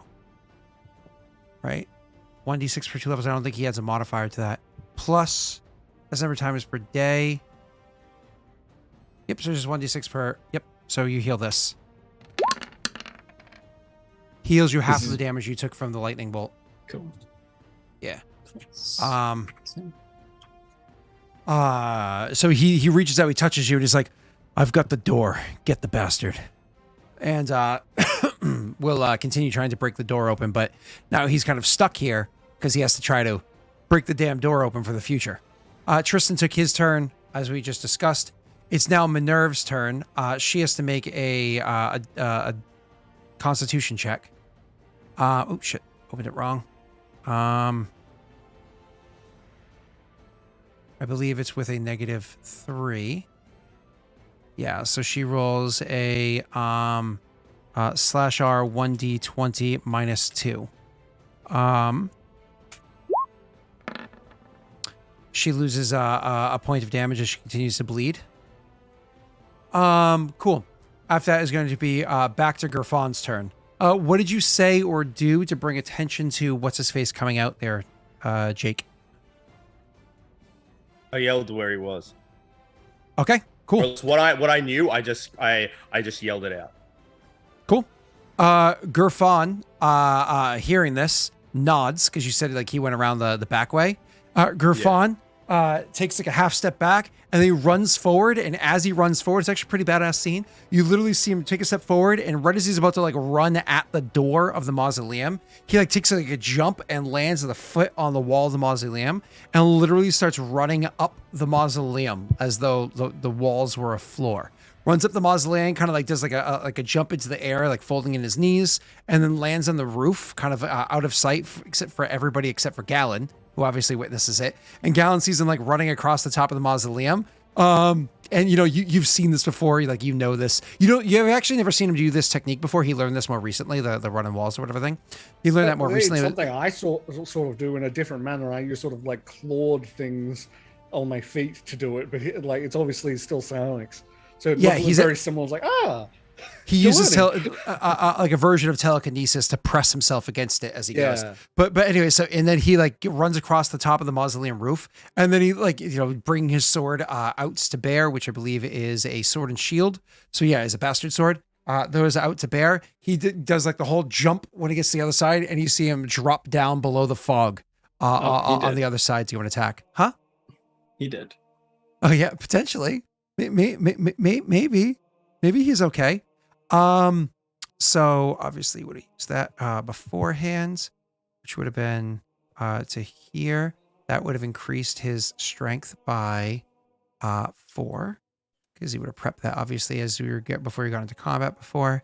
So now he's gonna make his attack roll, and without her to give him the buffs that he's supposed to have, he's supposed to give it like all these crazy buffs while attacking, but without her there, he loses all of those. He's going to make an attack roll, the first one of this combat against what's his face, Dreyfus, one-handed bastard sword. Dreyfus is just going to grab his shield and say, "Turns out you're just a man with a shield," and then punch him. He does not hit with a 17, and that's that. Cool. After that's turn is Kriat's turn. After that is going to be Viggo's turn. Viggo says, "I've got Minerve," and he'll move over to her and throw her a heal.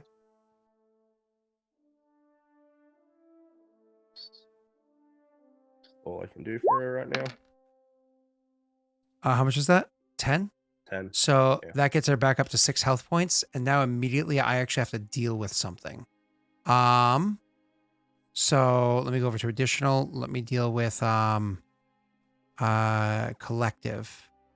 If a member of the collective, she has to make a fortitude save. So she has to make a fortitude saving throw.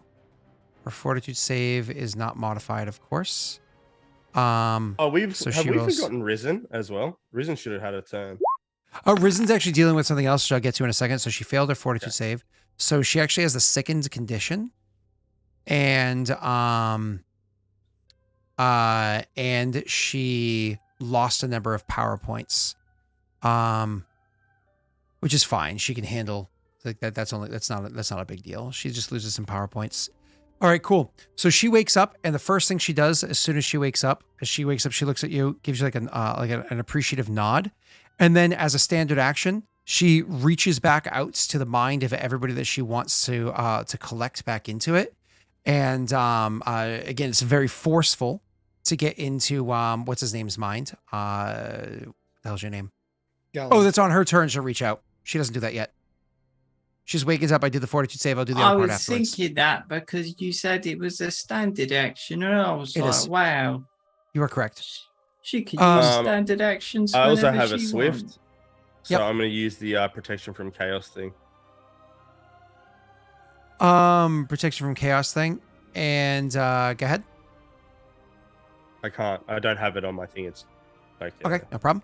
After that's gonna be Galen's turn. Galen, obviously you heard what Viggo said, and then you saw Gerfon go to the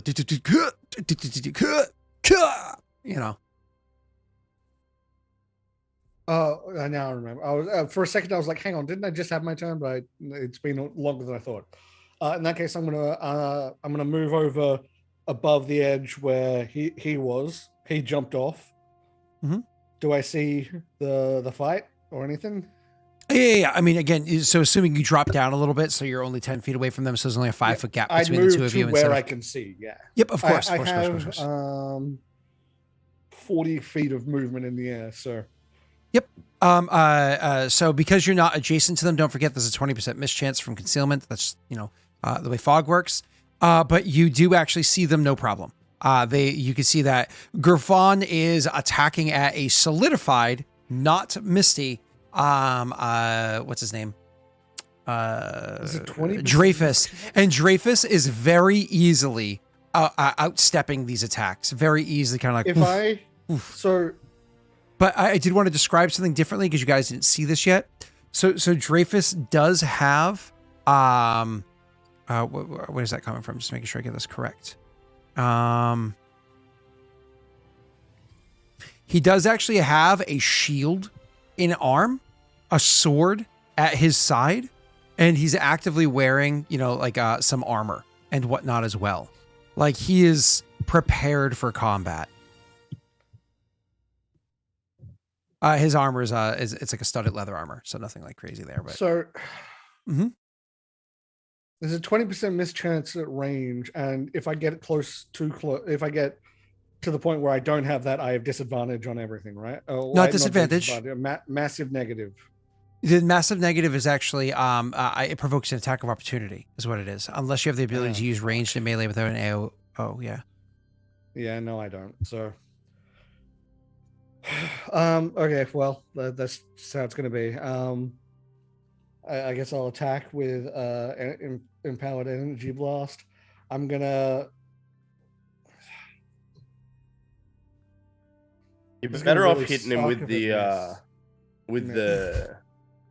thing first, right? Well, he wants to get damage on the board, I think, is what you were thinking, right? Yeah, no, I do. I'll hit him with that next turn. The issue is, all of my stuff is I have to do it before the attack, so that 20% chance to miss may just eat 12d6 from me, which sucks. Why do you have a 20% miss again? All ranged attacks apparently doing this now. What in the fog? Apparently. Fog. Okay. Yeah. What if you get right over the top of him? If you're like 15 feet above him, will that 20% like going straight go down away? Shouldn't be a issue? I'm sorry, say that one more time. He was saying if I go above him and straight down, it shouldn't be an issue. Anytime you're in a square adjacent to them, you provoke attack of opportunity from all 16 squares around you. Wait, no, it's not 16. He can't provoke from in the air though, right? If he's standing directly above him, so he's 5 feet away, the answer is yes. If he's 10 feet away, no, but there's a 20% mischance. Scott, okay. If I wait for Minerva to reconnect, do I still get that 20% mischance? You do. You guys, let me read the exact thing, but the answer should be yes. You just get bonuses on actual attacks. So yeah, what she's able to do is able to tell you guys where everything is, so everybody's able to kind of like know where it is, and she can actually see through each of your eyes and so on and so forth as needed, et cetera, et cetera. Yeah.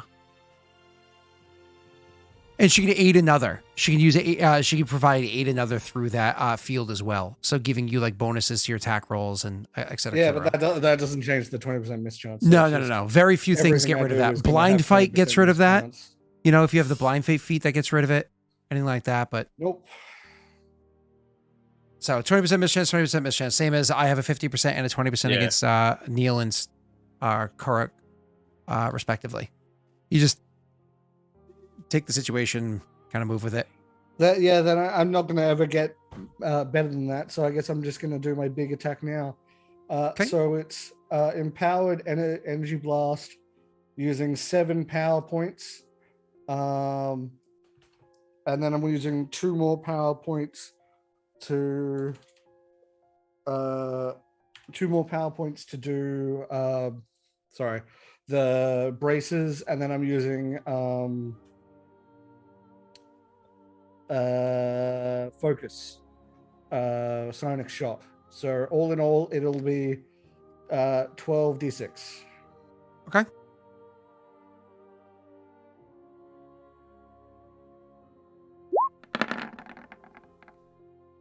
A 22 for your chance to hit. Are you comfortable with your 22 for your chance to hit? Definitely gonna want to lock that. Yeah. And this is a touch attack, correct? Yes, it is. Okay. So his touch AC is pretty solid. I mean, but a 26 is like, if anybody has a 26 touch AC, that's like, that's not good. So yeah, you hit. So how do I do the 20% chance? You roll a d10, but before you roll it, tell me the 2 numbers that miss. I usually say we just set 7. it as 1 and 2 yeah, for like ease throughout the entire combat. Yeah. That's fine. I usually do 3 and 7, but either way works. Cool. You hit. Okay. Got it, Tesh. There you go. Okay. Jake's like, thank you, Tesh. Thank you for being 6. consistently awesome. I just felt I could just like Tesh's anxiety was just going over it was this pretty stupid bad. roll. Yeah, 20%, 20%. Nice. 20% in your favor, like heavily in your favor. Yeah, And touch I know, attacks are but also it's heavily in just- your favor. Yeah, no, I understand it's still in my favor. It's just the fact that I have to bypass the AC as well as 20% chance to miss on literally everything I do. Guy Okay. rolls against touch ACs, which average 10, and he's like, "This is hard." So again, it's not 10 for Dreyfus, but yeah. Yeah, all right, cool. I was gonna say, I'm very sure it's not 10 for Dreyfus. No, but you still have a really good chance to hit.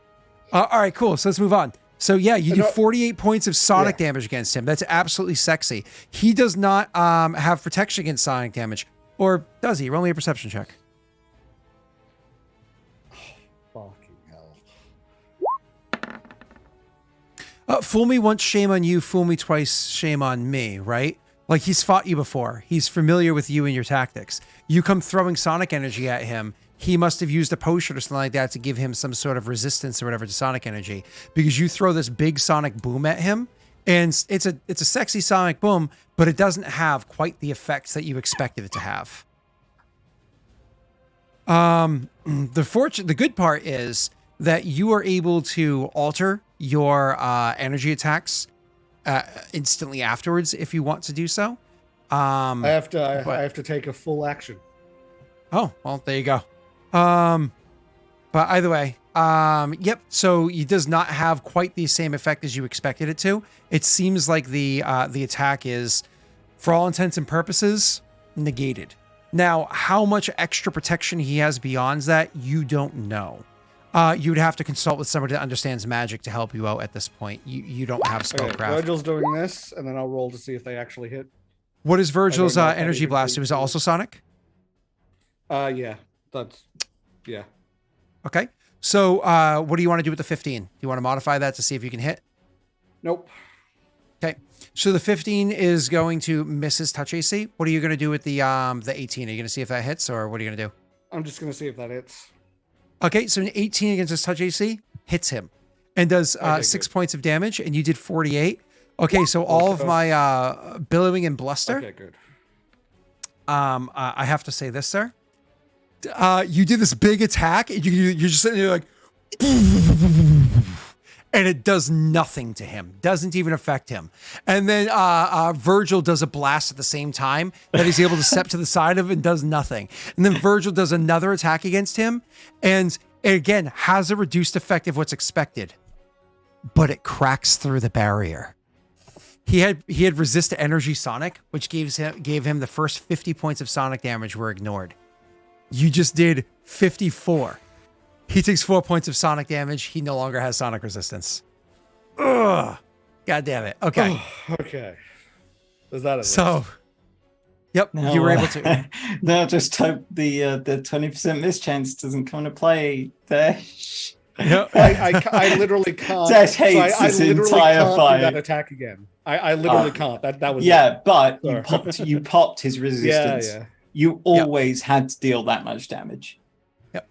So that got rid of his DR, if you will, and now all of your sonic attacks moving forward, which might not as big, do actually hurt him, which is good news. All right, awesome. Protection, not resistance. Resistance is a static number like 10, 15, 20, whatever it is. Correct. All right, awesome. Let's move on. That is after Gallon. That's your whole turn. You moved. Yep, that's my whole turn. Perfect. Now it's actually his turn. And now it's when he is going to start trying to dismantle your friend in front of you. He has what, 3 attacks in a round? Yeah? Yeah, he does. Garfon is... So he has a shield in his hand and he has a sword at his side. He's going to make 1 slam attack against Garfon first. 1d20 plus 14. A 22. I actually don't know if that hits Garfon. What's his AC? Oh, wait a second. Because Garfon was not able to get thickened skin on. He had to save his power points in case he needed them. So Garfon's current AC is sitting at 20. That sucks. So it does hit Garfon. So it hits him, and he's able to do his normal damage with this, which is 1d8 plus 4. Sorry, 1d4 plus 8 is the correct amount of damage. Slash R 1d4 plus 8. Garfon is a static DR2 as long as he maintains sonic focus. So he takes 10 points of damage off of his temporary health points. So he takes 10 points of damage and immediately must make a fortitude save. Actually, I think... No. You automatically take the temporary negative levels. Yeah? Yeah. No, this was a slam attack. Slam attack is what gives the negative levels, correct. The sucking attack does con damage. So he automatically takes the... This was a shield slam, no? No. He didn't have a weapon in his other hand, so he punched him. It's a slam attack is what... yeah, their offhand weapon is called. That's a peculiar naming convention. Yes. So he does a slam attack against him. He takes 2 negative levels, unfortunately, which is very draining to him. It takes penalties across the board. But luckily, all of his spells or whatever are still in effect that were cast earlier. And his current and max health points go down by 10 currently, but he still has a ton of health points because of his temporary. And would he draw his sword afterwards? I think I'll just slam again because my fist is already free. That just barely hits. His AC is exactly a 20. So he does this damage, but he can't drain energy twice. So he takes 8 points of damage off of his temporary. Cool. So Garfon is getting smashed up. All right, that is his turn. It's now the Paladin's turn. The Paladin finishes the job that you started with him. So him and his Paladin friends finish breaking open the door. That's literally their turn this round as they get it smashed open. So you're free to go and you don't have to worry about the mausoleum afterwards. It's now Tristan's turn. Tristan unfortunately can't really set up a charge because he's moving a whole bunch first. But he can. It's just that I can't see this guy. That as well. You have to make your way around the mausoleum as your move action. I can move like double my speed on a charge, so I would definitely be able to make it to him. It's just I can't see him, so I can't declare a charge. Well, he's on the other side of the mausoleum, so you wouldn't have a straight line. What's up? If you just delay your turn till after Minerve, you'll be able to, right? She'll be able to tell him where he is, but again, he has to be able to. You can't like turn around the mausoleum and then turn again into a charge attack. Charge attack has to be a full round action, move as a straight line only. So he'll be able to hit or know where he is, but he already knows where he is. He just won't be able to charge yet. Right? So he can ride by attack him though, right? Yeah, he can actually. That's a good thing. He can literally does anything for you though. No. He can literally actively ride by and set up so next round he can charge. So I need to move around so I can see him at any rate. That's true. Do you want to try to go ahead? Yeah, so I don't want to be in range of him at all. But I want to move around so that I can see him. So I guess I'm 15 feet away from him? Yeah. At which point I will swift action challenge him. Okay. So 15 feet away is just outside of where you can see him. You would stop 10 feet away, which is actually, funny enough, within range of your lance. Okay, so I'd stop 10 feet away from him then. Yep. Swift action. I've swift action. Whatchamacalled it. The question is just, do I go for a pointless stab, or I think not. No, don't draw attention to yourself. Let him focus on Griffon. I will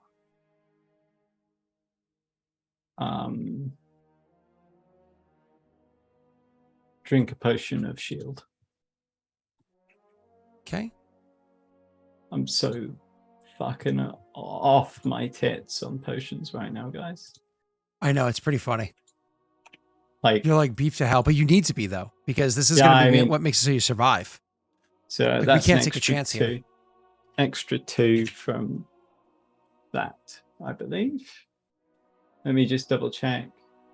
Make sure that I'm not stacking anything I shouldn't. Yeah, that gives me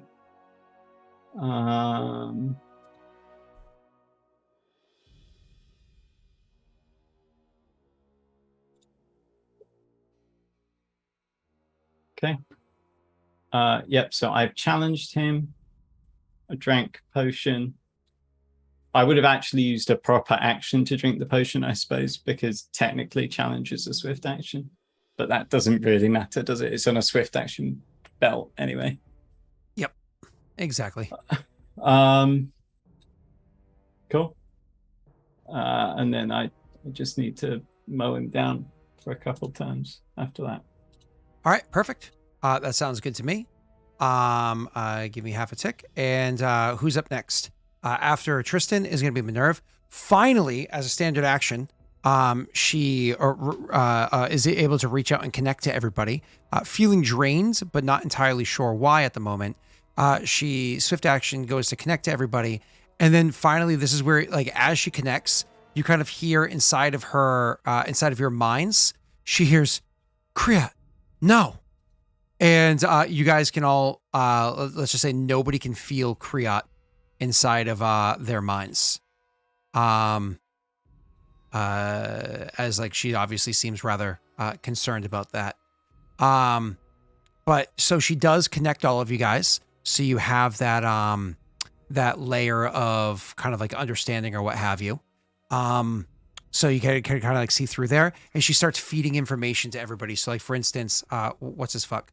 Might want to Viggo. move that a little away from the barrier so we can move a little bit to the right side. Otherwise, we can't move past that edge. Sure. Thank you. Yeah, give me half a tick. Just because it's Kriya that's either under control or dead, I'm just going to say now ahead of time. My banner is obviously on display. This is just while it's on display. All my allies have a +2 to their morale checks against fear. Okay, cool. I imagine you probably unfurled that because it's always on display, right? You unfurled that as you like rode over there or whatever it was to give them the to give them like this benefit, and it's kind of like keeping people's minds inside the game rather than her distracting you with the concerns of what's happening. So let's see, the Gallon up there, you have what's this fuck is over here. So she's able to connect as a standard action, get you guys all together or what have you, and then you have the for her abilities, she has a swift action ability. She is going to give Griffon the command, seeing the opponent through Griffon's eyes. She's going to use focused attack as a command, which means that she's going to tell him to attack that opponent. If the directed member performs the attack, doesn't matter whether or not he hits, if he attacks the opponent, then all subsequent attacks on the target in the next rounds by anybody else in the collective deal an additional 1d6 points of damage. Okay? You only get this extra 1d6 damage once. So more or less, she just gave you guys effectively like a 1d6 sneak attack kind of ability, if you will. She also starts coordinating inside of your minds, not like, again, these aren't things that you have to follow. They're things that she suggests or whatever. She starts coordinating inside of your minds. I wish I could do more, but unfortunately I'm out of actions this turn. She starts coordinating inside of your minds to set up for things like flanking and whatnot. So you could actively actually aid one another inside the fight. Getting the +2s or whatever that you get for flanking. So Gerfon had dropped down there. You had gone so you could see Gerfon. You had gone so you can were able to have him within 10 feet, so he's within your spear's point. But you would want to be able to charge at him, right? So you would just take. Yeah, so I just needed him to be in sight. Yep. I mean, there's no reason. Oh, as there's a swift no reason. action. Because you have your swift action ability, you meant, right? Yeah. Yeah, but so there's you can no do that reason I as you're couldn't moving, just trot back another 5 feet. Yeah. Exactly. Yep. Exactly that. So now you're out of his sight, he's out of your sight, et cetera, et cetera. And but so, I mean, actually, I can't charge him because I need him to be in sight to declare a charge. Well, we all know so where that's he is the now. point of Minerve, though, is she's pinging him in you can't see the ground, but you see where he is in your mind's eye. You know for a fact where he is, and that's the perk of having her there. All right, cool. So now that everybody knows where they are, what they're doing, after her turn, she does that trigger. Gerfon is going to do as he was instructed. He's going to attack. In doing so, unlocking everybody else. Now, here's the problem. It's 11:01. I kind of have to get to work. I'm willing to play this out for another few minutes, but I know I'm going to start getting pinged left and right, and I'm going to have to work late today to compensate for this. Let me just double check my Slack.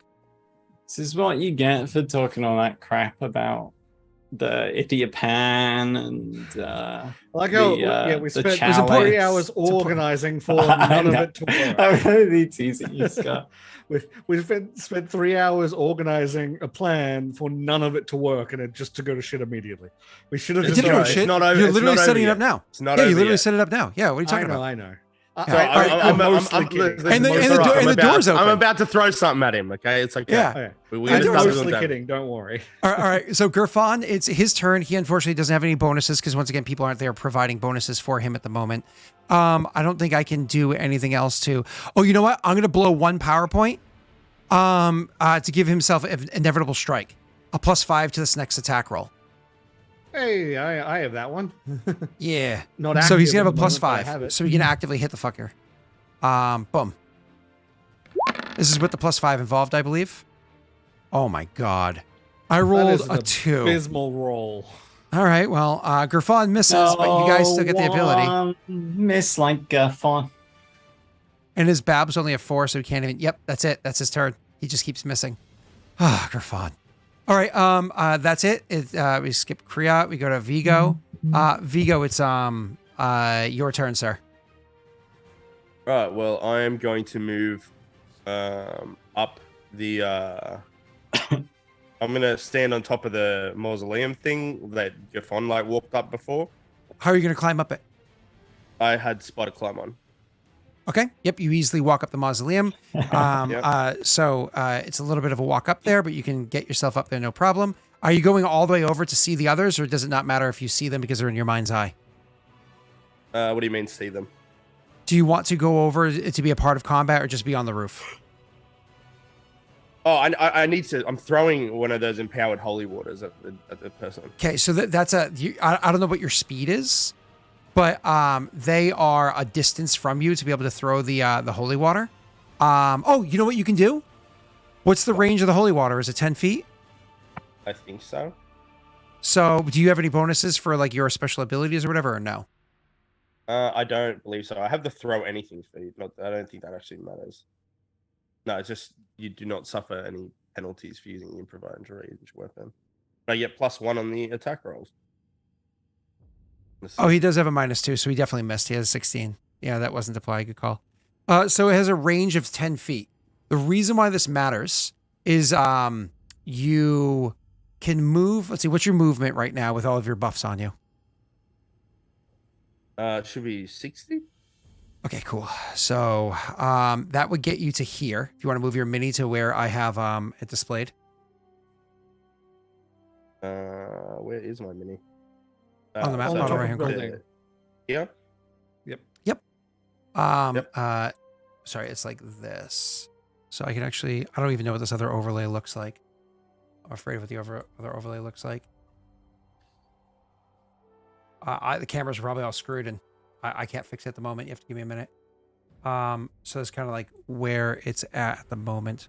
So anyways, so yeah, you move to there. That means that he is 20 feet from you. You have to take a -2 to your attack roll, but you can actually attack him with a -2 because you know where he is in your mind's eye. Okay, beautiful. So I have another question. Don't forget 20% miss chance.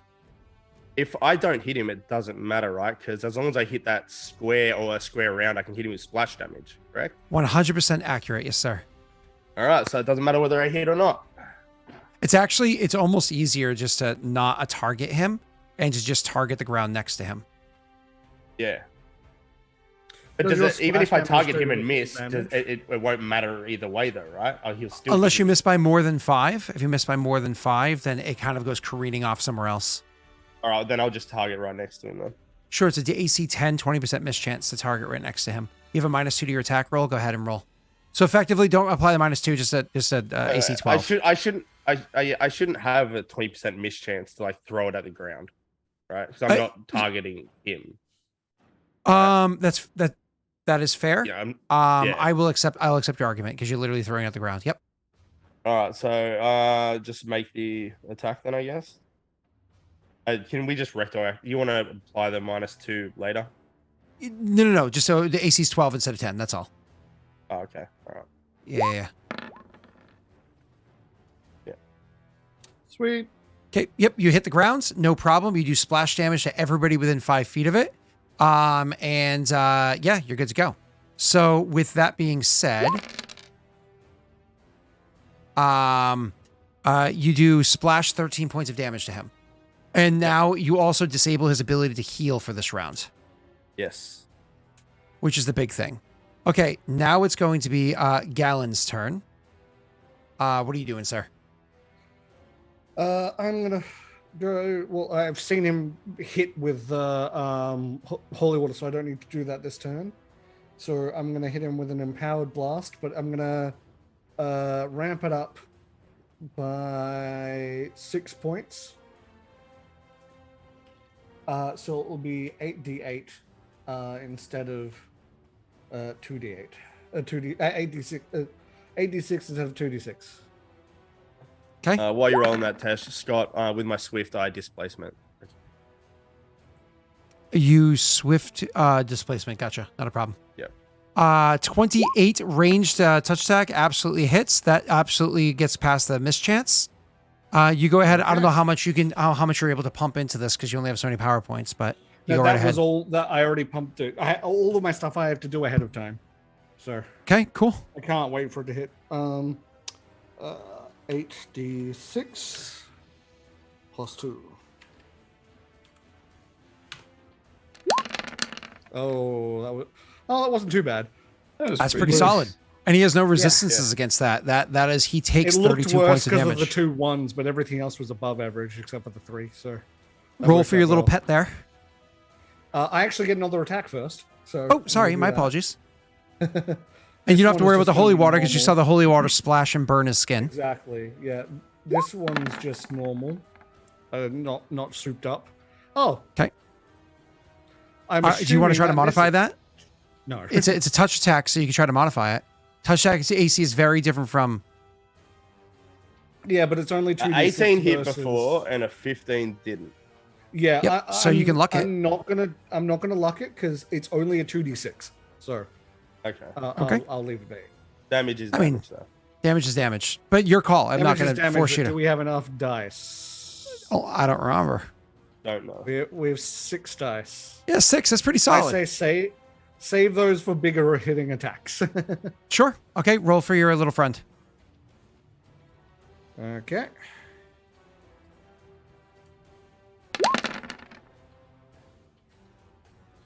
So once again, the one that should have less chance to hit is hitting because I'm rolling higher. So we know that hits and that does 5 points of energy damage. Oh, wait, hold on. Chance. Yeah, I know. I'm doing that now. Okay, cool. Okay, so he does 5 points damage, which damage is damage. Cool. Awesome. After that is going to be his turn. So not willing to allow things to play out as they did, they obviously saw Tristan rush off in that direction. It'd be foolish if I allowed Tristan to set himself up for a charge attack. So drawing his... no, he can't see through the fog. He saw Tristan ride by. When Tristan saw him, he saw Tristan. Tristan challenged him, and he's accepting Tristan's challenge, right? Because it's literally, he has penalties for other people if he fights other people once he's been challenged.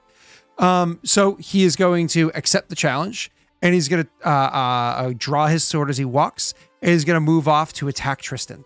So he doesn't know exactly where Tristan is, but he's able to just walk in that direction. So 5, 10, 50. Oh, there you are. Tristan, he provokes an attack of opportunity. He provokes an attack of opportunity from you, Tristan, because he's going to come through your range. But would hold on for... 2 because I have reach. So he would have to travel through 2 squares to get. You have reach, but you can't attack the square adjacent to you with the lance, can you? Because your weapon has reach, but it doesn't have a short... It only attacks 2 squares away because it's a reach weapon, right? I'm fairly certain on horseback you can. I'd need to double check, though. Yeah, double check that, because it probably only provokes 1. And do you have combat reflexes anyways? No, I don't. Okay, so it wouldn't matter anyways. So, but he definitely provokes 1 from you. As for the people behind, he's actually going to roll a acrobatics check to try not to provoke an attack of opportunity. So hold on 1 second, Neil, because I could actually fail this against Gerfon. I have to roll against Gerfon's CMD. His CMD is a 21. So I have to roll against a 21. I don't know how I would work out whether or not. Oh shit! He goes to move. He goes to move in against you. Why did I even try? He's missed me every attack. Oh my god! Why did I even try? I actually just realized that 2 seconds. No, buddy. Oh, he tries to tumble away from Gerfon, and literally Gerfon is just gets in the way, and he's like, "No, you're fighting me," because Gerfon's concept is he's a tank. He's literally, oh my god. It's too lower than usual. Oh wait, no, it's too lower than usual. So it's 19. I could daddy's dice this. It's too lower than usual. It's 19. I could daddy's dice this. God damn it. Oh, okay. Fuck yes. He's taking that charge attack whether he likes it or not. Oh, god damn it. God damn it. Okay. Gerfon's concept is that he is a tank. He is supposed to be the person that keeps attacks on him. That's why he keeps his AC high and his health points high. All right. He literally cannot move. He fails his move check to move. So instead of attacking at Tristan, that's his move action, he uses a standard action. I have one question before we all forget. Shouldn't there be an extra D6 added on from mine and Tesha's as well? Oh yeah, because I'm a nerve. Yes. Yep. Boys, go ahead and roll it right now. 100% yes. Here's the question. No.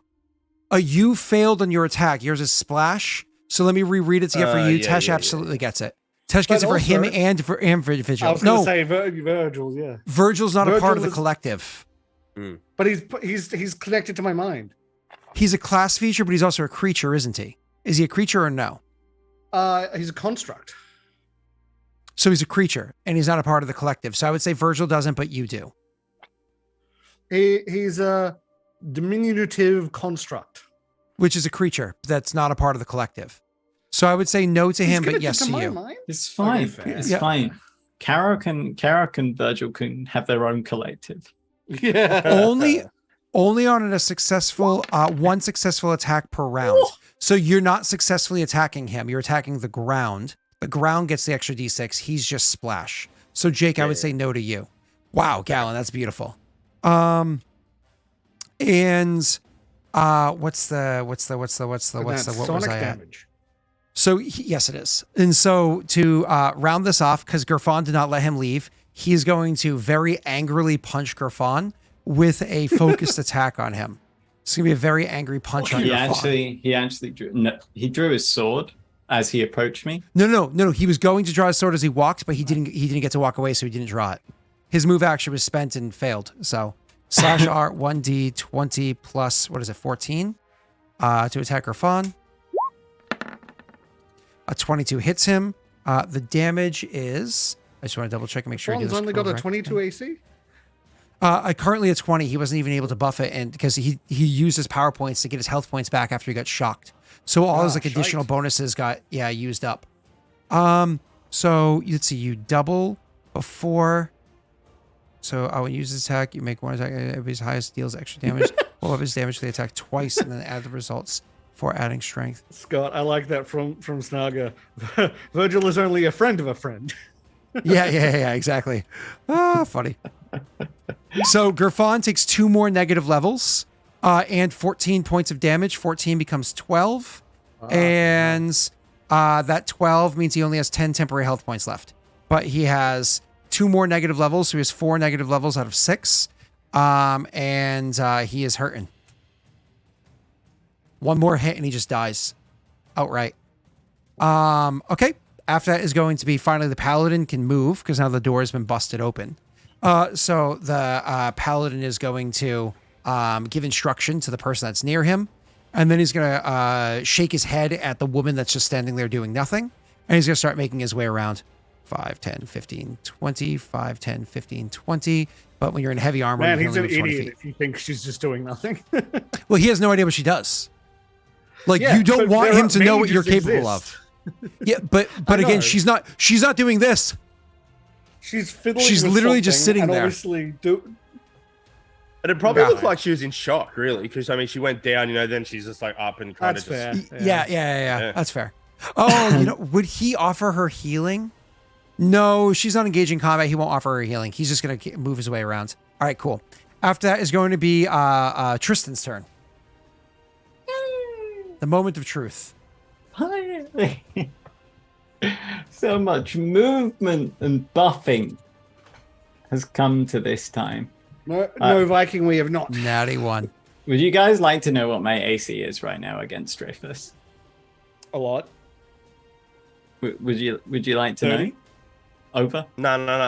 Oh save it for when Scott attacks you. Okay. Yeah, wait. Yeah, we can't tell him because then he'll know, and he'll know that is.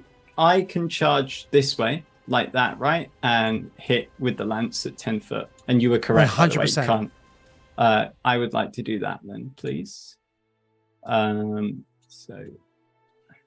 You know where he is, so you know exactly how to manipulate yourself, because you don't just know where he is, you know exactly in your mind where Galen and Gerfon are, and then as secondary knowledge pinged off of them, you know where he is, kind of displayed in your mind. In like the tussle, Gerfon could like lift him up into the hit almost. Yeah, like that's pretty funny. Yeah. So this is a mounted charge. You don't get +2 for flanking because unfortunately you didn't go the other way, but that's fine. Mounted charge. It's power attack with challenge active, and he is smaller than me right now. Yep. So I have the hobgoblin and horse whatnot going on. And it's my first attack, so an extra plus from whatchamacallit? Whetstone. Now, here's the big important question. Do you think a 27 is good enough to hit this man? I don't care. I don't care whether it's good enough or not. You're locking it. Yeah. Oh, okay. God. Do you think a 28 is good enough to hit this man? I can't look it again.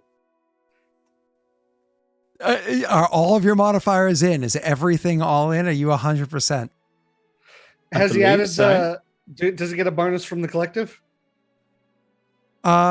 She has not been able to cast any spells inside the collective beyond giving the D6 ability. So I don't believe so. No, she gives the 1 to saving throws and the 1d6 damage, but not the rest of it, unfortunately. Oh, am I calculating? Let me just double check. Yep. I must have done that. I must. Yes. Yeah. Yeah. I mean, that's all I can do right now. Okay. So you believe your 28 hits? No, I don't have a choice. That's it. Okay. Are you ready for the moment of truth, Neil? Your target is 10 feet away from you. That way you don't provoke an attack of opportunity, which means you have a 20% miss chance. No, I mean, I ride by attack. You have a 20% miss chance against a target that's 10 feet away from you inside of fog. Okay, well, in that case, I'll just ride directly past hold on. Hold on. You're saying you go within 5 feet of him. I can just go within 5 feet. If that was a thing, yeah, because I have a No, my apologies. You don't. That. So then your 28 hits. Yes. All right. But I don't know. In terms of movement, I would have to probably end up right here next to him.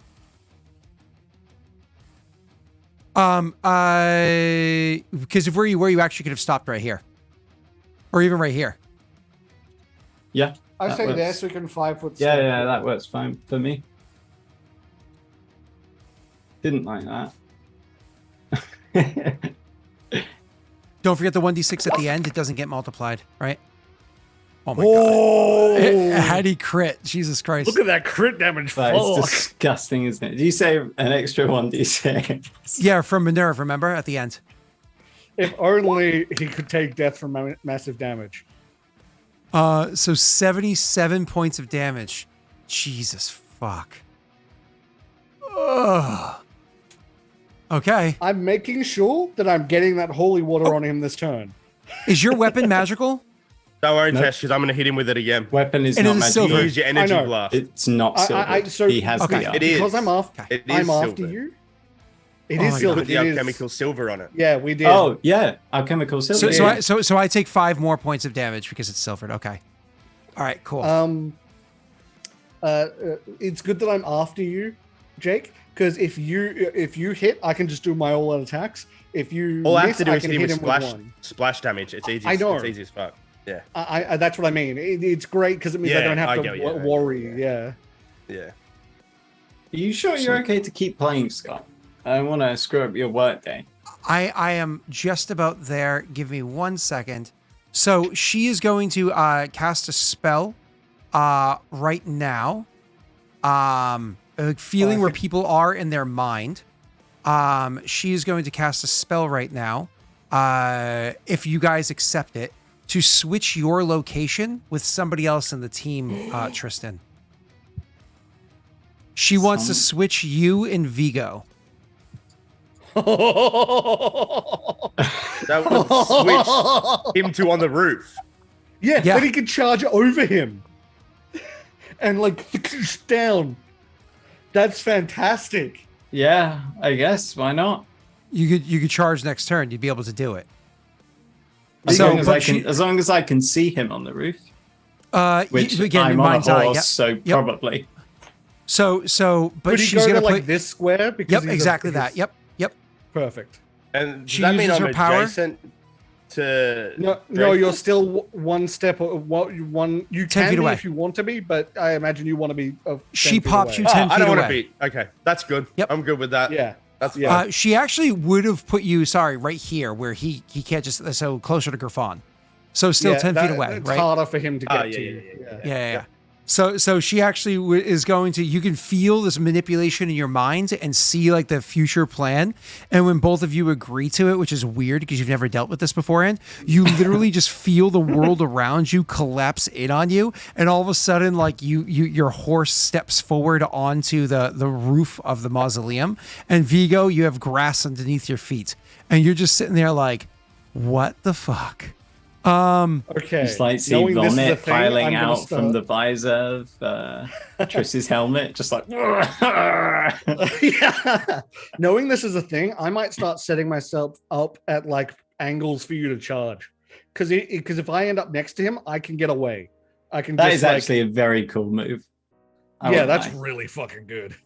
Okay, you hear whispers in your mind for Viggo that you're going to have to retreat to make sure that you're going to have to prepare to defend yourself. You know what I mean?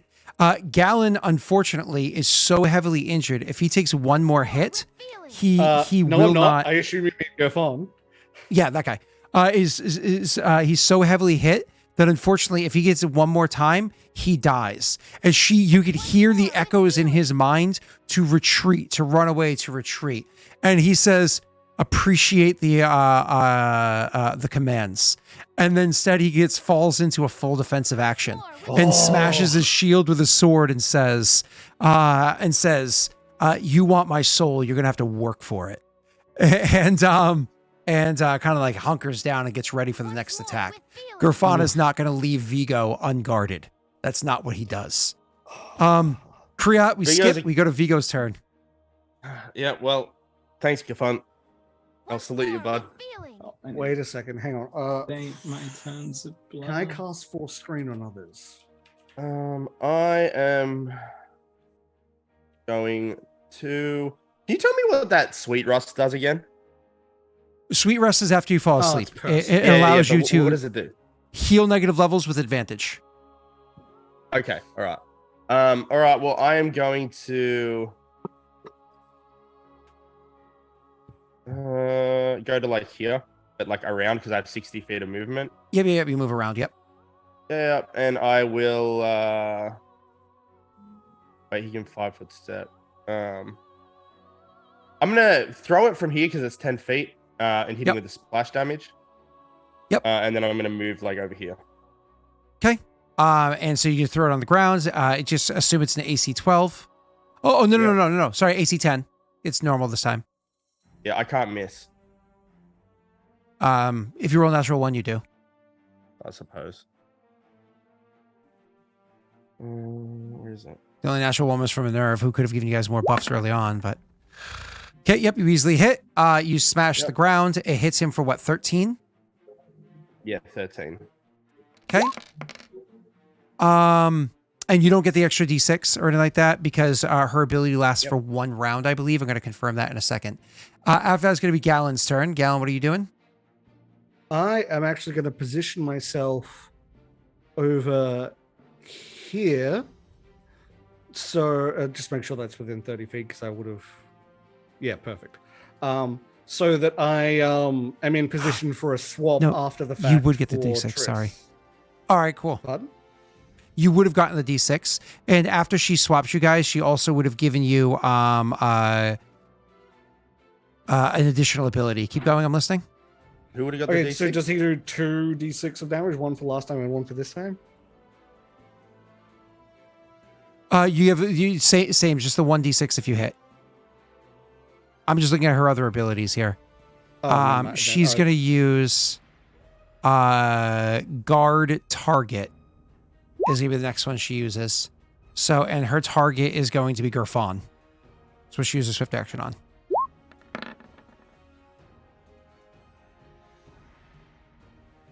Okay. 20% mischance. Oh. That was so close. That was something. Okay. Neil, you almost Oh, that was right. fantastic damage. Okay. And then Virgil. Almost what? I'll tell you afterwards. Sorry. Virgil, 1 hit. Yep. So legitimately, every time, the only thing with Virgil hits with is the second attack, which has a less chance to hit. The first one misses, and the second attack hits. It is his turn. What's his name? Is it full defense action? Sorry. Also, 2 extra sound. Damage. Sonic. What's his name as a full defense action? He his full defense action, everything. So what he's gonna end up doing instead of continuing to stand here and fight, because that would be foolish, he uses his standard action to discorporeate and become mist and start moving away and start floating away. Viggo, you could of course instantly see where it is that he's moving to as a mist. Oh, so we can as well, can't we? Because he's able to share that information. You're able to everybody else have it pinged into your minds.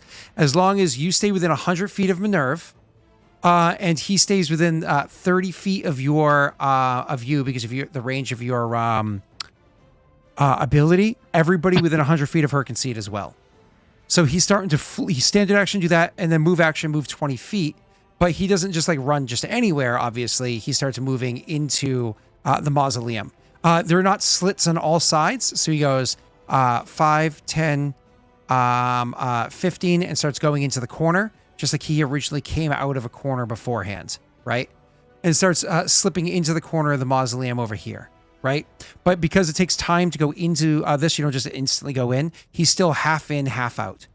After that is going to be the Paladin's turn. Unfortunately, he moves slowly because he's a goddamn heavy armor. 5, 10, 15, 20, 5, 10, 15, 20. He just moves slowly. That's armor. And there was nobody gave him haste or anything like that to allow him to move quicker. It's now Tristan's turn. As he gets to as I see him running up, can I tell him as he's running up, he's going inside the mausoleum? Or is that, do I have to wait? When you say that, he's going inside the mausoleum. He says, he says, healing. He needs to be hit with healing. It doesn't matter what form he's in. That will finish it. Oh, shit. Oh. Is that what the holy thing does? Isn't that positive energy damage? It's not positive energy damage. Specifically. It's different. That's different. That's an unnamed damage against them. Yeah. It's radiant in 5e, but not in Pathfinder. So. It's Minerva's turn. Oh, it's Tristan's turn. Yeah, I'm thinking, what can I do? Can I do anything? Run to the other side of the roof and drop down. So there's two options, which is one, I can attempt to taunt him and enrage him, call him a coward, etc., etc. Two, I know where this glowing mist that Viggo can see is. Can I press myself as close as I can to that location and hit the Azure Blood Pendant? And will that force him to corporeate? That's a really good question. Absolutely. You can move action. It's what, a swift action to activate that? Corporeates in the wall. Let me double check the item. That would be fucking... Oh my god, that would be once horrific. per day as a swift action, I can raise a protective field centered on myself. It functions as a anti-magic and null psionic field, lasts for up to 18 rounds, and while active, blah, blah, blah, it's glow. It doesn't say the range. I presume the range is the same as the spells. 10-foot radius emanation. So yeah, you can make your move action to go over here, and let's say drop down because of how tall the building is. Make your move action to come over and drop down, and then absolutely do that. Then yeah, I'll use my swift action to do that. And just to say, he probably wants to be one square down so he doesn't get bigger. Oh, sure, that's fine. Yeah, but you also want to, or even theoretically 2 squares down because of how big he is as the mist, right? So, but we'll put you here. I just need a ride check for you for jumping off of the roof with the horse because you're not doing the flying thing. That's fair. Yeah.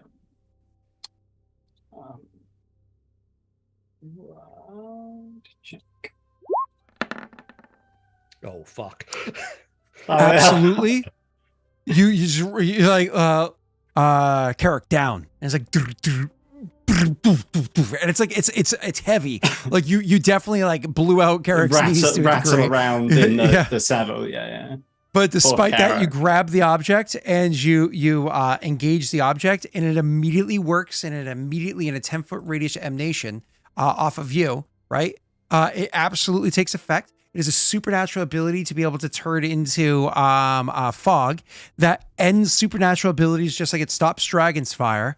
And so it immediately ends the effect and it immediately solidifies him. However, he gets to choose in which square he solidifies in. But he has to make a reflex saving throw. Because when you solidify inside of an object, you get a reflex saving throw. So his save bonus is a... Hold on. It's not a 10 because he has effects on him at the moment that also get canceled. All of his magic effects get canceled. It's not a 9. It's not an 8. So it's an 8. He rolls a plus 8. They're only cancelled short term, though, to be fair. So if he doesn't come out now, they will be back on. So he makes the reflex saving throw. If they're objects. If there was stuff he cast on him, they're gone. Oh, is that true? No. No. It's just while he's in the range when he steps back out. Yeah, it's just suppressed. Oh, okay. Yeah. Oh, okay. Never mind. So the good news is he's able to go back into the place. He still gets inside there. Good news. That's the good news for him because he's separated from you. The bad news is he is solidified. He absolutely cannot take that form. It's impossible for him. So Tristan, that was your move and your swift, right? Or is that your standard? What can you do with your action? Can you do anything or no? So I can A, taunt him, B, attempt to poke him through the wall with my lance right up the bum, which does sound hilarious, but I suspect is likely not particularly effective. You know what you could do? You just I would give you an 80% miss chance. His wife. You just use the amulet of his wife. You could be like, your wife says hello. Good, thank you. Yeah. But that's a gift from your wife. Triss will goad him. As he does this, and he can like hear him be forced into into the corporeal form, he'll shout, and probably the others can hear this. And so the Prince of Cowards runs again. Husband to ashes, king of nothing. And ineffectually bang his lance on the wall. Like is that just go? You can roll an intimidation check. Went through a grate, right? Some type of grate.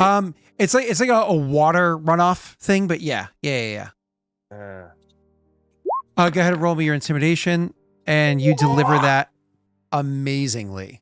So his turn was to go stop there, and that's it. So unfortunately, you hear like a primal roar. You will suffer, but that's like all you were able to get at the moment. After that is going to be Minerva's turn. Minerva is no fool. She knows that the end is very, very, very close by. She calls out to Galen, and then moves 5, 10, 15, 20, 25, 30. I have to actually look at the building inside for a second, and then switches places with Galen. Fuck yeah. And so Galen is on the inside. It's such ignore the decorations, but that's for simplicity. So she switches places with Galen to allow him to be inside there with it. There's no door or anything like that. Again, it doesn't look like this. I just grabbed an object to give you a visual. And so she switches places with Galen, so he's inside there. If he tries to get past me, do I use CMD to stop him? Yeah, he has to make a roll against your CMD. Pathfinder, awesome. Hold on. Guys, if you don't want him to get past me, I think I can stop him from getting past me. There's a good chance. Swap 2 allies, and then what was the other one I needed to look at? It's called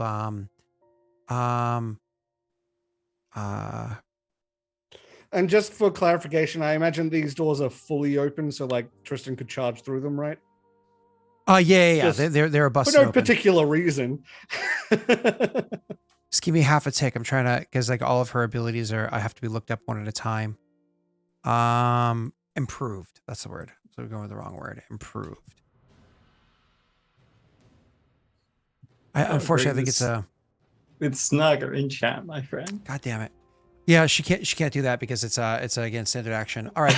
So she does that as her move, as her standard, as her swift. You guys are already getting the bonus to that. And swift, she's going to use coordinated strike. So she's going to choose this target as a swift action. The tactician can declare one target within their line of sight. So she did that while they were in there. All members in the tactician's collective, including the tactician themselves, get a +2 to insight bonus on attack rolls. So you have a +2 to attack rolls as well, Tesh. Yes. And there's no fog in there. Yes. First of all, yes, fantastic. Second of all, Scott, if he's in that bubble when he gets to 0 HP, he just dies, right? Correct. Well, he can't discorporeate, so he just is stuck there in solid form until he could discorporeate, so he doesn't just die. But okay, so 0 HP, he doesn't. Wait, what happens then when he gets to 0 HP? You have to Simba him, Tesh. So he just stays there. He's in Tesh. Are you familiar with the word torpor? I know that. I know it in Arc, but I don't know it in this.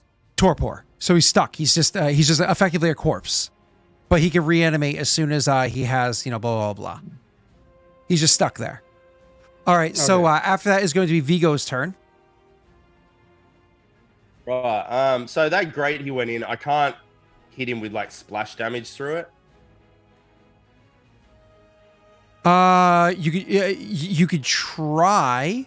No, because it's going to smash against the outside of the wall, and it's too far away. Yeah, you wouldn't be able to do it. All right. Well, then I'm just going to go up and over this. It says it was 10, 20, 30. Sorry, 25, 30, 35. Sorry, 45, 50, 55, 60. Done. Yeah, but I can double move, right? Oh, yep. If you want to double move, you can just bring yourself in. Yep. Yeah. Cool. All right, now it's Galen's turn. Okay. Pardon me. Firstly, if I want to stop him from healing, I can throw holy water here, right? Yep, just throw it at the ground. And or just throw it at him. I mean, you're going to hit. I guess I have multiple attempts. He's close to death, so... Oh, yeah, no, I get what you mean. You should probably... We need to stop. Well, if you drop him, Tesh, he can't heal anyways. If you drop him, he can't heal until he goes into his sarcophagus. That's a good point. I guess I'll do my big boom first. So I specifically left my PowerPoints in such a way that I have 2 in the Cognizance Crystal and 2 active left, which means I can use the 2 in the Cognizance Crystal to amplify Empowered Blast, and I'll use the 2 left over to then activate my gauntlets. So that gives me 66. Cool. Blow it all out there. Do everything at once. Don't forget the +2 from her. So there's a touch attack. You know that that's not an 18, that's a 20 because of her. Oh, I know that hits already. Yep. So, cool. Because there's no fog deep into the mausoleum. Perfect. So 66. No, 76. Because of her. 76 +2. Oh, those are high numbers. Tesh. You hit him with this huge sonic blast. It's like, and it throws him back against the stone wall and like puts like a bit of crack in the stone wall, and he flops to the ground and just stays there like the corpse that he is. Can we just talk about the fact that I'm only realizing now that Galen is just a Geonosian? He just flies around and shoots sonic blasts. Jesus Christ. He just needs to be good at crafting stuff and he'll be good to go. Call out oh my God, he's part of a hive mind. Oh my God, he's part of a hive mind. Exactly, yeah. And he has a construct. Yeah.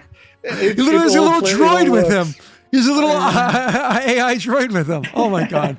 Okay, so I'm going to call out to Neil because I know I can't talk to him telepathically at the moment. Don't move, don't deactivate. I think he's finished. We got to. What? Oh, I can still link with him. I'm inside a null psionic field. Does it still work? Oh, yeah. No, it doesn't work for him. My apologies. Yeah, that's what I mean. Yeah, so I'm just saying, don't move, don't deactivate it. I think he's down and he's can't do anything right now, but we have to figure out what to do next. Stake him.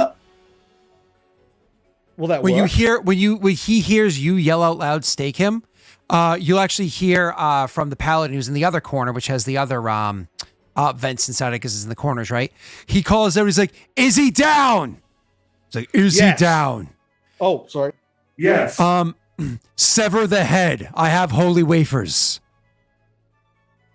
Okay. Great. He's got holy biscuits.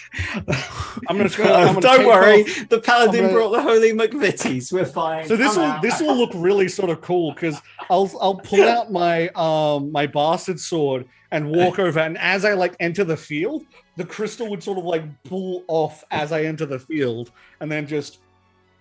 Well, your turn's over, right? Like so you did an action to attack.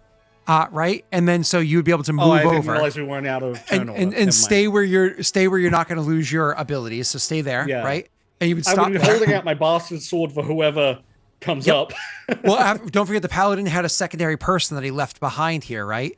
So that secondary person will come on over because you've already dropped the creature.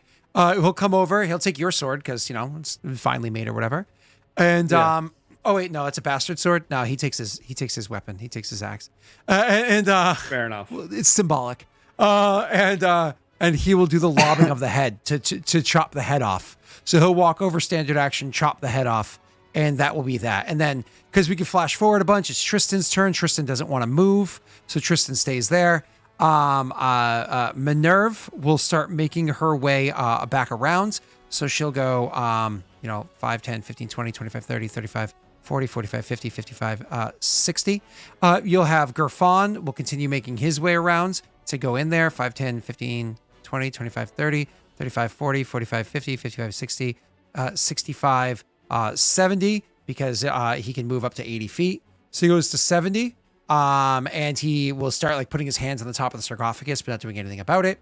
We skip Kriat. We go to Viggo's turn. Viggo made his way in. I imagine Viggo is just on guard. Viggo, no. Or do you want to throw holy water? Or I'm just gonna start taking his magic items.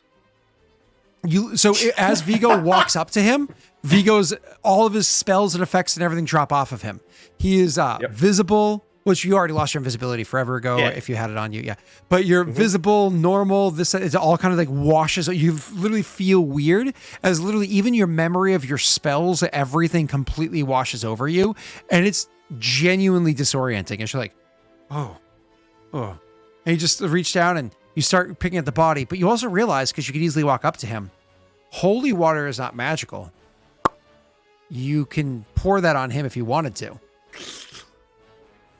Is that drizzle? Should I do that now? To burn the body. It'll just make picking out the magical items easier, right? Yeah. Because once the body's gone, you no longer have to pick the items off. You just pick them up.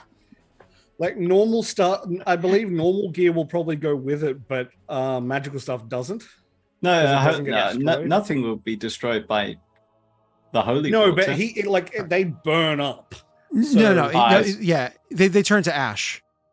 All right, cool. So I imagine that takes like normal gear with it, right? But no. It all stays behind. Yeah.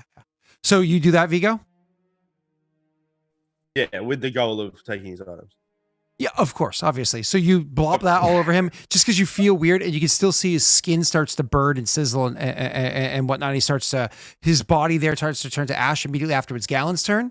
Galen, I imagine you pick up the head and take the wafers. What are the wafers? I just don't know what they are. They're holy wafers. The think Cheez-Its.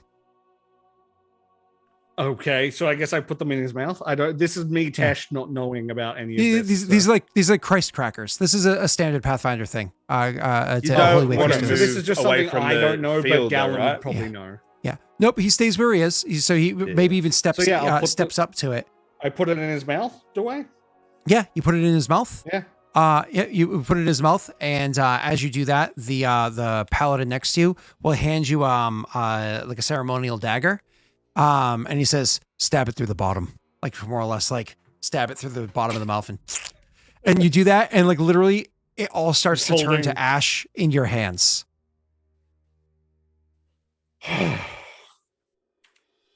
And with this ceremonious moment that we all want to stop and rejoice and make comments on.